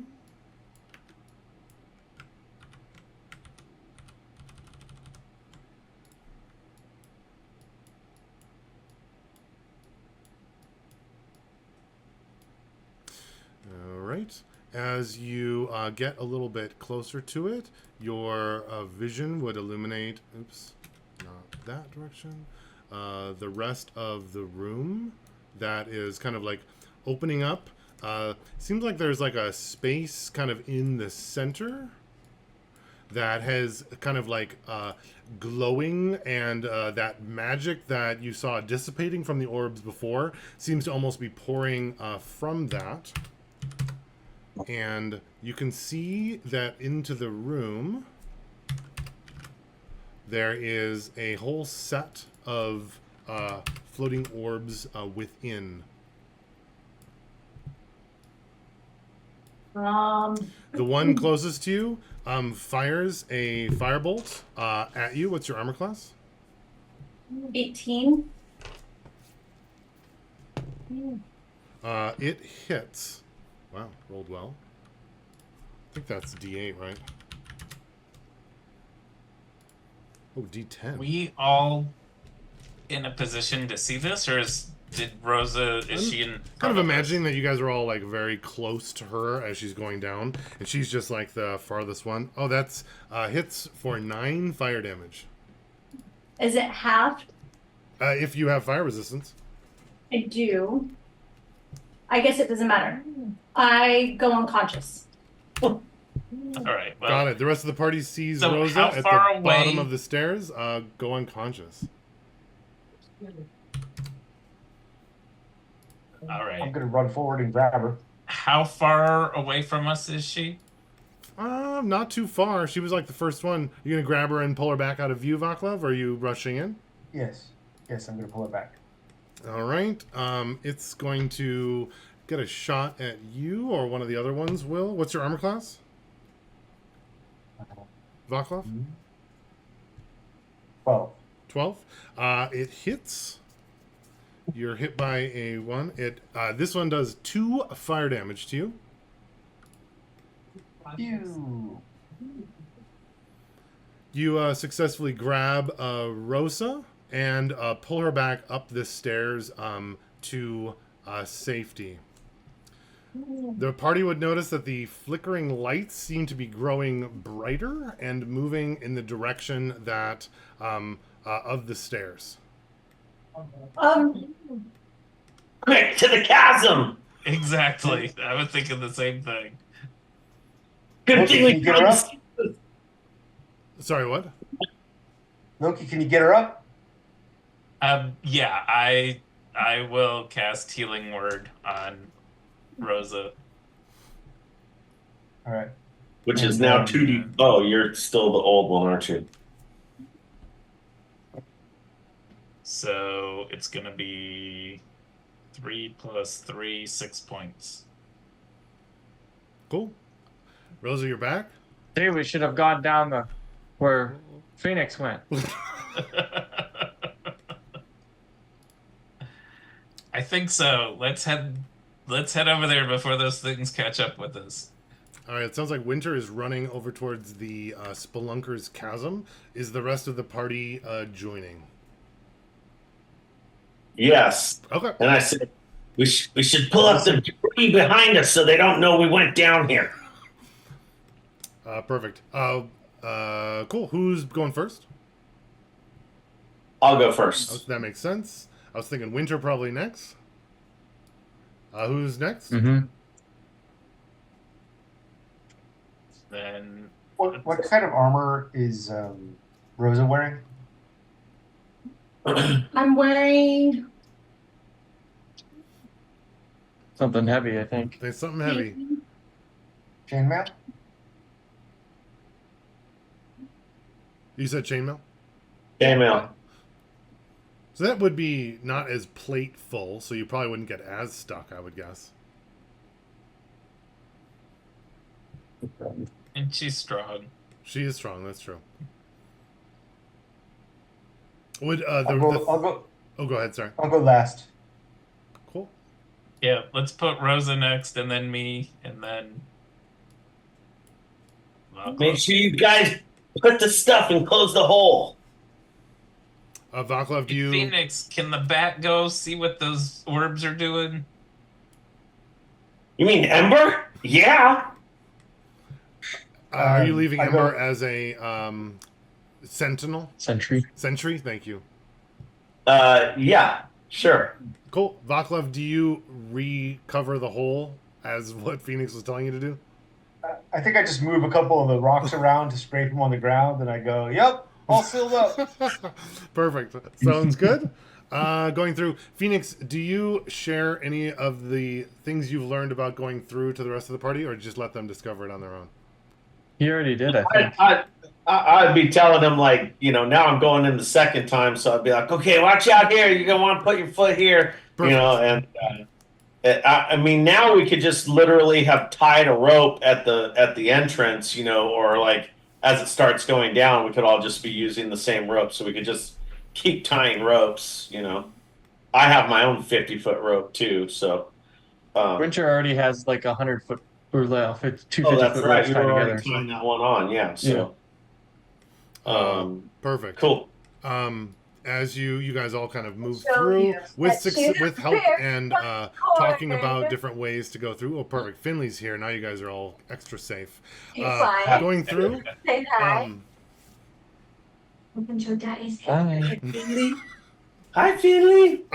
As you get down to the inside, the room is filled with water about up to your calf height. It's a similar to the water that's been kind of like leaking through the air. You can see colors underneath the door, but it's like covered with water, so there's a space of like little lights going that way. So there might be more things through there. Not all of it is that orange-ish firelight, though.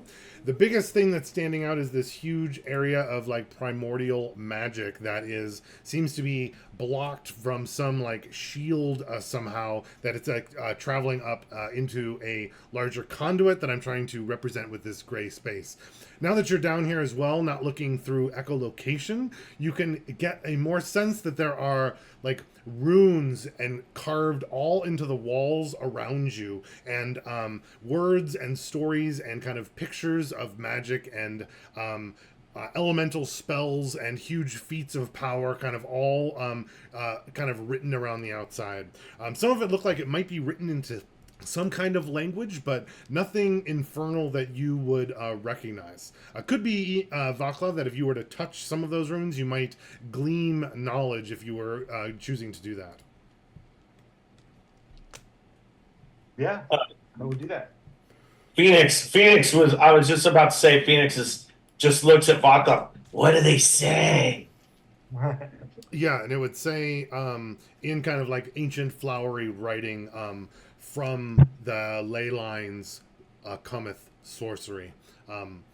Here is the truest form of sorcery brought into the world.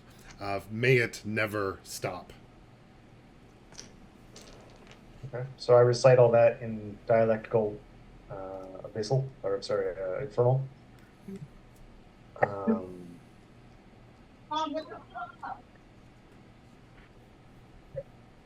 I go, I hope we're not supposed to bring this thing to him. No, he said it was going to be, so we would know what it was when we saw it. We haven't seen it yet. Maybe it's under there.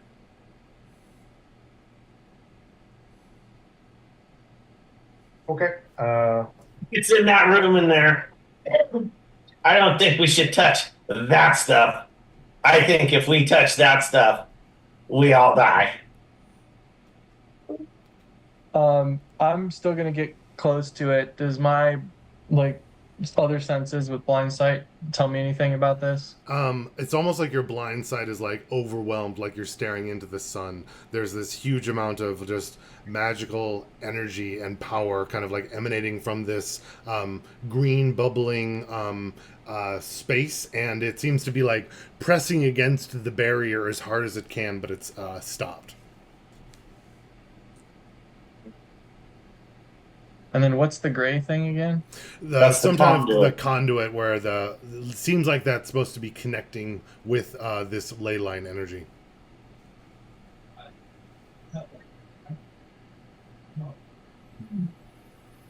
You'd also get a sense, Winter, that you, being the ranger, that even with all these moving around and different spaces, that space of the conduit, you'd guess that if you stood below the conduit, directly above you would be the spire. Oh. Well, I'll tell everyone that. The spire is directly above that point right there, and I point to the conduit. So this is the stuff. This is the stuff that's like the lighthouse that goes out and makes the shadows go away. Yeah. I will grab one of my arrows and like just toss it onto the conduit. Sorry, the conduit's like coming from the ceiling. I should have been more clear because it's attached to the spire going up. Whereas the green is it like doesn't on go the all ground. the way to the ground? No, it doesn't. Okay.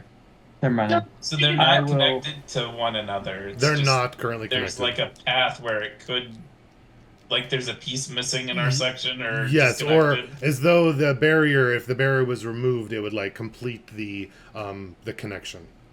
So kind of like Old Faithful, when it builds up enough pressure and then whoosh, it finally goes and it goes through the hole and goes out over the. Could be. freaking- It's hard to tell with it bottled up like that. Is it? I guess I'm not quite getting the picture. Is it? There's like a magical barrier that's containing what's in the green circle, the magic Primal essence magic. or whatever. The primal magic, yeah. Right. So And that's And- not directly? under. It's Is 10 it feet like under. that would fill the room and push up through the conduit, or No, I think is it I like connected the and ways just that staying you guys are. restrained? I'm thinking that this conduit is like above the green. Now that we're Okay. talking about it Oh, more, okay. that makes a lot more sense. And I did not draw it very well. And I think that there's like this barrier, this bubble of this like shadow space between the two. But I'd actually rather it be like there's like a clear break between the primal magic and where the primal magic look like it's supposed to be directed to into this conduit that likely connects with the spire, and there Okay. is a break in that space, and it looks like it's almost like an object or like a large piece of some kind of material that's like severing the connection. Oh, we need to get this thing off. We need to connect Whoa. this back. Whoa, Winter. I mean, What if- look at it. It goes up. What if it turns everybody in the city into squirrels? Well, what if That it's would be supposed awesome. to be disconnected? Who said it was supposed to be disconnected? I think Oh, it's. Go ahead. As we're talking, do I see Tokos appear there? It smell a little brimstone. There's a little Yeah. burst of light on the side, and standing right next to you, Vaclav, Tokos is there. His eyes are super huge as he's staring right at Winter, who's next to the primeval energy. I'll say, Tokos, I need to open this, right? And then he'd disappear back again, and there'd be like a little burst of brimstone as he realizes that you could see him. Yes. See? He wants us to open it. Yeah, but we don't even trust him. It's true. What? Why don't we trust him? Like, it could be bad. We have a deal with him. And I will tap my arrow on the thing to see if it does anything. On the barrier On the that's kind of barrier. blocking it. As you tap it, it feels like it's almost like floating on the green, and it kind of like floats off a little bit and then kind of like recenters itself. But it feels like if you were to like give it an intentional push, this like barrier, this kind of like dark metal that's kind of blocking it would probably slide right off. All right, Winter goes over here and starts lifting up his leg unless someone's No! Winter, hang on. Would it? Is anyone physically stopping Winter? Winter, do you stop when they say Um, hang on? I'm gonna try and go. I'll run over. Damn it! Not that one, Travis. This one. Hang on, Winter. We're all pretty tapped out right now.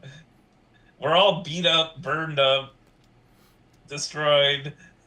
I run over here, and Winter's like trying to pick it up, and I'm trying to push it down. And then Loki's trying to stop Winter as well. Vaclav yells no, but Ian says yes. That's what I was figuring. right now. Rosa, are you joining either of the pushing or pulling sides? I am. Rosa's I wasn't gonna pull it off or I was gonna literally just pick my leg up and shove it off. That's what I was thinking though. Loki could pull you back to stop your kick. Mhm. So I was gonna do a contested roll, but I'm guessing Rosa is stronger than everyone else combined. So I feel like where she lends her help to might be a winner. If that makes sense. Mhm. I would be.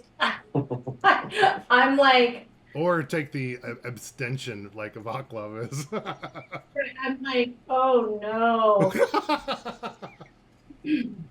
The magic that's under there does it look like or like the substance that's underneath this barrier, does it look like gaseous or does it look goopy? Probably goopy, very similar to the magic that was kind of on the ground when you destroyed those orbs from earlier. But it's a different color? Yes. Green. Not that it's more like it just seems very concentrated here. That's why I chose green. Not that it's a different type necessarily.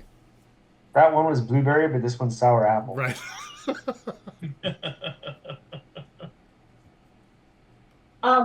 I would. Okay. I think what I would be doing is honestly, I'd be scooching back. Um, no, she's a freaking paladin. Mm-hmm.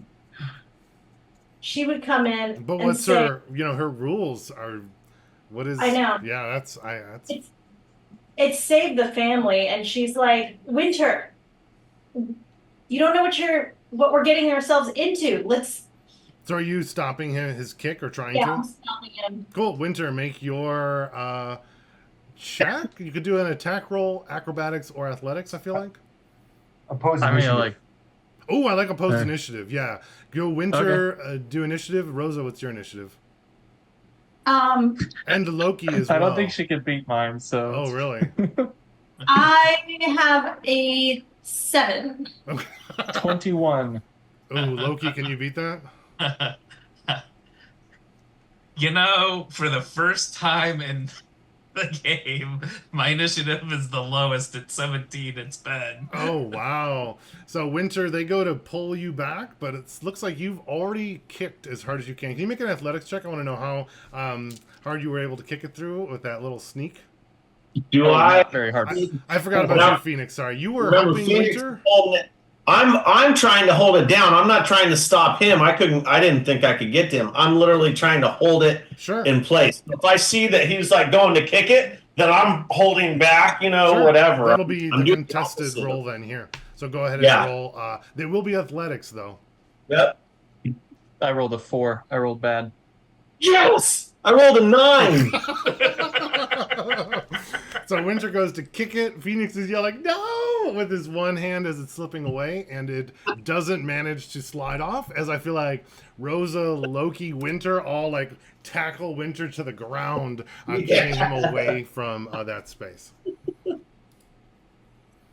What are we? We're supposed to free this thing. What makes Can you think feel the that? power? It's No. like a dragon. We need to let it go. We need to know what's on the other side of that door first. We need to find out more, Winter. This is crazy. A dragon wouldn't do this. A dragon would find out everything first. Dragons are smart. The dragon does what a Almost dragon wants to everybody's do. been knocked cold in the last hour. We need to be able to, sustain ourselves. You need to sleep. We're all tired and making bad decisions right now. Rosa wanted to go down the stairs of death. Winter wants to kick open the primordial ooze of death. Why you I all don't want know to... that that's wrong, though. That's the right thing to do. Tokos wants us to. That's why he has been watching. Dan, is it possible to get like up out of the water in this room? There's probably some like some furniture or something that you could probably push yourself up out of the water, I would imagine. Okay, but not an ideal place to camp, it sounds like. To rest. I'm not sure if you could have an effective 8-hour rest unless you had like a better plan of how you could make this restful. I'm not sure like resting in neck deep water would be restful. Yeah. Sure.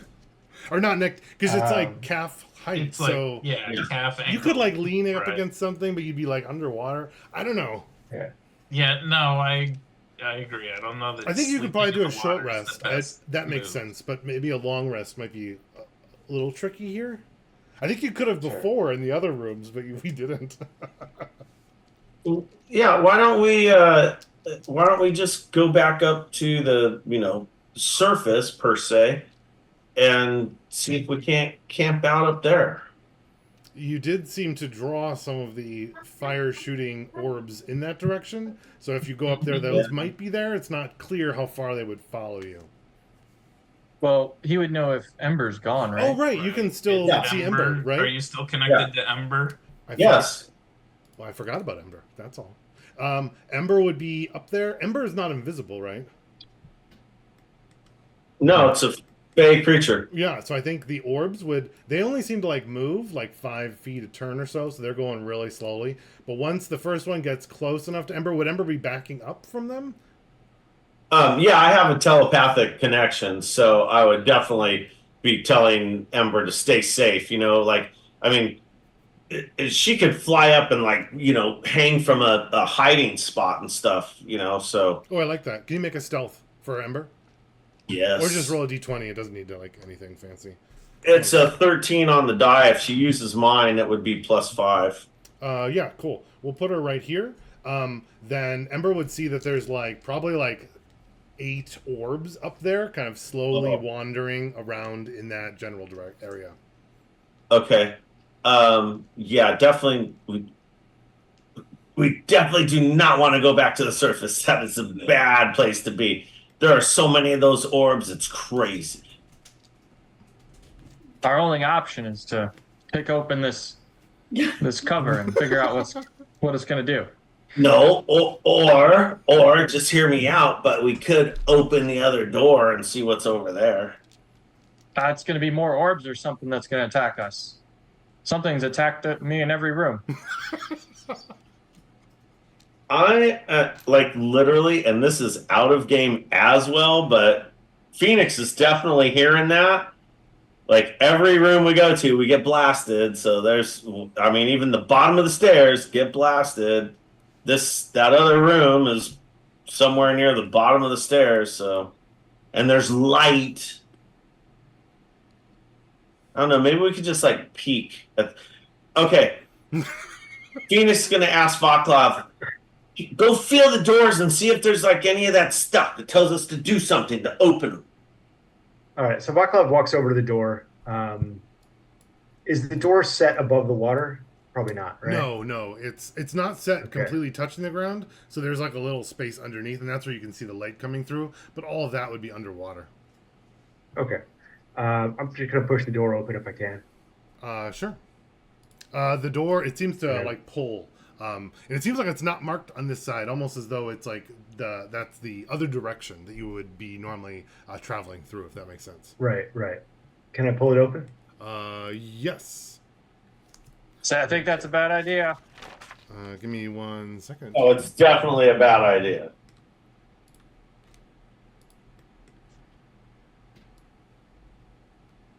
I go, well, bad idea for a bad man.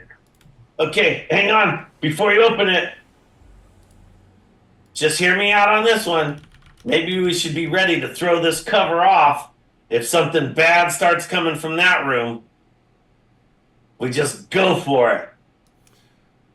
Sure. As you open the door, this one there's a room that kind of opens up into your darkness that you can see. This one has like a very large floating orb. This one's also floating, filled with like the water up to probably your calf height with the similar size. This one though seems to be kind of like emanating little bursts of static electricity from its outer edges as you kind of open the door and get a look at it. So there's light in here then, right? Yes, and as the little bursts, that's where like you'd guess this flickering light would have probably come from. Oh, so you'd probably see the whole room then. That would make sense, huh? Right. Yep. There is another matching doorway on the other side. Oops, hang on. I'm messing up my piece. I whisper, close the door. Yep. Like that. Okay, so this room is flooded too, huh? Yes. And there's nowhere to like be up out of the water in here. It doesn't look like it. I'm gonna revise what I said earlier. I think you probably could set up for a long rest if you chose to. It would just probably be uncomfortable. You could like make little spots and prop yourself up and lean against the sides. I think that would probably work. If that's the party's choice. Right. Are there areas where... So I close the door, first of all. Okay. I turn around and I go, great big ball of electricity. And then I look around the room. Is there, like... I think this room was damaged basically by water coming down into it, right? Yes.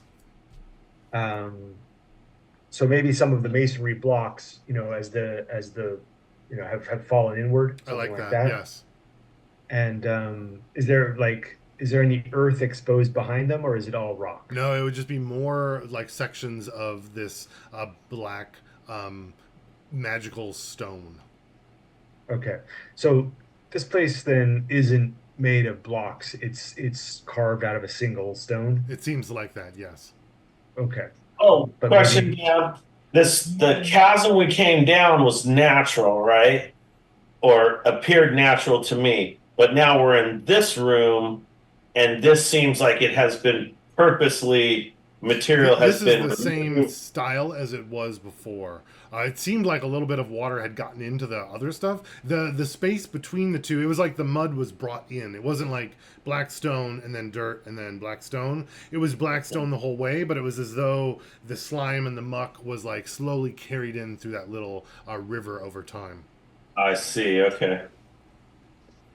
okay. Well, that gives me an idea actually.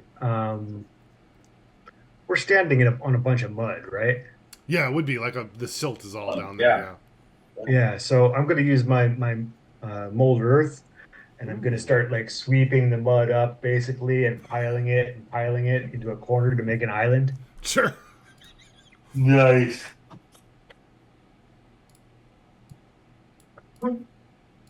So we'll make like a little mud island over there, Yeah. up out of the wetness. Mm-hmm. And if I have any way to like harden the top. We could use our fire. Oh. Just I take Like all fireballs. we all just stand around blasting out with Yeah. firebolts. Yeah. I mean, or I could just take out For sure. one of our torches and light the torch and I feel like fireball would be more effective than that because you could just. Hey, I also have where are my spells? Oh cool, can't find my spells now. Well, I have control flame. Produce flame. So I could just literally keep casting that as well. Well, let's try all blasting out with firebolts. Yeah, I like it.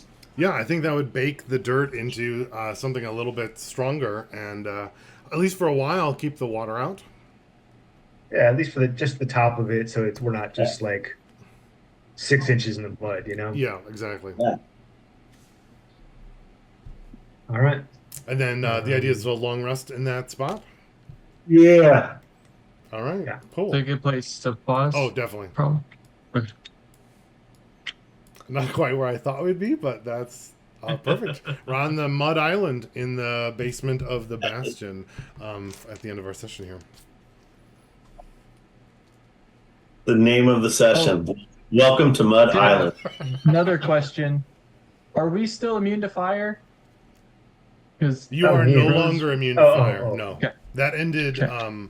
at the end. I think I said that, or maybe I forgot to say it. Yeah, I probably missed it. I think you were also unconscious when it happened, so maybe that's why. Yeah. Cool. I'm curious of a little rosebud thorn at the end here. Our little session.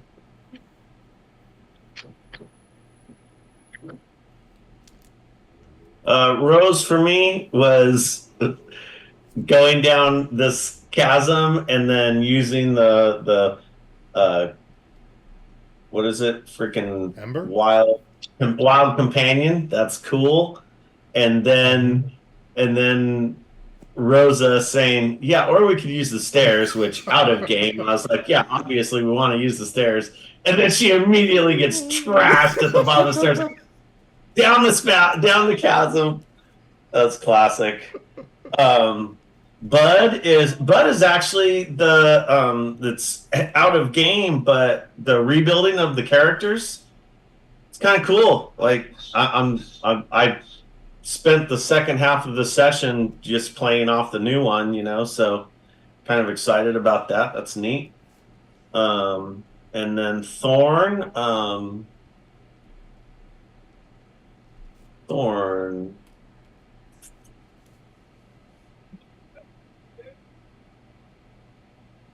Thorn, I felt like I wasn't very effective at helping in the situations where we were getting the shit kicked out of us. Um, so, that's about it. I really enjoyed it. I thought this was fun and interesting and lots of cool stuff. And again, we got combat, we got to investigate, we got to use a bunch of features, like it's fun. I wonder. I feel like compared to a monk, you're of course not going to be as good in like combat and stuff, and you're also lower level too. So because you're a lot more utility than your previous character, is what I was thinking. Yes. Do you have a play of the game or something that stood out to you? Oh, play of the game. Play of the game. Gosh, we went in there.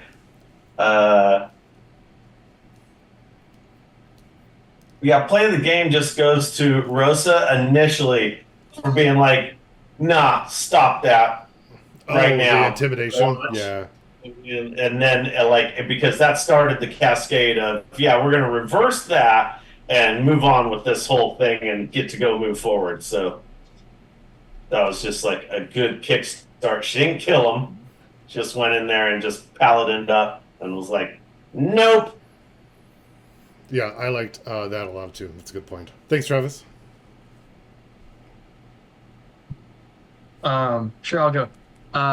Rose, there's a lot of fun things. I liked finding the secret passage. That might have been one of my favorite things. But then, like the in the room when I came back up and got healed, I was just like, what would Winter think? Like, I'm immune to fire now. Like, I've done it.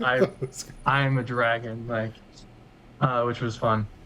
Bud, I have a lot of them. Like, if we push this thing over and light up the bastion, or what happens with that? Like, do we do the same with every one of them? Because I know there's a lot of them.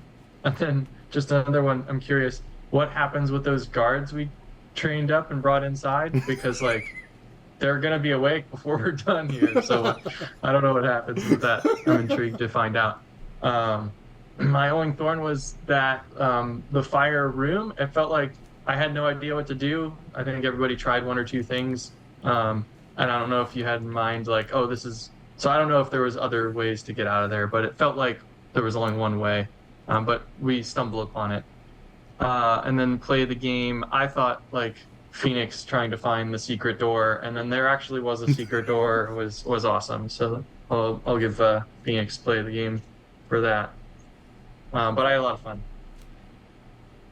Yeah, I was in the middle of the room. It was supposed to be the space to use the horn because he kind of gave that for you. So I was curious if there was going to be another way to do it, but it was going to be really hard to find something that you could do. And I was like, do I say something? Do I not? And I was like, I think I'll just have to kill him and I'll tell him afterwards. And then that's when Kevin was like, oh, use that thing that was told we should use it for the fire. And I was like, oh, thank God. So I kind of liked that. I'm sorry for it being frustrating, but it was just kind of funny how that worked out. I could see that for sure. Oh, good.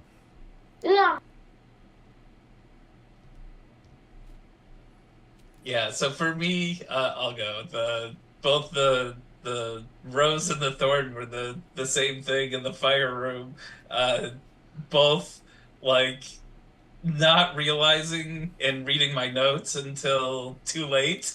And but also, I was thinking back to having the flute, and like what they said was to call the satyr when the fire gets bad, and that's what I had written down. And I was like, I don't know what him showing up is gonna do, but the fire's really bad right now. So in my mind, it was more like we're supposed to use it when we find the whatever it is we're looking for to call them. And so I wasn't, at least at the time, I wasn't thinking about that. And then fortunately I had like written down like word for word what you had told us. And then I was like, well, I don't think we're going to survive another round of this. So the fire's really bad. And I realized that I put all that together as we had done the third saving throw, and at which point, two people were down. I'm like on the edge of being down, and so were I think everyone else. So I'm glad that worked out, uh, and that you let us figure that out. I do kind of wish I had figured that out a little bit earlier.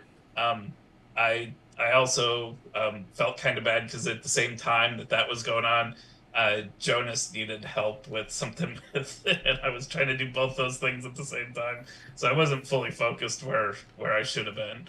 Um, but yeah, that was it. So that was both. It was fun in figuring out that piece and that it worked, and that now I guess I play the flute as well.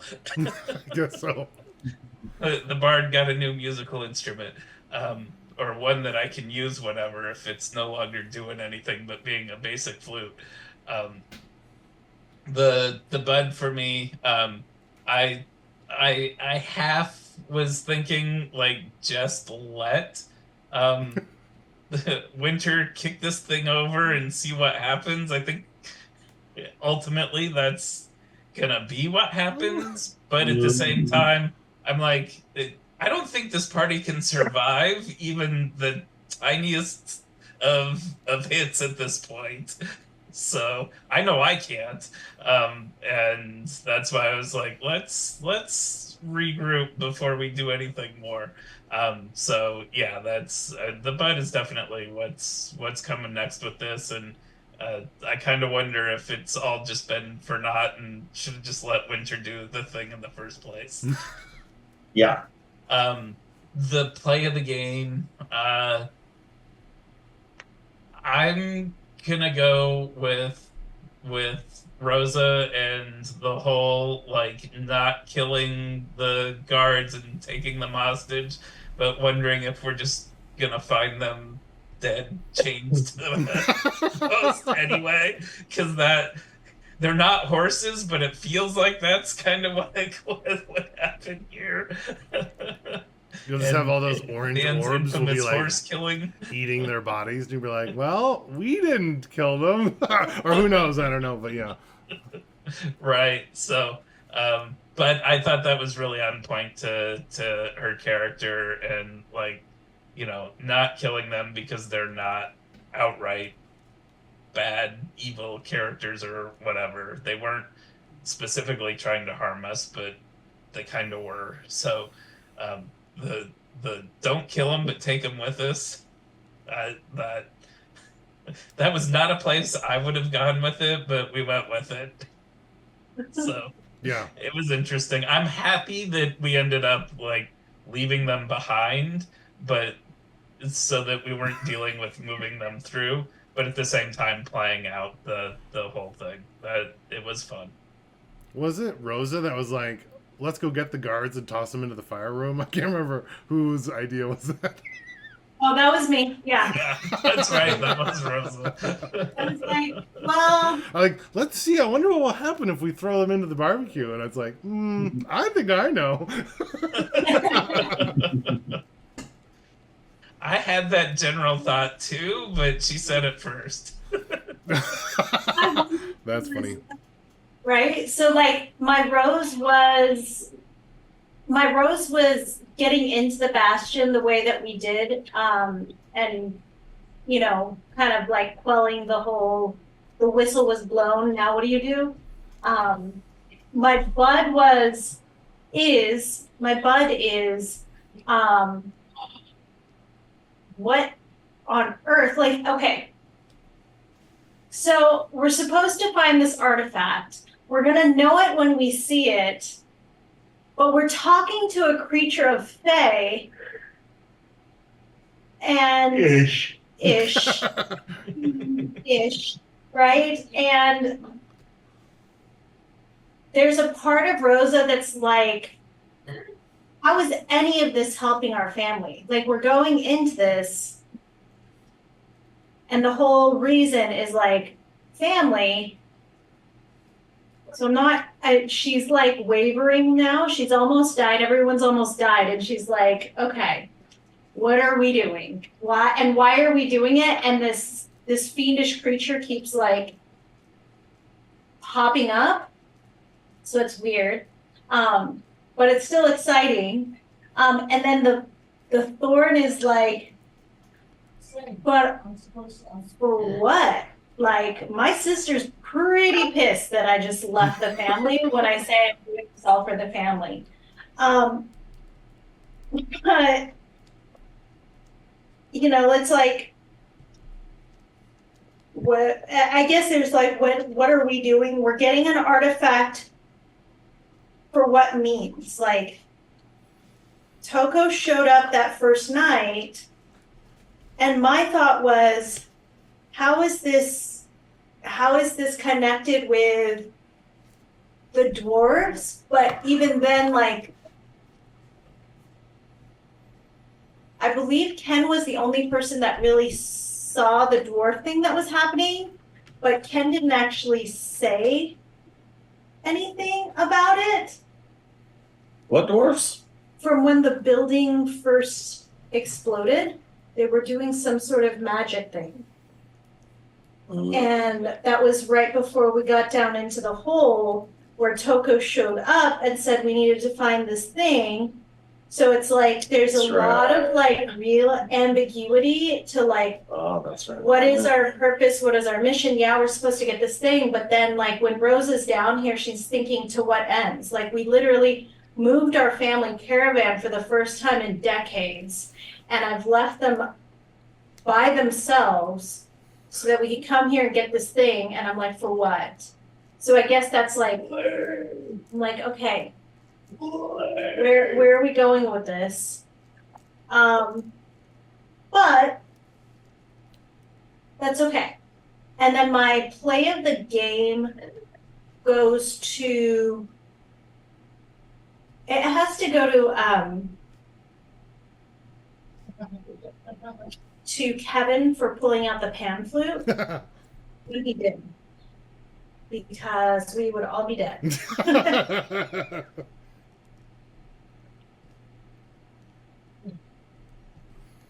Yeah, that makes sense. So for me, my rose was exploration, I think. Just sort of old school dungeon crawling and describing rooms and investigating mosaics and stuff like that.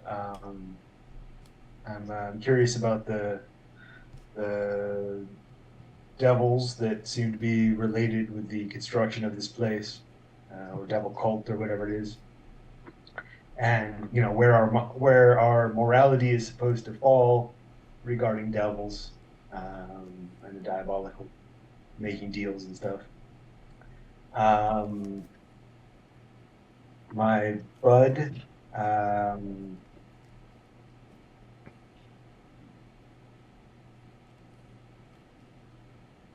think my bud is. I'm gonna say Tokos, finding out more about him and what his designs are and how we feature into it. My thorn, I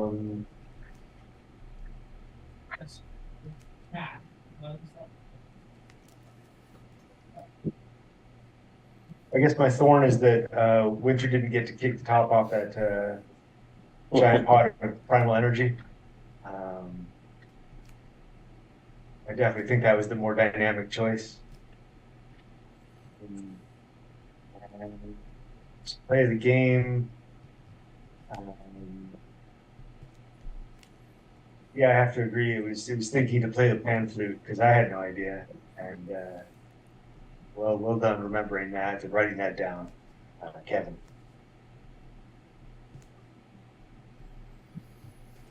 Awesome. Thanks. Yeah, I was going for a little bit of that like old school dungeon stuff. So it's funny that you picked up on that, and that was part of that whole. I felt like the only way through the fire room was using the flute, and it was like, you know, it's one of those things you're not really supposed to do because I feel like you're supposed to have all these additional choices. But I kind of liked that it was like you had this one, and like if we failed to use it, it would like pay the price. But I also loved that it was like. It was like if you were writing a little script, it was like the perfect time for Loki to remember of like, oh right. And I kept waiting for someone else to be like, hey, don't you have that flute? And I was like just channeling it like so loudly as you guys were catching on fire. But I also was thinking that it was because you were talking, Kevin. When I was guessing it was something about Jonas, and I was like, killing them because Jonas distracted Kevin doesn't feel like super fair. So that was like my thought and justification. But I was so glad that you like thought of that. Was cool.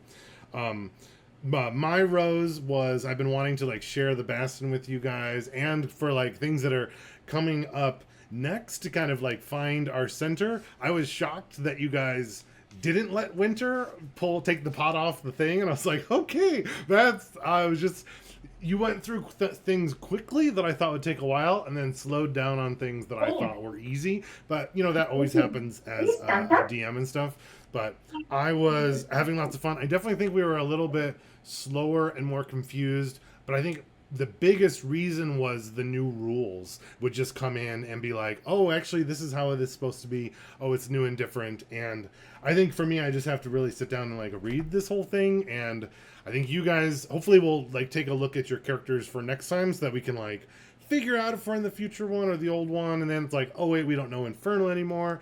Wait, that was like a big part of our story. So like those pieces were like a little bit tricky. I'm really excited to see like what happens next, and I think in the next session, especially for you, Tabby, with Rosa. I think Tabby was still having fun, but Rosa, I love that you were talking about like, why would I be doing this? How is this helping the family? Like, what's my justification? And like, I could totally see that in your actions, and I felt like those questions were exactly what she like would be asking, and it like felt very like authentic. And I'm hoping that like next session we'll get some answers to that, and it'll give us like a driving reason for like why we're doing it. So I'm kind of excited about that for next time. I wasn't expecting like a long rest here down in this little space, but it's actually going to allow me to do some really a clever thing for next session that I think will help us with a little bit of exposition and background and just a little bit more story with the world. So I'm actually looking forward to that next time. For play of the game, I think I really loved. I forgot that we were starting in combat, and Rosa like gonna go murder the guards, and I was like, how is this gonna work? How is like murdering all these guards is gonna like really change it? So it was the fact that like Rosa didn't murder them, and I think it was you, Ian, that was like, what's the symbol to like say false alarm? And I was like, oh, that's such a good question. And then you like rolled really badly, and I was like, damn it. And then like I was like, what about the other guy? What would he think? And I was like, oh, he rolled badly, perfect. So then he had to like pass the information from one guy to the other, and I liked how that was like a solution mostly, but there's still like some loose ends that will come back and bite us, and those are my favorite D&D solutions of like, it's never a clean answer. It's always like, okay, what happens if we have a long rest? We're going to be here for 8 hours, right? They're going to wake up. Are they going to be able to escape? Are they going to be killed by these orbs that we kind of like led into their space? Or are they not? So that's what, like, I'm curious. Well, I kind of know what's going to happen, but I'm curious how the party will respond to what ends up happening to those things. And that's really interesting to me. Yeah. Cool. So winners of play of the game, was looked like, I think it was Rosa and Kevin, like was a tie. So if either of you don't have it, go ahead and add inspiration to it. Okay. So Dan, out of curiosity, the devils that we're seeing in like the different statues and stuff, are their horns similar to ours? They are probably more pronounced, but even maybe with your tiefling sense, you might be able to pick out like family origins of different styles of tiefling body parts or whatever. Like, oh, that's a big horn from the, truth sayers or the whatever the family names would be. And you might even be able to connect something with them of like, boy, that looks suspiciously like, what my uncle's horns looked like when he was older, kind of a thing. Right. So definitely. And I forgot to ask this. Ember stayed up top. I had said let's build up and cover the entrance, and then Vaclav just blew it off and moved the stones around. But Ember's still up there. If would there have been an opportunity for because I'm looking and I'm like, nope, not a good idea to go back up there. But then I would also be seeing that we didn't cover the hole. Right. I would suggest that at least one or two of us go back up and freaking cover that hole so that it at least looks like we're not down here. Yeah, definitely. We'll probably chat about how the long rest goes. I think there will be some things that may or may not happen during that time, so we'll have a chance. You might want to add that in your notes so that we can remember it for next time, because I will probably not remember that. Is everyone good for next Sunday? I think so. Yep. We are. Two Sundays after that, I will be on vacation, unfortunately. But On the next 6th? weekend I'm good. Yeah, the 6th and the whatever the 13th for that is. Yeah. Okay. So at least we can get 2 in a row and then another little break for that. Yeah. Are we leveling up, Dan? Good question. We were level 2, and this was our 4th session, and This was our 3rd out fourth. 2. 4th session, yeah. Oh, And This we're is our- resting right beside a primal font of magic. that The 3rd session at 2. that makes a think. lot of sense. We got through it. Let's go to 3. I think is definitely a good call. Uh-oh. We'll level up to 3. Winter's gonna have a dragon next time. That's hilarious. You can summon your own. Are you doing that prestige class thing, or can you just get a dragon? Oh, it's the Drake Warden class, Oh, cool. subclass. If you look at that one, I will. It's one of the new ones. as an action, you can Take the magically bardic summon the knowledge. Drake that is bound to you. Is it like an animal companion? Yeah. Does it Oh my fly God. and have breath weapons? Not for a while. It's not very powerful, but it's a dragon. So. That counts. Well, Yep. 3rd level, it shouldn't be all that powerful. How dare you? Oh. Yeah, you're Exactly. singing. Can you say hi? Cool. Well, good to see everyone from streaming. I'm just going to end our little stream here. We'll be back on next Sunday at 10 a.m. Pacific time, not Pacific Central Time. But yeah, that was fun. I'm gonna Yeah, that was good. stop our stream and yeah. Insta.